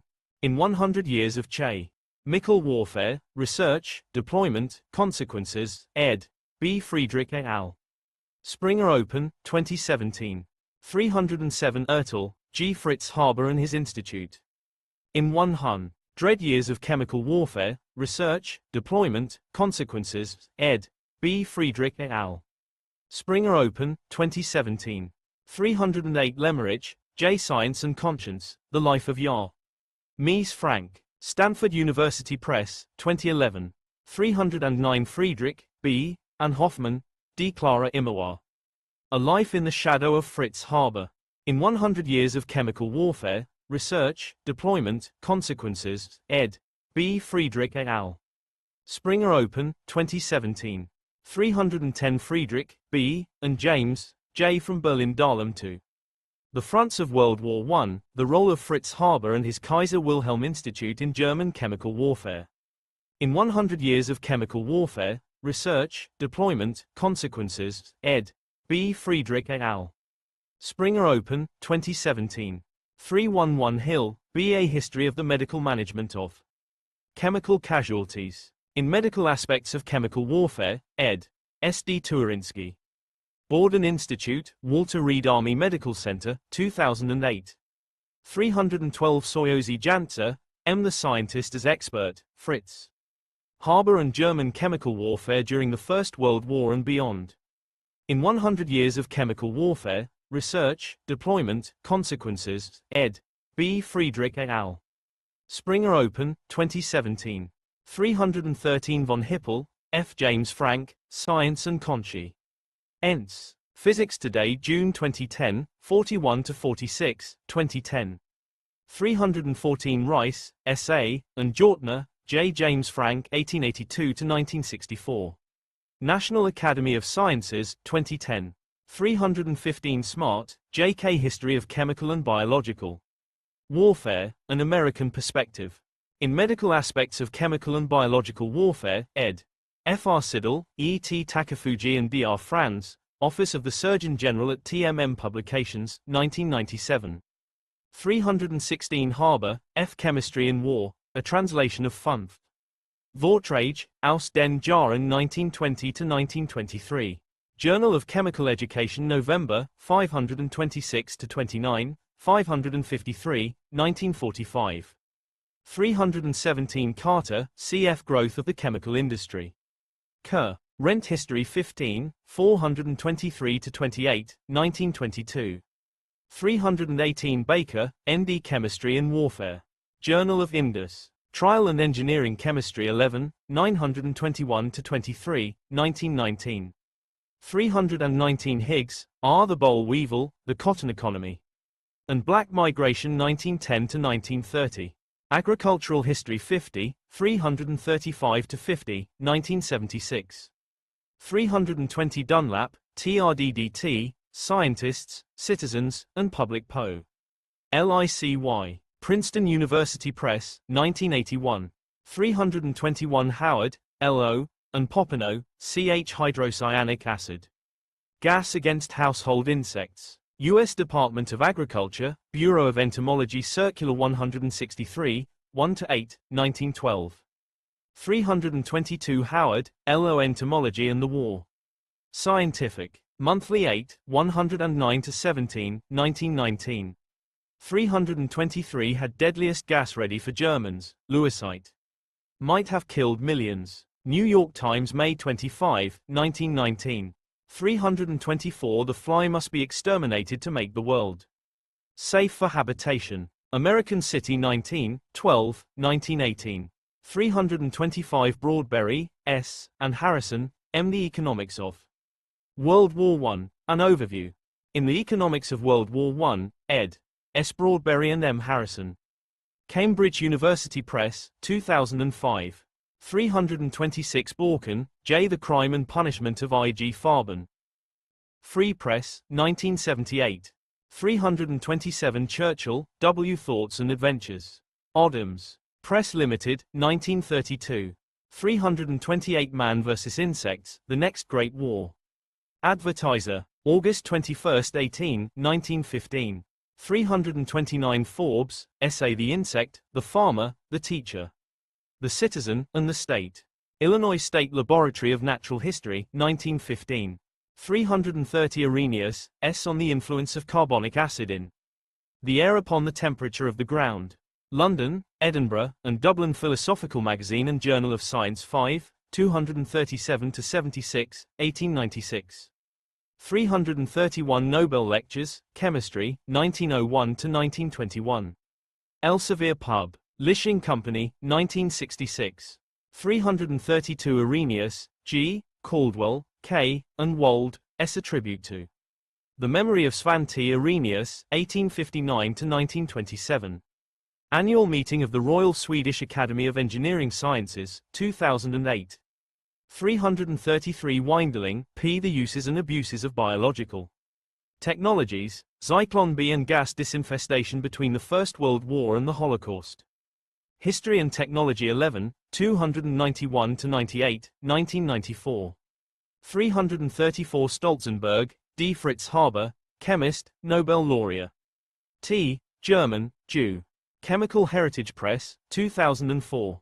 335 The Treaty of Peace between the Allied and Associated Powers and Germany, the Protocol annexed thereto, the agreement respecting the military occupation of the territories of the Rhine, and the treaty between France and Great Britain respecting assistance to France in the event of unprovoked aggression by Germany. Signed at Versailles, June 28, 1919. His Majesty's Stationery Office, 1919. 336 Nobel Lectures, Physics, 1901-1921.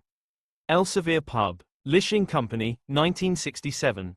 337 Born, M. Arnold Johannes Wilhelm Sommerfeld. 1868-1951.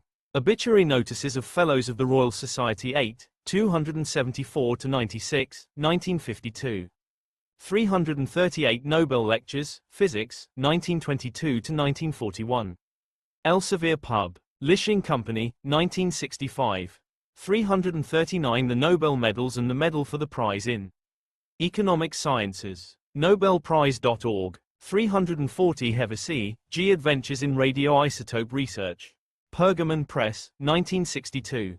341 Allen, S. R. Niels Bohr, The Man, His Science, and the World They Changed. Alfred A. Knopf, 1966.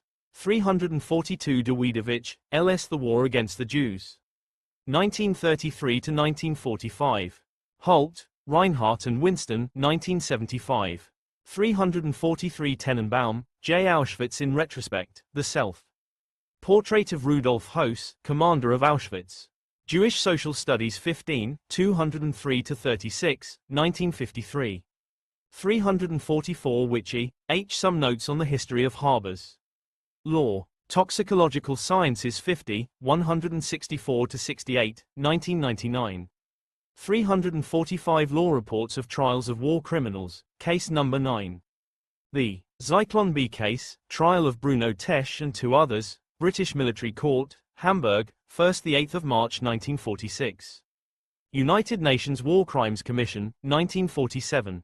346 Convention, IV, respecting the laws and customs of war on land and its annex, regulations concerning the laws and customs of war on land. The Hague, the 18th of October 1907, 1907. 347 Lutz F. Haber, 1921-2004. Division of History of Chemistry of the American Chemical Society, 2006. 348 Harbor, LF the poisonous cloud, chemical warfare. In the First World War.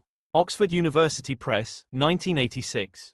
349 Simmons, J.S. How Magic is DDT. Saturday Eve. Ning Post 217, 1945. 350 Pearl Harbor, America's Call to Arms. Lifebooks. 2011. 351 Leuchtenberg, W.E. The Life History of the United States, Volume 11 to 1933-1945, New Deal and War. Time Lifebooks, 1964. 352 Reports of General MacArthur, The Campaigns of Mar.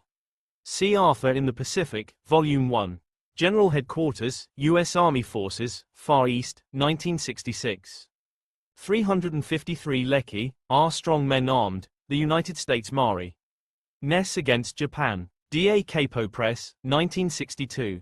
354 Bray, R.S. Armies of Pestilence, The Impact of Disease. On History. Barnes & Noble, 1996.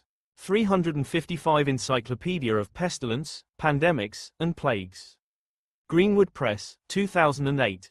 356 Greenwood, J.T. The Fight Against Malaria in the Papua and New Guinea Campaigns.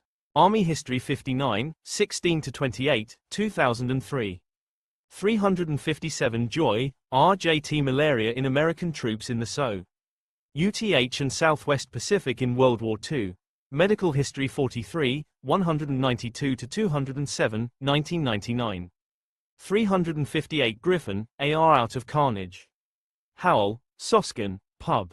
Lishers, 1945. 359 Lawrence, W.L. New drugs to combat malaria are tested in prisons for Army. New York Times March 5, 1945. 360 Geisler, E., and Gilliman, J. German flooding of the Pontine Marshes in World War II, Biological Warfare or Total War Tactic. Politics and the Life Sciences 29, 2-23, 2010. 361 McCormick, A.O. Undoing the German Campaign of the Mosquito. New York Times September 13, 1944. 362 Jacobson, A. Operation Paperclip. Little, Brown and Company, 2014. 363 Perkins, J.H. Reshaping Technology in Wartime. The Effect of Military Goals on Entomological Research and Insect Control Practices. Technology and Culture 19, 169-86, 1978. 364 Kempfert, WDDT, The Army's Insect Powder. Strikes a blow against typhus and for pest control. New York Times June 4, 1944. 365 Zeidler, O. Verbindungen von Chloral mit Brom. Und Chlorbenzol. Berichte der Deutschen Chemischen Gesellschaft 7, 1180-81, 1874. 366 Nobel Lectures, Physiology or Medicine, 1942-1962. Elsevier Publishing Company, 1964. 367 Muller, Ph. Dichlorodiphenyl trichloroethane. And Newer Insecticides. Nobel Lecture December 11, 1948. 368 Knipling, EFDDT insecticides developed for use by the Armed Forces. Journal of Economic Entomology 38, 205-7, 1945. 369 Anand, PN tests conducted by the Bureau of Entomology and Plant Quarantine to appraise the usefulness of DDT as an insecticide. Journal of Economic Entomology 37, 125-26, 1944. 370 Gardner, L.R. 50 Years of Development in Agri. Cultural Pesticidal Chemicals. Industrial and Engineering Chemistry 50, 48-51, 1958. 371 Garn, J.B., Travis, B.V., and Lindquist, AWDDT. As a residual type spray to control disease-carrying mosquitoes, laboratory tests. Journal of Economic Entomology 38, 236-40, 1945. 372 DDT for Peace. New York Times July 15, 1945. 373 Bishop, F.C. Present position of DDT in the control of insects of medical importance. American Journal of Public Health and the Nation's Health 36, 593 to 606, 1946. 374 Kempfert, W. The year saw many discoveries and advances hastened by the demands of the war. New York Times, December 31, 1944. 375 Typhus in Naples checked by Allies. New York T. Mies, February 22, 1944. 376 The conquest of typhus. New York Times, June 4, 1944. 377 Simmons, J.S. Preventive Medicine in the Army. In Doctors at War, ed. M. Fishbein, E. P. Dutton and Company, Inc., 1945. 378 Typhus blockade is set up at Rhine. New York T. Mies, April 10, 1945. 379 Long, T. Child evacuation stirs Berlin fear. New York Times, October 29, 1945. 380 Garn, J.B., Travis, B.V., Morton, P.A., and Lynn. D. Quist, AWDDT as a residual-type treatment to control Anopheles quadrimaculatus, practical tests. Journal of Economic Entomology 38, 231-35, 1945. 381 Soper, F.L., Knipe, F.W., Cassini, G., Real, L.A. and Rubino, a reduction of Anopheles density affected by the pre-season spraying of building interiors with DDT in kerosene, at Castel Volturno, Italy, in 1944-45 and in the Tiber Delta in 1945. American Journal of Tropical Medicine and Hygiene 27, 177-200, 1947. 382 Army to use DDT powder on malaria mosquitoes. New York Times, August 1, 1944. 383 Kirk, NT School of Battle for Doctors. New York Times, November 26, 1944. 384 Montagu, MFA calling all doctors. New York T. Mies, May 20, 1945. 385 Text of the Review by Prime Minister Churchill on Military and Political Situations, Speech in the House of Commons, September 28, 1944. New York Times, September 29, 1944. 386 Spraying an Island. New York Times, December 24, 1944. 387 Saipan cleansed. Airplane spraying island with DDT, killing every insect. New York Times, December 3, 1944. 388 Shallot, S-plane's eye view of the Pacific War. New York Times, January 14, 1945. 389 Container outlook for 1945 improved. New York T. Mies, December 6, 1944.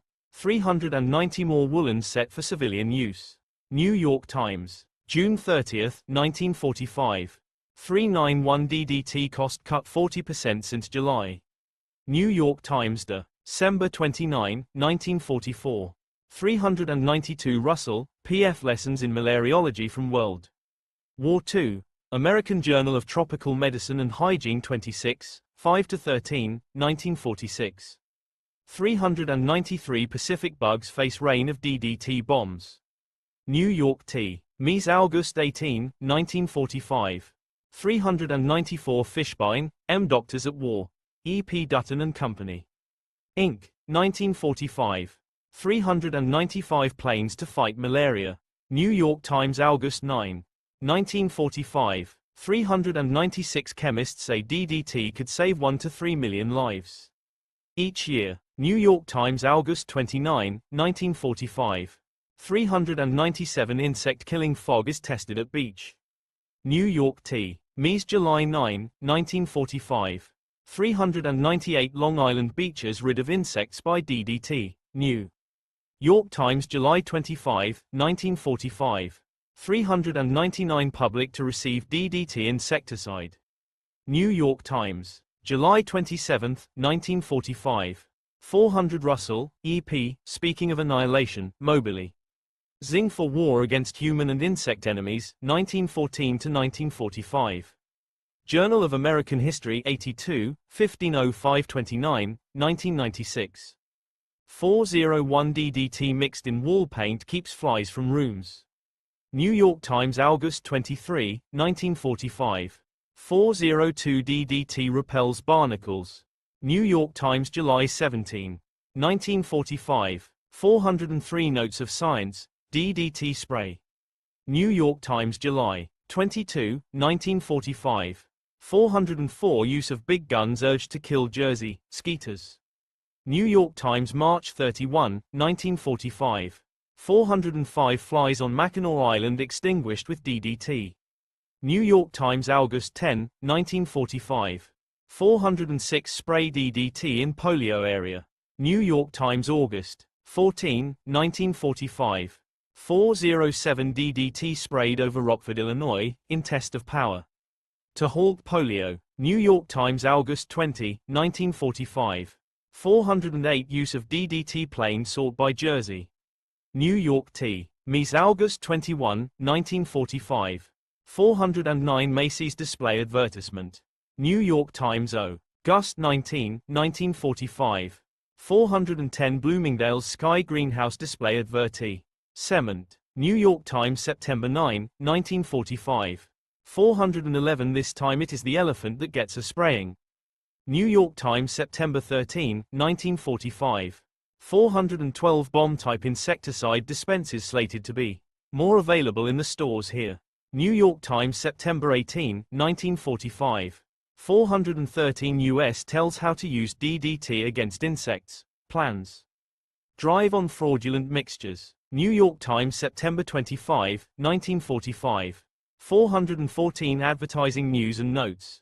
New York Times October 15, 1945. 415 Spollen, P. choosing gifts for gardeners. New York Times November 25, 1945. 416 Macy's display advertisement. New York Times OC. October 1, 1945. 417 Mayor gets fund for Morris talk. New York Times. October 14, 1945. 418 to Joe's jail. New York Times October 14, 1945. 419 Lyle, see achievements and possibilities in pest eradication. Journal of Economic Entomology 40, 1-8, 1947. 420 Rudd, R. Pesticides and the Living Landscape. University of Wisconsin Press, 1964. 421 Davis, F.R. Band, A History of Pesticides and the Science of Toxicology. Yale University Press, 2014. 422 Garnham, C., Heisch, R.B., Harper, J.O., and Barr. T. Lett, DDT versus Malaria, a successful experiment in malaria control by the Kenya Medical Department. Film, East African Sound Studios, 1947.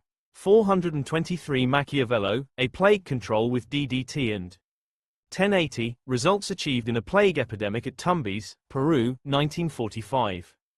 American Journal of Public Health 36, 842-54, 1946. 424 Lal, H. of Men and Mosquitoes. Scientist and City. Zen 8, 1-5, 1965. 425 McGillivray, A Words That Changed the World. Rachel Carson's Silent Spring. Ivy Press, Limited, 2004. 426 Trials of War Criminals before the Nuremberg Military Tribunals under Control Council Law No. 10, Volume 7, Nuremberg, October 1946 to April 1949. U.S. Government Printing Office, 1953. 427 Arms and the Men. Doubleday, Doran and Company, Inc. 1934. 428 Engelbrecht, H.C., and Hanayan, F.C. Merchants of Death. Dodd, Mead and Company, 1934. 429 Barnard, E. Academic Freedom Demanded by Nair. New York Times July 5, 1935. 430 Roosevelt moves to gain control of arms traffic. Spokane Daily Chronicle May 18, 1934. 431 Harris, R., and Paxman, J. A Higher Form of Killing. The Secret History of Chemical and Biological Warfare. Random House Trade Paperbacks, 2007. 432 Military Tribunal Vi, Judgment of the Tribunal.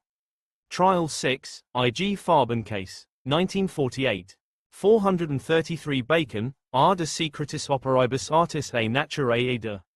Nullitate Magii. Frobeniano, 1618. 434 Timpoli, cm Best Synthetic Methods Auger. No Phosphorus, v. Chemistry. Academic Press, 2015. 435 Schrader, G. The Development of New Insecticides and Chemical Warfare Agents. British Intelligence Objectives Subcommittee, BIOS, Final Report Number 714, Item Number 8, presented by S. A. Mumford and E. A. Perrin, Blacklist Item 8, Chemical Warfare, Biostrip No. 1103, 1945. 436 Barder, G., Lederer, S.E., Lowe, M., Schmaltz, F. and von Schwerin, A Pathways to Human Experimentation, 1933 to 1945, Germany, Japan, and the United States. Osiris, 2D Series, 20, Politics and Science in Wartime, Comparative International Perspectives on the Kaiser Wilhelm Institute, 205-31, 2005. 437 Preuss, J. The Reconstruction of Production and Storage Sites for Chemical Warfare Agents and Weapons from Both World Wars in the Context of Assessing Former Munition Sites. In 100 Years of Chemical Warfare, Research, Deployment, Consequences, ed. B. Friedrich et al. Springer Open, 2017. 438 Perry, M., and Schweitzer, F.M. Anti-Semitism, Myth and Hate from Antiquity to the Present. Palgrave Macmillan, 2002. 439 Better Pest Control. Science Newsletter 60, 340. 1951. 440 Siddle, Fr. Nerve Agents. In Medical Aspects of Chemical and Biological Warfare, ed. Fr. Siddle, E.T. Takafuji, and Dr. Franz. Office of the Surgeon General, Department of the Army, United States of America, 1997. 441 Schrader, G. The Development of New Insecticides. Des.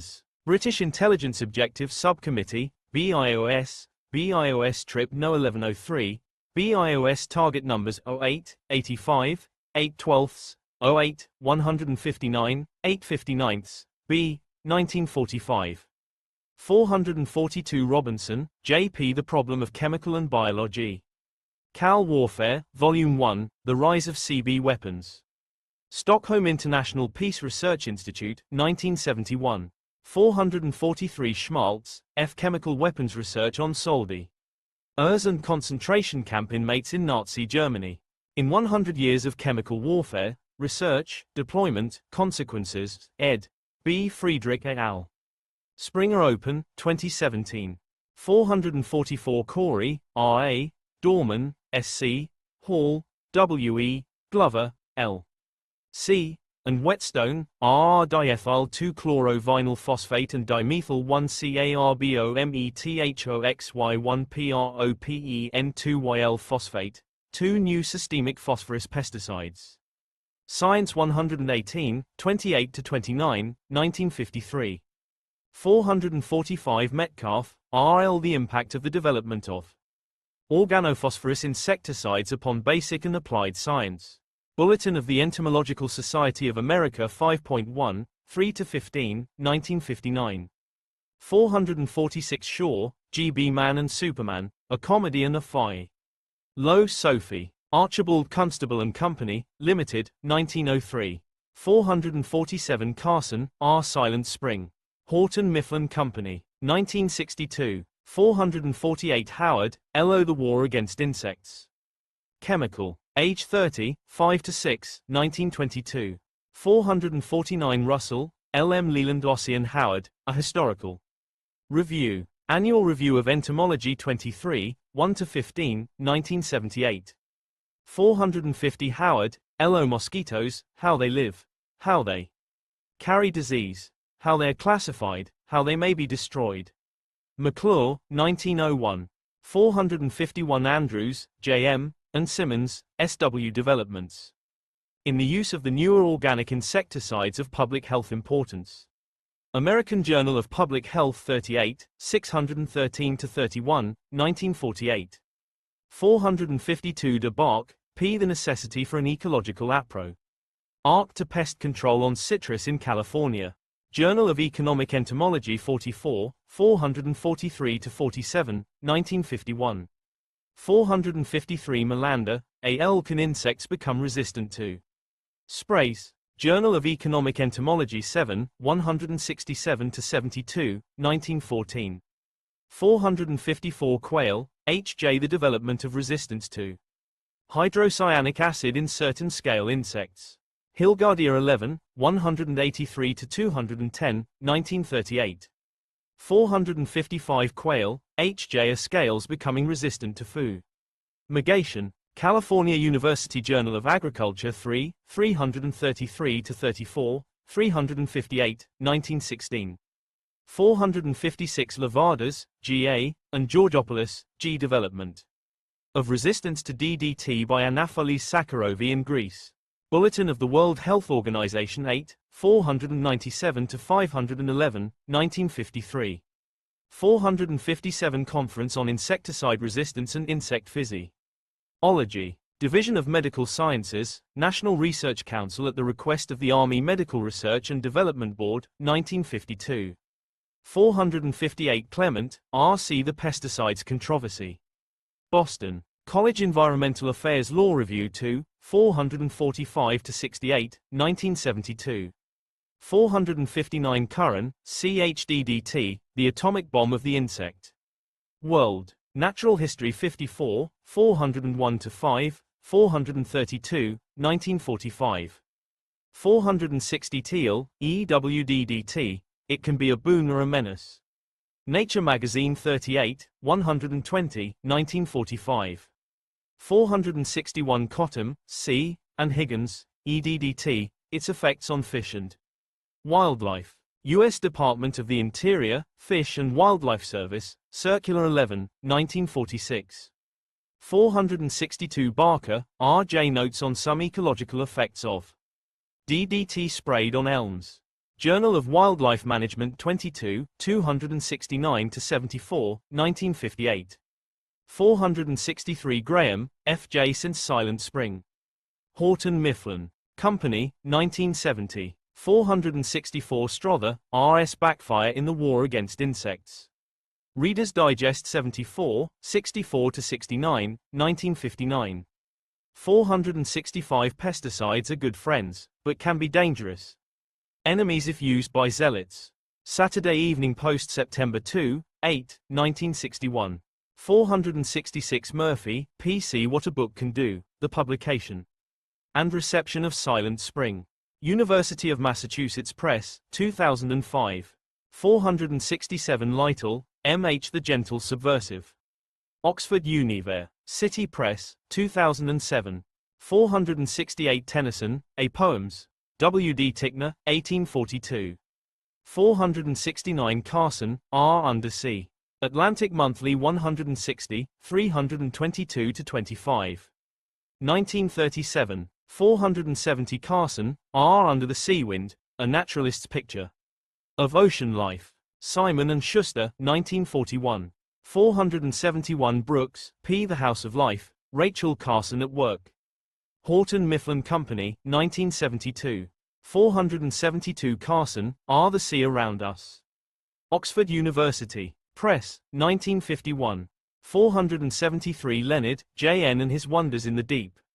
New York Times July 1, 1951.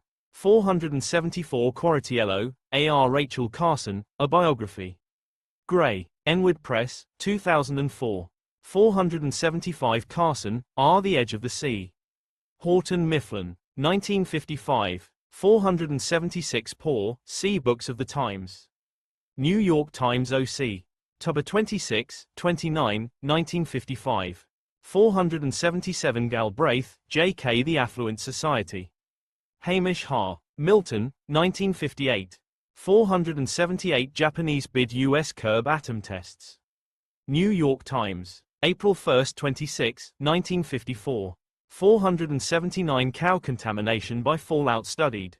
New York Times April 14, 6, 1959. 480 Rees, LZ strontium-90 absorption by deciduo. Us teeth. Science 134, 1669-73, 1961. 481 new group to seek sane atom policy. New York Times November 15, 54, 1957. 482 Hunter, M arms race opposed, response cheers. Head of strike. New York Times November 22, 4, 1961. 483 Finney, J.W. U.S. atomic edge believed in peril. New York Times October 27, 1, 7, 1962. 484 Dean, C. Cranberry sales curbed, U.S. widens taint. Check. New York Times November 11, 1, 29, 1959. 485 Text of Eisenhower's farewell address. New York Times January 18, 22, 1961. 486 Mintz, M. Heroin of FDA keeps bad drug off market. Washington Post July 15, 1, 1962. 487 Diamond, E. The myth of the pesticide menace. Saturday Evening Post the 28th of September 16, 18, 1963. 488 Decker, G.C. Pros and Cons of Pests, Pest Control and Pesticides. World Review of Pest Control 1, 6-18, 1962. 489 Keats, J. The Poetical Works of John Keats. De Wolfe, Fisk and Company, 1884. 490 President's Science Advisory Committee. Use of pesticides. U.S. Government Printing Office, 1963. 491 Lee, J.M., Silent Spring, is now noisy summer. New York Times July 22, 87, 97, 1962. 492 Rachel Carson's warning. New York Times July 2, 28, 1962. 493 Lear, L. Rachel Carson, Witness for Nature. Henry Holt and Company, 1997. 494 Lutz, R.H. Chemical Fallout, Silent Spring, Radioic. Tive Fallout, and the Environmental Movement. In and No Birds Sing, Rhetorical Analyses of Rachel Carson's Silent Spring, ed. C. Waddell. Southern Illinois University Press, 2000. 495 The Desolate Year. Monsanto Magazine October, 4-9, 1962. 496 Bean, W.B. The Noise of Silent Spring. Archives of Internal Medicine 112, 308-11, 1963. 497 Darby, W.J. Silence, Miss Carson. Chemical and Engineering News October 1, 60-63, 1962. 498 Stair, F.J. Some Comments on Silent Spring. Nutri. TN Reviews 21, 1-4, 1963. 499 Wyant, W.K.J. Bug and Weed Killers, Blessings or Blights. St. Louis Post-Dispatch July 28, 2-3, 1962. 500 White Stevens, R.H. Communications Create Understanding. Agricultural Chemicals 17, 34, 1962. 501 Biology, Pesticides, The Price for Progress. Time. September 28, 45-47, 1962. 502 Hayes, W.J.J., Durham, W.F., and Cueto, C.J. The effect of known repeated oral doses of chlorphenethane, DDT, in man. Journal of the American Medical Association 162, 890-97, 1956. 503 Vogt, W. on Man the Destroyer. Natural History 72, 3-5, 1963. 504 Hawkins, TRE Reading Silent Spring. Environ. Mental Health Perspectives 102, 536-37, 1994. 505 Leonard, J.N. Rachel Carson dies of cancer. C. Lent Spring, author was 56. New York Times April 15, 1964. 506 Critic of Pesticides, Rachel Louise Carson. New York Times June 5, 59, 1963. 507 Kraft, V. The Life-Giving Spray. Sports Illustrated. November 18, 22-25, 1963. 508 Agassi, L. Professor Agassi on the Origin of Spe. Size. American Journal of Science 30, 143-47, 149-50, 1860.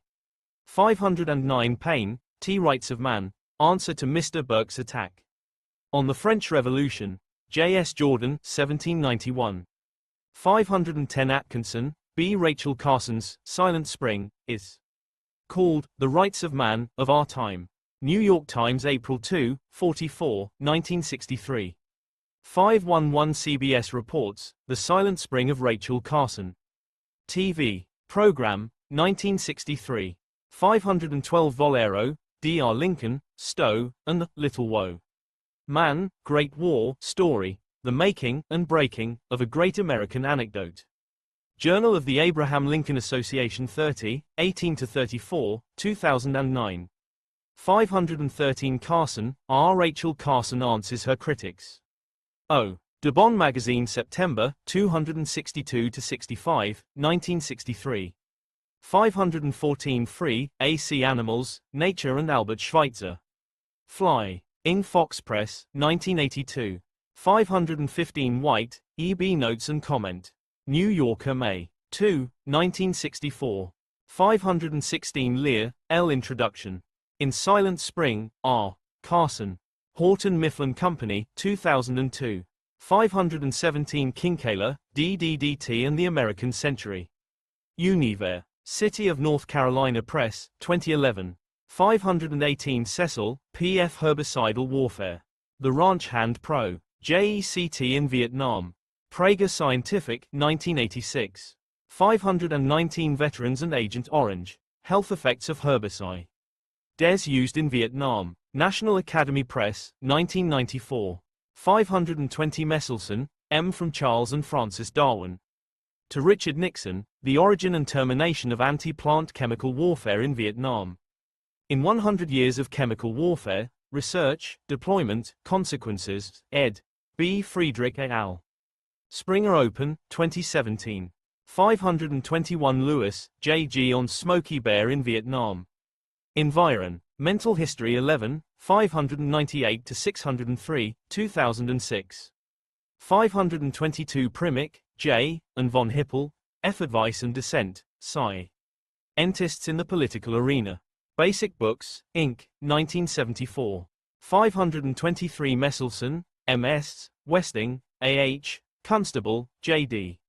and Cook, J.E. Preliminary Report of the Herbicide Assessment Commission of the American Association for the Advancement of Science. December 30, 1970. 524 Westing, A.H. Herbicides as Agents of Chemical Warfare, Their Impact in Relation to the Geneva Protocol of 1925. Boston College Environmental Affairs Law Review 1, 578-86, 1971.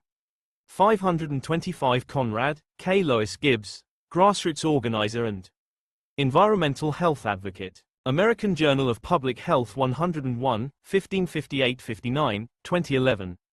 526 Gibbs, L. Love Canal, My Story. State University of New York Press, 1983. 527 Brown, M. Laying Waste, The Poisoning of America by Toxic Chemicals. Pantheon Books, 1979. 528 Harvez, See What is the Worth of a Man or a Woe? Man. Speech at Pacific Lutheran University, Tacoma, Washington, 1989. 529 Golson, D. An Overview of the Environmental Risks Posed by Neonicotinoid Insecticides. Journal of Applied Ecology 50, 977-87, 2013. 530 von Hippel, A.R. Life in Times of Turbulent Transit. Ons. Stone Age Press, 1988. 531 Reisman, A. Einstein the Savior. Jewish Magazine. June, 2010. 532 Reisman, A. Jewish Refugees from Nazism, Albert Einstein, and the Modernization of Higher Education in Turkey, 1933-1945. Aleph 7, 253-81, 2007. 533 Reisman, A. What a Freshly Discovered Einstein. Letter Says About Turkey Today. History News Network, November 20, 2006. 534 Teller, E., and Schulery, J. Memoirs. A 20th Ken. Terry Journey in Science and Politics. Perseus Publishing, 2001. 535 von Hippel, F.N. Arthur von Hippel, The Scientist and the Man. Mrs. Bulletin 30, 838-44, 2005. 536 Smith, a.k.a. Peril and a Hope. The Scientist's Move. Ment in America 1945-47. MIT Press, 1965. 537 The Manhattan Project, a documentary introduction to the Atomic Age. Temple University Press, 1991.